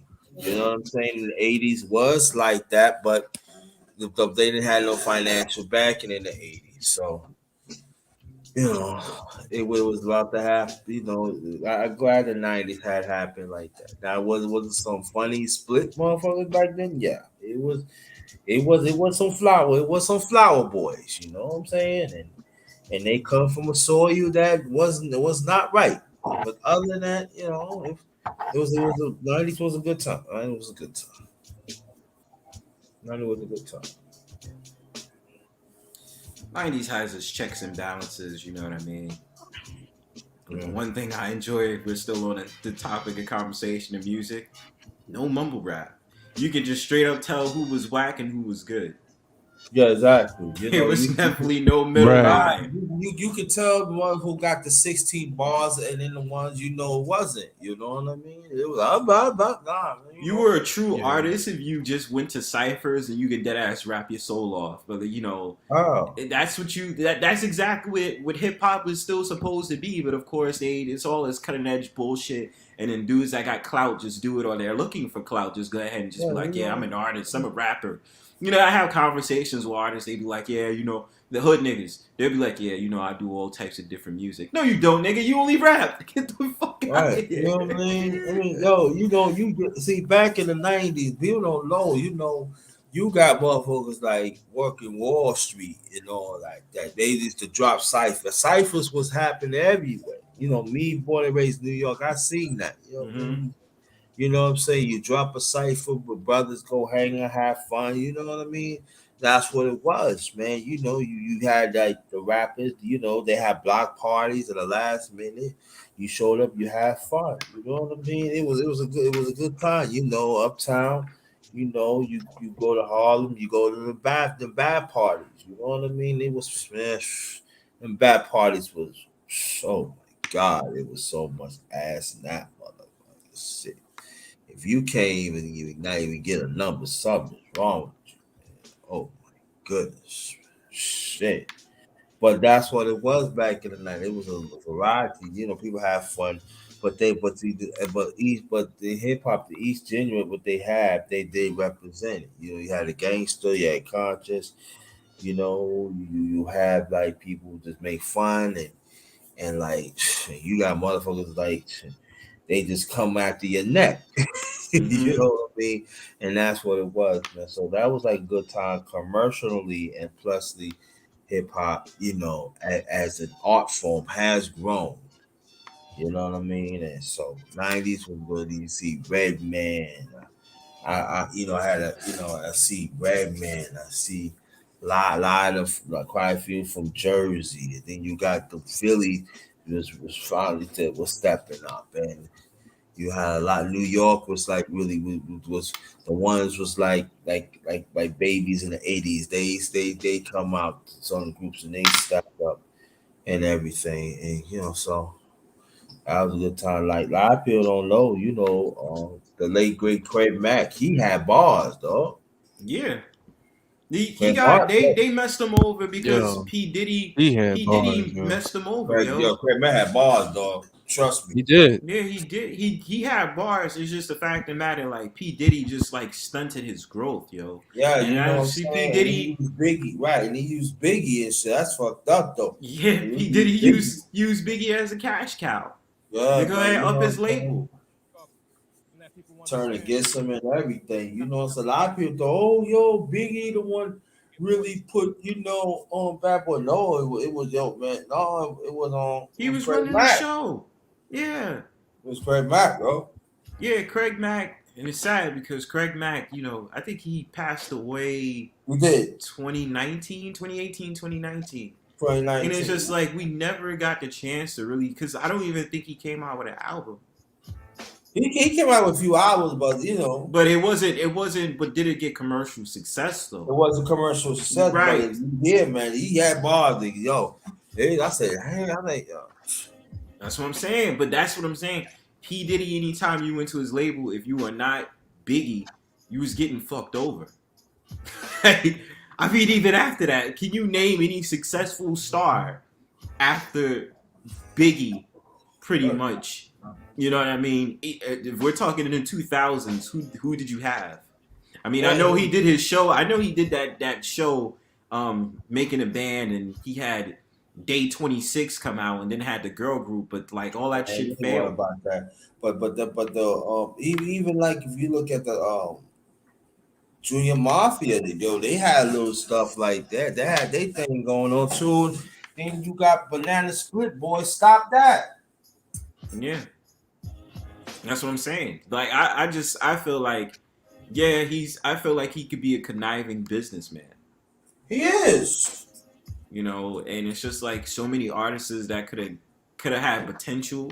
They wound up getting locked up or doing a bid. Yeah, look what he did to Sean. Look what he did to Sean. Yeah. You know what's crazy? Yeah, I know this is weird, but like I thought Sean was actually a fat man. Where he was like I really thought like because he had a deep voice, and then you look at him, he's type scrawny, right? Yeah. And I'm just like, I would never expect Sean to look like that and be talking like that. He's like, he came out with that song More or Less. Yeah, that nigga got an OD deep ass voice. It's like More or Less. You know, I'm thinking he's a big and tall dude, but he's just some regular like scrawny Belizean dude. Yeah. Like that shit confused me. Like I didn't know that. Like we came out with that song. I forgot what song it was. Some song he came out with like in 05. He had the video. I was like, yo, that's Shine. Yo, shit. Yeah, it's Shine. Yeah. Yeah. Now he's in Belize doing some type of politics or something like that. Yeah, in Belize. Yeah, man. He was deported, man. Yeah. Overdoing of a Banana Split boy. Mm-hmm. Do you feel? Let me ask y'all both, y'all. Do you feel like Faith Evans got something to do with Biggie's labels? What you mean? trying to like what's be scandalous with the money with P Diddy. Oh, what you mean like them stealing like royalties or something? Yeah. Faith Evans, I mean, it's a catchy thing, right? Because I don't know if this is related, because I forgot. When they had that song "Get Money," and this is all for the whole entire debacle that was happening with Faith Evans anyway. Because then you had Tupac that was just like, "That's why I fuck your bitch." So I mean, it's really shaky. You know what I mean? Do I think Faith Evans probably was dealing some type of low blow shit with Biggie? I don't know. I'm just gonna play probably devil's advocates and see it from both sides and say yes, possibly, and then no. You know what I mean? Because I mean, it was just shaky. I mean, you're dealing with someone who's coming from being an intern into having his own music label. You understand? And he's using the whole entire Junior Mafia and Notorious B.I.G. to up his brand. Because trust me, could he survive off of Notorious B.I.G. and Junior Mafia? I don't know. Because, I mean, he needed that sound. You know what I mean?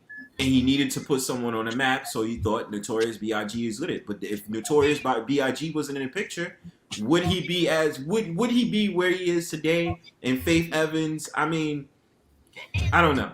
It's really hard to take, but I don't know. I would think. I mean, to be honest with you, I wouldn't say so. She probably did some shicey shit, no doubt about it, but I wouldn't say so. But I would say this though. Get back to the banana split boy. I would say this, that he would start dealing with people that we know, quote unquote, like decades before was shady. They was into a lot of shady stuff, man. I'm talking about it's confirmed. And it was a lot of business moves. People say it was questionable, but it was calculated.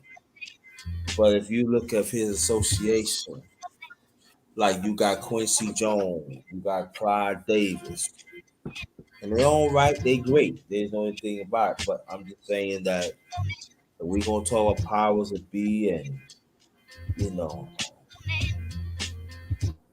got that plays in the picture too. Secret Service and all that. You know That's what I mean? the whole music business. That's how it is. So what about the producer Stevie J? You want to kill Bad Boy? Yeah. What about him? Do you feel like damn, I at the top of my mind? Do you feel like he's kind of low key scandalous with his artists? Listen, Brian, do you want to go first? I would say this, man. Look at the association, man. Who's the master? Who's pulling the strings, man? That's all I'm gonna leave with that. My thing is, yeah, it's the association, definitely. But then, if for some odd reason, I don't feel bad for saying it, but it's kind of like it is what it is. It's like a lot of them take these deals at these shows that's like on the up and up and all this other stuff to still be relevant, aka Love and Hip Hop. So for him doing scandalous deals probably didn't work out in his favor because he had to go ahead and deal with being on Love and Hip Hop and stuff like that. But I mean, even in terms of how he is with artists, it's all about fucking the female artists than it is helping them. So I mean, Stevie J, I mean, look. And at the same time too, we gotta throw this dynamic too. At that time, it was feminists was back then too. That also had their hands in the cookie jar that some men do not want to talk about it either. So there's some dynamic of that too. But at the end of the day, they was working with the powers that be. So that's why that it's very important. You gotta put that dynamic in too, because they had their show too. Yeah. I mean, well, if you really think about it, it's all shaky. I mean, you're dealing with being in the public eye, being a public figure, and going upon the music industry for what it is. I mean, if you're getting out there, obviously that the powers that be is going to be right along with you, advising you and sitting there making you do things you probably don't want to do, and just low blow shit. At the end of the day. And then they the ones want to hire lawyers from you because you don't have the mindset to understand. That's why I respect, Ice Cube. He see it, he see something wrong, and he walks away. A lot of them they didn't do it. They ain't do it back in the day. They signed a 360 deal that they called the slave deal, and and that's why they had them on they used them as a puppet for years, sometimes 20 years until they find out they got out. And they all used up and everything, but you can't even make no money off your royalties off your catalog because they have it. Yeah. That's what people could talk about Prince all he want to, but he want to have his own catalog. And there's people has said that he got so much recorded that to last for another over 100 some years. Nice. It's like he probably wake up and start recording right away. Yeah, that's the type of life I would like to get into. Got unreleased tracks back when he first started in 73, 74. Every year, like he got unreleased tracks. He got so much that he could put like 5 or 6 LPs. Mm-hmm. Like man. So we would never know. You will never know. That's the beautiful thing about it too. And I'm just getting back to your point. It's just that a lot of the artists don't pay attention. Like masters, like because so many of these like artists be trying to run like they need to get their masters and this, that, and the third. And the thing they don't talk about is you're not really making money off of the music itself. You're really not. You have to do all these different things. This is why you see a lot of them endorsing these random companies and all this other stuff, and they're hoping to God if they can go ahead and sell out a show and get the money back on the tickets, because if you don't, you're fucked over. Like basically you're living on a loan as an artist, Right, exactly. That's what right, you're right, exactly. Yeah, you're living on a loan, you know what I mean? And they know that you ain't gonna recoup that money because you probably didn't really read in depth when you signed the signature. Right. And just the fact of the matter, all of what you you're paying for everything. Recording studios, going out. Like a lot of them don't talk about how their jewelry is rented and that they'll be in these showrooms as homes and stuff like that. They don't live a lavish life. They're lying. Right. So really, they was making their money off the road. You know what I'm saying? When they had said that's what they had that means that they had to roll with the classic rock and roll people. Just so they could open they could open shows for them because they was getting the money. But the rock and roll, I'm talking about back in the 60s and 70s. Now I'm talking about speed up in the 90s. They were selling out of stadiums. Mm-hmm. But they know they need some urban, so that's why they bring hip hop. And so they can open up though, but that's the only way they can make their money, because the royalties, like the brother said, the royalties other than that, they wasn't getting more money. That's why you see a lot of them until this day they got to go to do shows because they wasn't getting that money. They wasn't getting that money back then. Come on, you be at the go do like 300 shows a year. Sometimes more than that to cook that money that you supposed to get like 30 years. Yeah, and then all of a sudden you get like L Cool J. Well, L Cool J made his 25, and he got his own catalog. He got his own masters. Why do you think he made his slow transition to do films and stuff like that? That was then people could tell they want that, but that's a smart move. Yeah, that's true. But he was like one of the stars of Def Jam.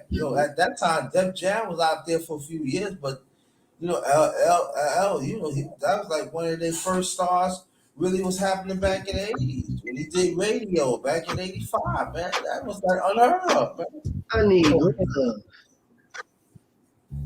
Yeah. So know about. Yeah, because even if you think about it, because I was reading a music business book as well. Oh, he came up.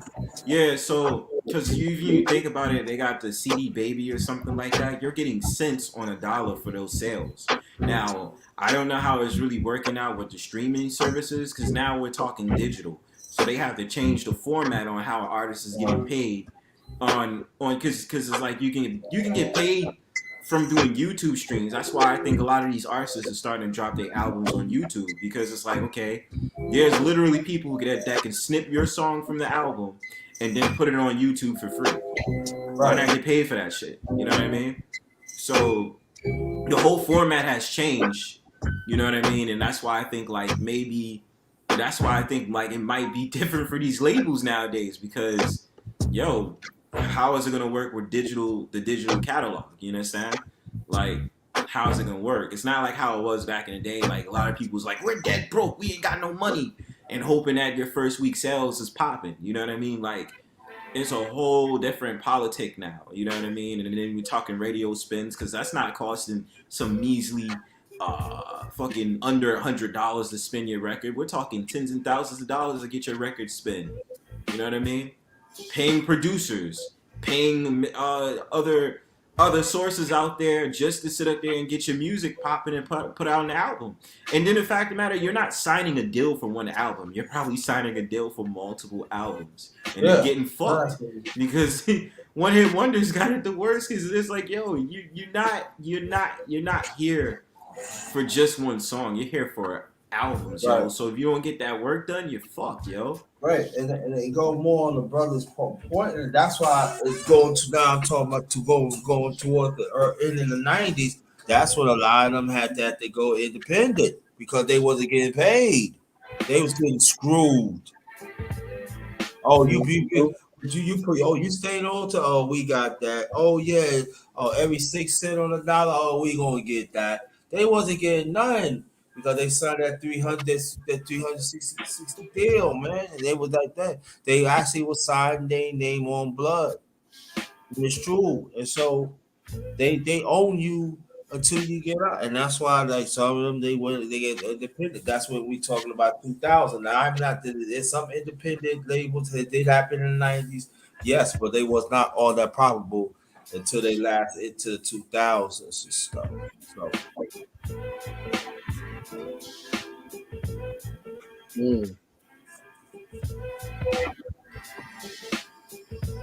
yeah. So a lot of independent artists were struggling, basically. Yeah, in the 90s, right? Because then they not really had the commercial back. They didn't have the money. They didn't have the clout. I mean, like, you know, and a lot of them, you know, they had to, you know, like Master P. Master P got his own shit. You know what I mean? He started selling this shit off the trunk. You know what I mean? In Cali, you know, despite he originally from Louisiana, that's why he got the No Limit production, No Limit, and they kept on pushing. So it did happen in the 90s, but it was hard, especially if you do not have the main label backing. You know what I mean? Like Philadelphia International, I give you a case in point. Philadelphia International, when they formed, it used to be Mermaid, and then they had a back, and I forgot what big record label they had. Then all of a sudden, Leonard Chess, he died out in 1970. He caught a heart attack. So what happened was Gammon Huff. Then they said, "Who's Gammon Huff?" That's part of Philadelphia Soul. Philadelphia Soul at that time went to the next level. Philadelphia Soul always been out. So now when they formed Philadelphia International back in '71. You know who was they backing? Epic Records. You know who was head of Epic Records? Was Clyde Davis. So they gave him money, and you know, Earth, Wind, and Fire. That's when they start their own, you know, label. Then you got T-Net. Now people don't know the Ozzy Brothers. They had their own record label, T-Net, ever since I believe 59, 60, and then I think their distribution was United Artists. They made some records. They made some good. They made some nice sounds back there. Like Who's That Lady? Who That Lady? No, that's the second version. The first version was in '64. Is That Lady, and that was off T-Net Records. But what happened was there was nothing happening. So what happened was they had to put T-Net in the back and put it on the side for a few years. They were with Midtown, Motown and stuff. They wasn't really using them right, and then they wait till Motown finished them up and everything, and then they revamped, you know, T-Net. They revamped, you know, they labeled T-Net Records, You know, Buddha, they was their distribution. Then later on, you know, they got that nice deal for Epic, and then the rest is history. But you know, that's how it was back then. You know, you gotta push your own. You know what I'm saying? So when they was like pushing T-Net, you know what I mean? The only worst thing, only the bad thing about it, they record they were pushing their records out too. But you know, it was like Epic Right, Records. right. Mm-hmm. So really, they was getting paid, but they was really getting paid. But that was business back then and everything. But now, Yeah. if you smart enough and you calculating everything, that's what Ozzy Buzz they got their own. You know, they got their own catalog. You got from Fire got their own catalog. So you have to understand you got to struggle in this business and you got to be business savvy and stuff like that. That's why it's very important. They tell you got to be business savvy. Like Philadelphia International, they got their own. They got their own catalog. And their catalog is crazy, stupid big. They got fucking unreleased shit like what? I'm a special underrated music talk. I might talk about that, but that's how it was going.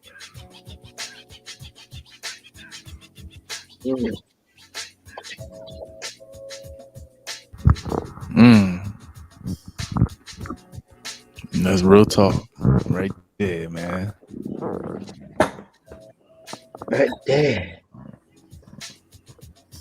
But yeah, man, that's a lot of good music right there, man. And I gotta Yeah. agree with my homie. I gotta agree with my homie Spoons, man. The internet did change a lot of the audience. Yeah, it did. It did. Mm-hmm. So Bronzeborn left. Yes. Yeah, I think he Yeah. He dipped fell out. off. Yeah, okay. Peace to him though. Yeah, peace to Bronzeberg. You know what I mean?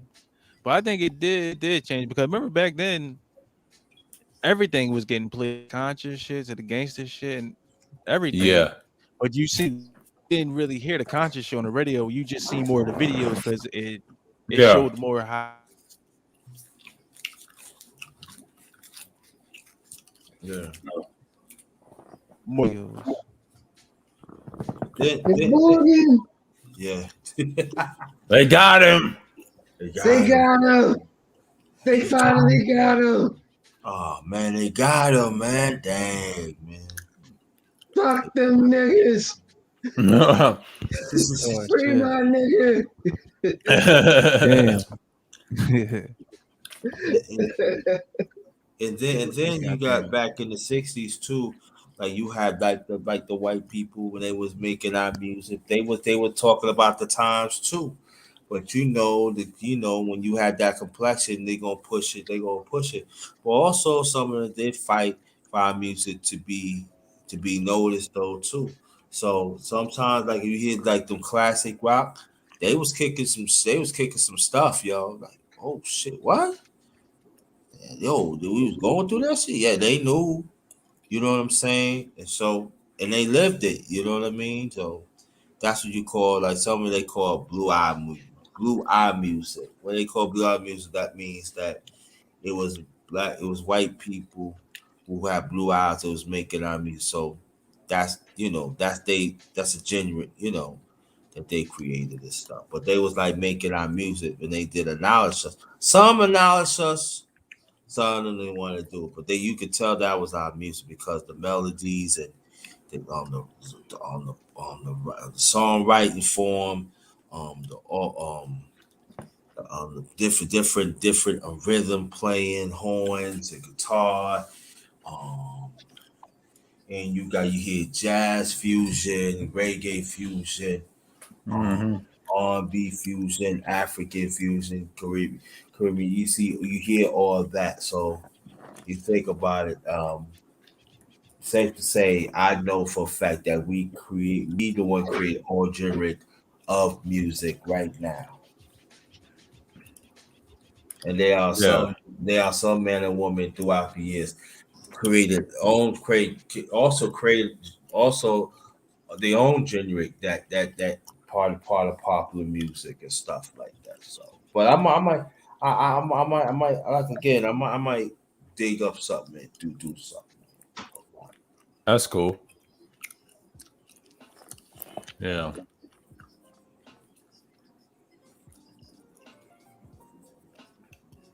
Trust me, there's a lot of stuff out here people don't know, man. It's a lot. Trust me, it's a lot, man. You'd be surprised at how many our people, man, that did, you know, that create stuff that is not being noticed, man. You know what I mean? That they saw all of a sudden they disappeared. Yeah. Their careers true, is man. like that. Their careers is like that's not, man. So they even got some that died. You know what I'm saying? Oh, he jumped out the window. How he jump out the window? He got his throat slit and everything.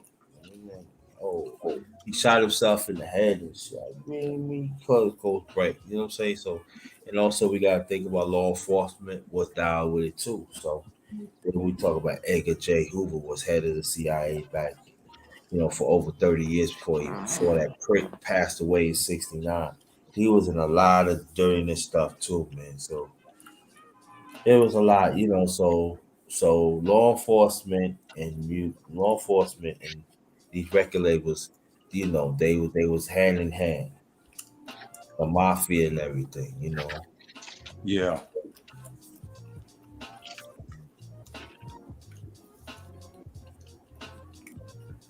That's usually what it is. Mm-hmm. Yeah. Let me ask y'all. Wait, let me ask y'all something. Do y'all think the mafia is still around today? Like working through like the casinos and all the other stuff? No, it's restaurants. Restaurants? It's Yeah, restaurants. restaurants. Yeah, the casinos and all that stuff. No, they've been infiltrated by the feds and everything. But quiet is kept there in your restaurants, your famous restaurants. Like if you go to Italian restaurants or a bistro, yeah, they have some ties. But here's the thing: mafias is kind of like they're more reformed, kind of like the Yakuza. They're more reformed. Like the hardcore street, they use them as bait. But the actual ones that do business, they in the shadows. They're like plutocrats. They're in the shadows. Right, exactly. Go more, brother. Sir was talking about. They the ones dressed in suits now. They not the wise boys as it was like decades ago. They the one because my late father was a chef and he passed away at 89. And he told me and he knew some mops. They ain't bothered my father to told. They were underneath to live, Mr. Ty. That's what I'm telling you. I seen it. I know things. I seen it. Hey, Mr. Ty, you got any problem? You just knock on the door in the back. We ain't got no problem. Yeah, I told you. Right. So I seen it. I know for a fact. So this is during the time like what Brother Sir was talking about. Now I'm talking about in the 80s now. They started implementing being in the restaurant in the background. They were doing like backdoor businesses. They were setting up restaurants, especially like in New York City.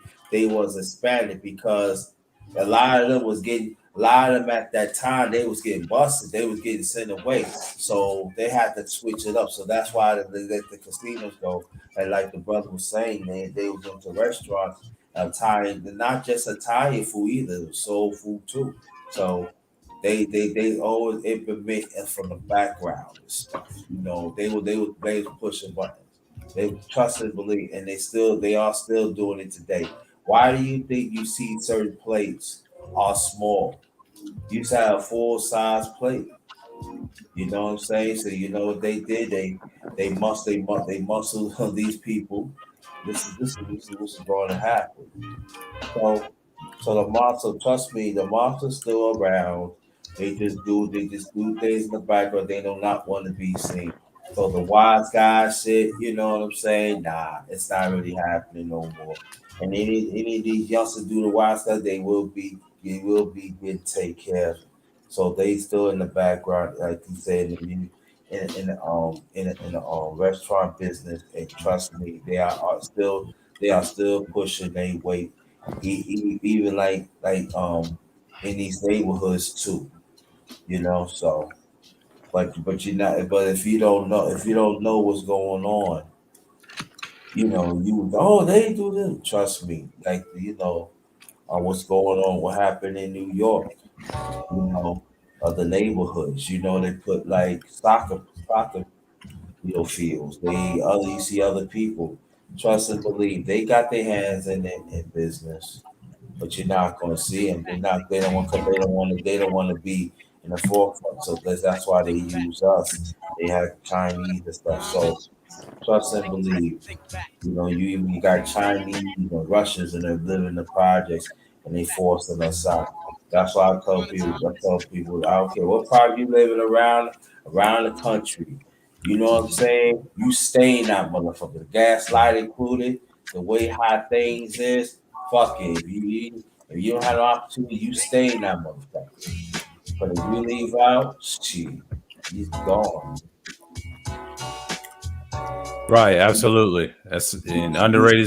Correct, y'all. Yeah, because they've been in the background for like a couple of years in this century. In the older centuries, when the feds destroyed their little operations, they done found their way back in. So, yeah, the mob is still around, but they're not as around as they are. They're not even a threat anymore. A lot of people don't take them serious. The community done left them. So they kind of went into politics, just like the Irish and everybody else, just like the Japanese. But the black folks is the only ones haven't put down this gang stuff because it is stupid. It is stupid. I think Red Supreme said it best. He's from the West Coast. He said, stupid, man. That's the only issue that's holding black people back, and they won't have these problems. You can save that for the immigrants or whatever. I mean, if they want to be stupid and be low level, let them be them. So that's usually the way it is. And it's designed that way. It's designed to keep you on the bottom. Like if you're like a savage or whatever, it's designed like that. And I think the people that was in the mob and they tell on each other, that lifestyle's died out. When drugs came, they ain't the same no more. So it's like that they have to be legal. And they have to protect themselves. So it's like anything else. But he's correct. He's correct. And understand this, they implement this for decades ago. Not decades ago. They just had to they have to wait. They have to wait out the years and errors and stuff like that. They formed though. They still out there now. Those things like Brother Sergey, they in politics. You know what I'm saying? Mm-hmm. So you gotta understand and so trust me, they using us as puppets. Yeah. I agree with that. Yeah, absolutely. So understand that not a game with them. It's all about money. It's all about control. You know what I'm saying? And that's but that's why you gotta listen to the Black Scholars what they were saying. You know what I'm saying? Francis Scott Wilson. You know what I mean? And others. But we wasn't heeding the warning. We wasn't listening. Look what happened right now. Mm-hmm. Yeah, there's a lot of brothers lost out here just off that dumb shit. Just here alone in Philly, it's 400 homicides and still in counting. Mm-hmm. Wow. That's Philly. I mean, Juan, this. I mean, Philly has a history of that. I mean, over a little stuff. I mean, y'all beef with a little stuff. And then Gilly said it best, man.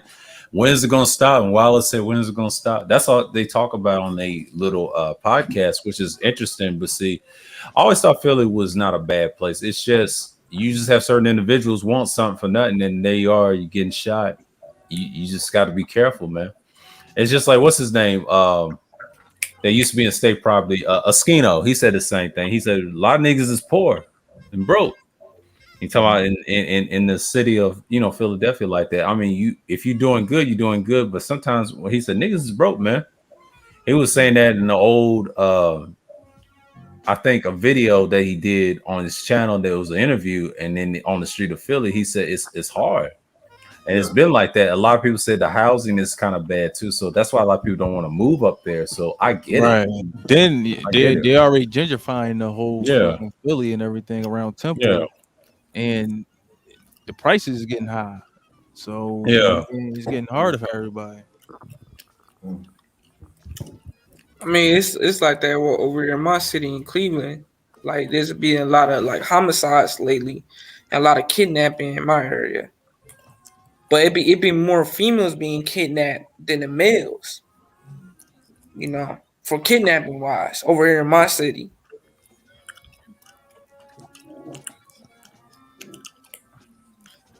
Yeah, man. I mean, they really serious out there. So that's Philly. You know, I'm not mad. That's just hey, you gotta get used to it. I mean, at this point, people don't like it. I mean, that's you're not gonna stop them from get what they want. Yeah, they starving out there. You got people trying to look for these jobs, but COVID didn't help. Everybody went crazy. That George Floyd shit and all that just exploded. I Yeah, think it exploded. I think COVID really exposed a lot of people's character. Yeah, I true. really, because I remember this just like yesterday, bro. On March 15th, bro, I was on my way to go to an interview for Walmart, and I had an interview at 3 o'clock, and then kind of find out Walmart got shut down in my area. And then when I saw the news, when they said pandemic, I ain't know what I was a little slow. I was like, I didn't know what pandemic was. I'm like, man, what's going on? Kind of found out like everything was closed down because of the COVID and everything. And it was a what's that outbreak in China, but they saying that United States got the outbreak, right? And when I saw that, I was looking crazy. Like, man, they telling us to go inside the house, do this, and I looked outside, and I looked at the animals first because I know the animals gonna let me know everything. You know what I'm saying? So I saw the squirrels, I saw the birds and everything, and the birds and the animals looked perfectly okay.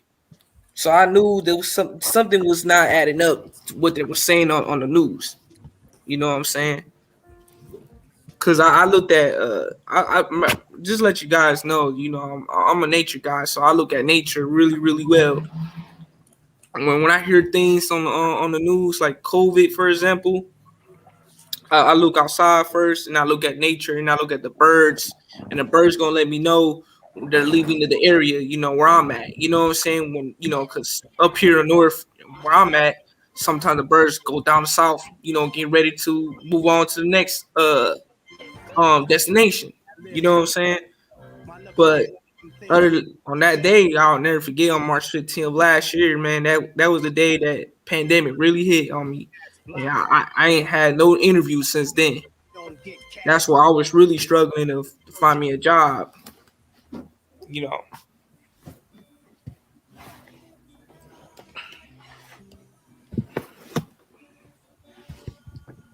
man, it's getting hard for a lot of people out here, man. For real. And yeah, on top of that, COVID, that pandemic showed a lot of people's true colors, man. I'll never forget a lot of people's attitudes. I seen the worst out of people, man. Never thought a day in my life was seeing the worst out of people, bruh.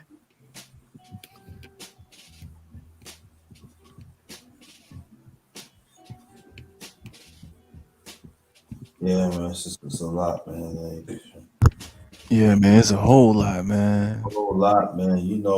People's living cars, man. They live in a house that they, like passed down like 5 or 6 generations. And you got people that you got even they got some women, they die in peace, but now ain't no die in peace no more. They're not even penny piece, you know what I mean? They end up there sell their body, just get a loaf of bread, man.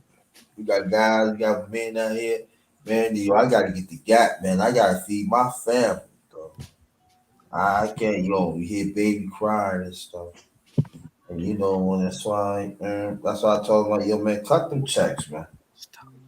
Stop bullshitting, cut them checks, man. But most of these politicians, all these politicians, they got an outside network of 30 million, 40 million, 18 million.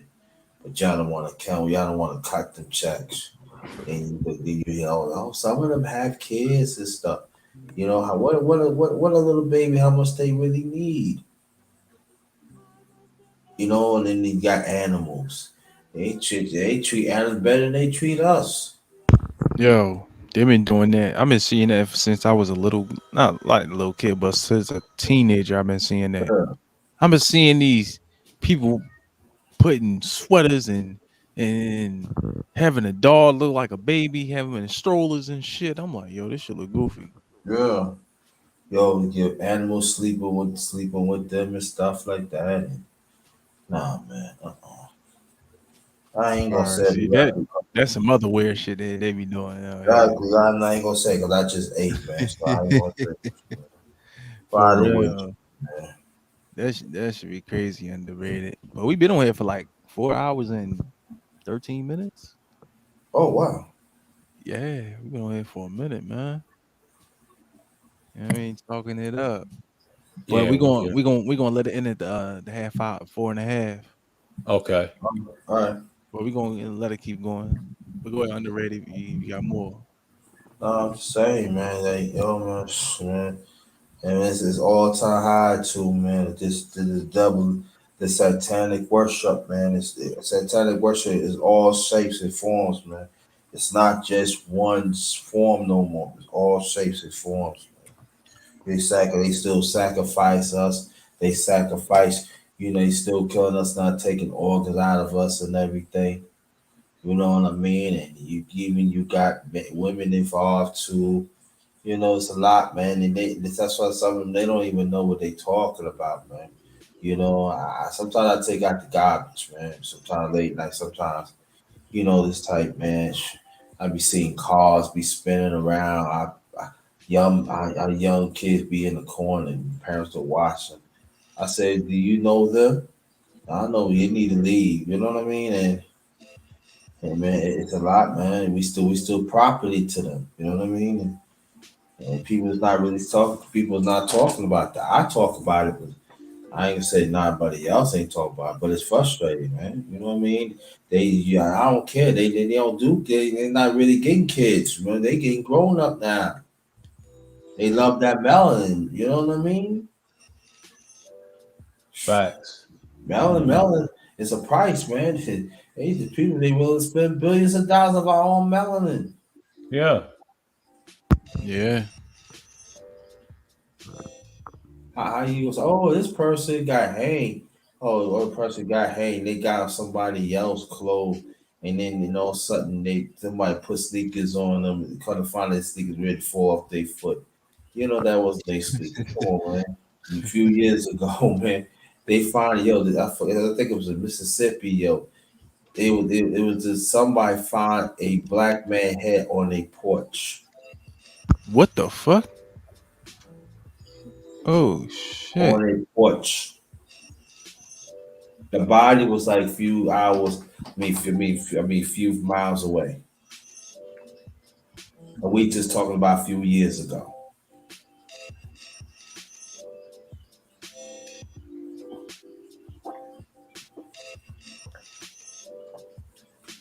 We don't know what happened. The coroner said that it was suicide. Okay. So you got the coroners. Come on, man. Come on. I still cannot believe that it's a lot of people committing suicide like crazy. And this country,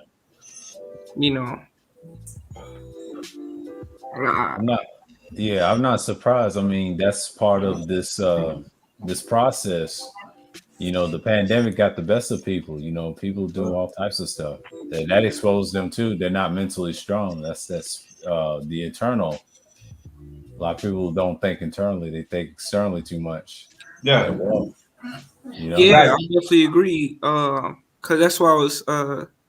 That's why I went from last year to this year, man. Like even the pandemic before, a lot of people was not practicing solitude. That wasn't solitary. Right, I'm not saying be completely isolated. Well, with me personally, I'm socially isolated myself most times. Right. You know what I'm saying? Because I have introverted ways by myself. But I've been doing that for all my life. So, but from other people, what I saw was they need that external validation. When the pandemic hit, it just show you how weak minded most people was. So it kind of it never scared me, but it was kind of like in a way like, damn, I never thought would ever see this individual even go crazy. Because when I was in high school, I remember a person, this individual. I personally know this individual, and back in high school, I remember when the iPhone 5 first came out, and there's individuals out there that I actually really witnessed this, back in like 2014, 13, 2015. And I had witnessing this person was cannot leave their phones alone. Like they gotta like have their phones with them all the time. If you take their phone away from them, they go crazy. I'm talking about like literally like the insecurities, the low self-esteem was showing and stuff. And I had seen this individual really go crazy. Like, because people in school, the teenagers want to have their phones in class and stuff. But if you take it away, you know what I'm saying, they go crazy. You know what I'm saying? But I knew when the pandemic hit, you know what I'm saying, I knew from my weird feeling, from like intuitionally, it's the same feeling that I felt when Donald Trump was running office, back in 2015. I knew he was gonna win, the election. So only me, few people do. Like I felt it in my spirit. Like I felt it. It was no coincidence. You know what I'm saying? So, but by me seeing other people, like they cannot they cannot leave their phones behind. They cannot leave no technology behind. Everywhere they go, they gotta take their technology with them. And plus, I have witnessed seeing people every time an iPhone first came out over here in my area, growing up in my area where I'm at, in the hood, I met people plenty. I'm talking about plenty of people, male and female, and they spent almost $1,000 to buy them an iPhone, and they skipped to pay the rent of the household. I have seen that plenty of times, and it was crazy. It was crazy, and to this day, people still do the same thing. And and the crazy part is, I never was a fan of iPhones like that, because I kind of felt like the iPhone represented as a fashion phone to me. You know what I'm saying? And the material was good and all, but it wasn't to me. I don't think it was a quality phone to have. You know what I'm saying? So, but that was my personal opinion. But I had witnessing people growing up that they spend their whole paycheck, they're like $1,000 over that phone, and they end up being broke, and they had no way to pay the rent, the bills, none of that. They even end up not even buying clothes for the kids, nothing like that. All just paying for one phone. I had witnessed that too many times, bro. I witnessed that a couple times, man. I seen that a bunch of times. It's crazy. People be wilding, man. You know what that be? That be just trying to be popular with everybody. Like, yeah, I need to get the most updated thing. I need to get this. I need to get that. You know what I mean? When you don't need that shit for real, man. Yeah, that's what I'm saying. Like a lot of people say they're rich just because they got materials. But when you literally pay attention to their hands, and what I mean their hands, I'm basically saying how they budget their money and their finances and what they do with it, you would see the true colors with it. You know what I'm saying? Yeah. So they basically trying to live like the Joneses, basically. Yeah, so you basically can tell. And the sad part about it is, man, like it be our own people that do this shit. You know what I'm saying? And I'm like, man, what the fuck? Because for some odd reason, as black people, when we get our first paycheck, some of us don't do this, so I'm gonna exclude them out. But some do this. When we get that paycheck, the first thing we do, we spend our materials first, then the bills come second. You know what I'm saying? And I'm not saying all of us are like that, but I had met people like that in our own community like that. Like they trying to keep up with the Jonases.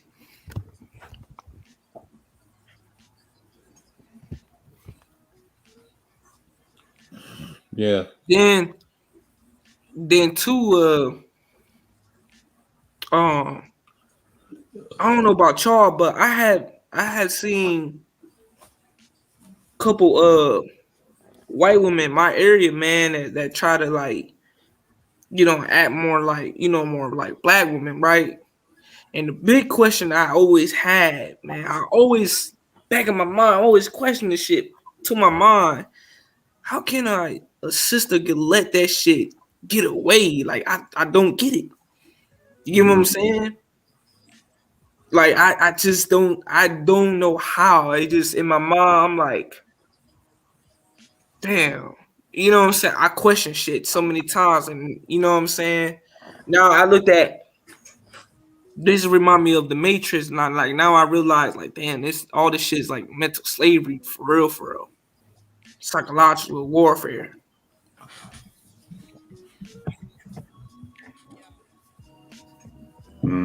That's facts right there, man. Yeah, It's a facts. psychological Yeah. warfare. Everybody mentally slaves out here. Yeah. Yeah, so that's why it's like I was saying about the white woman. I had witnessed some white girls, right? And I'm just using this as like one little piece of scenario. And they wear braids, they wear black women's clothes, they do all this shit, and then you got our sisters be he ha ha with them, and these are white girls. You know what I'm saying? But our sisters be sitting there like she's letting them get away with certain shit. You know what I'm saying? And my mom, I'm questioning my sister's mom. I'm like this woman right here trying to be like you. You know what I'm saying? Now I'm just using one little piece of the Matrix, just one little piece of it. You get what I'm saying? And I always ask my sister all the time, like, how can you let a white girl trying to dress like you, trying to act like you, get away with shit? You know what I'm saying? And that's just one little piece of a matrix inside that I'm just taking out the matrix. You know what I'm saying? So it's just one little thing, but I always question certain shit. I always question it. And and I'm not against for black man dating white women, all this type of stuff. And that shit is out the window. I don't care what my brothers do, or even my sisters do. It just some shit just questionable. You get what I'm saying? Hope you brothers understand what I'm saying.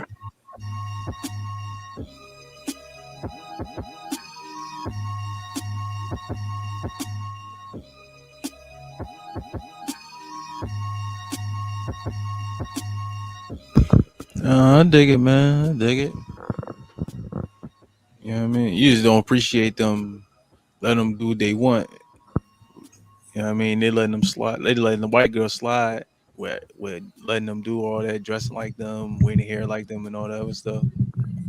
Yeah, I mean, it just, you know what I'm saying? Just like when you think of the word weave, and you see how our sister be wearing this shit.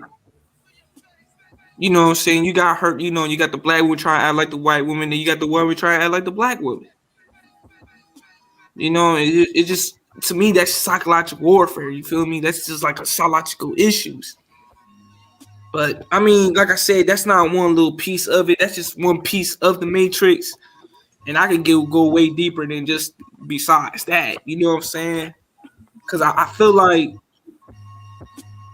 for a long time, I feel like this shit was a design for a reason. Like this shit is really, really a design. Like I'm not looking at it as a way of like it's not designable. No, this shit is like a design. Like this is psychological warfare out here, bro. And a lot of you see people.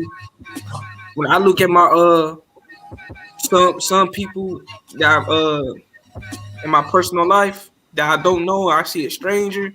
I could look at a man's eyes or a woman's eye, and I could tell that they're lost souls. Especially my generation, my youth. You know what I'm saying? So I could tell that the spirit is dead. Like you just can tell. Now I don't know about y'all.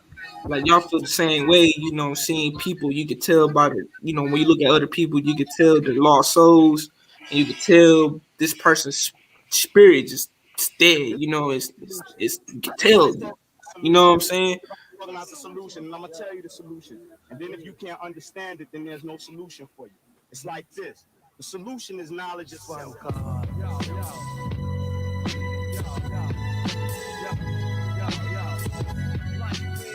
Yeah, I dig you, Joey. I dig it, man. But listen, man. Listen, man. You about to go on our last words out here. Sir, you can go first. Who, me? And we're gonna go around. Okay. Yeah, man, it's been a great stream, and just glad to kick it with you fellas. You know, just keep being evergreen, man. I'll see you around. It's been real. Peace, all right. bro. All right, peace. All right, same to you. Same to Peace you. out, man. Peace. All right, Joey, you got it. It was nice seeing y'all, man. May not be around for quite some time. So probably see y'all another time. I don't know when, but just somewhere soon. You know what I'm saying? I don't probably want to see y'all not next week, but you know, probably the following week or 2 or 3 weeks from now. So, but yeah. All right, y'all take it easy, man. It was nice talking to y'all. Yeah, Most peace to you, definitely, man. Joey. Peace to you, bro. All right, Peace out, peace. man. All right, underrated. Let me hear what you got to say, my good brother. Well, thank you for the opportunity. And all I can say is that let's heed the signs and let's work together as brothers. And understand that we want us the brothers to win, no matter what level we on. And Fix, man. you know, we gotta win, man. It's all about we gotta win, no matter what age we are and everything. Yeah, I'm the oldest and everything, but I'm with your brothers, man. And I love y'all, man. Yeah, I say I love y'all. So Most definitely, man. No doubt. love y'all, man. I'll And fight. you underrated, man. Keep doing your thing, brother. You know Word. what I mean? Stay up, stay out the way from the bullshit out there. You know what I mean? Yeah. And keep doing you. Appreciate that. No doubt, man. Word up. And shit, I guess it's my go. You'll go, Rashad. You got it, brother. All right. Folks, stay away from these fucking losers on this space. They're not good for you. Half of these motherfuckers are built like Toucan Sam and shit. Damn. Damn, that's low, man. Without the arms truce. But just stick with your content and you'll be alright. But be wary of these funny folk around these parts. And I'm out. Now have a good night. Peace, Night. Peace. Night, y'all. And we out of here, man. We about to bounce. We about to get going, man. You know what I mean? But I appreciate everybody for coming through. Everybody that was in the clouds, everybody who came through up in the chat, everybody who came up in the panel. I appreciate all y'all. Most definitely appreciate all y'all. And yeah, I mean, we're gonna keep building over here. We're gonna keep doing what we're doing. We're gonna keep doing us. We're gonna get it popping over here. That's what we do. Yeah. You know what I mean? But I'm gonna holler at you. Underrated. I'm gonna see you around, good brother. Yes. Me too. You know what I mean? And everybody, we out of here. Peace out, y'all. Peace.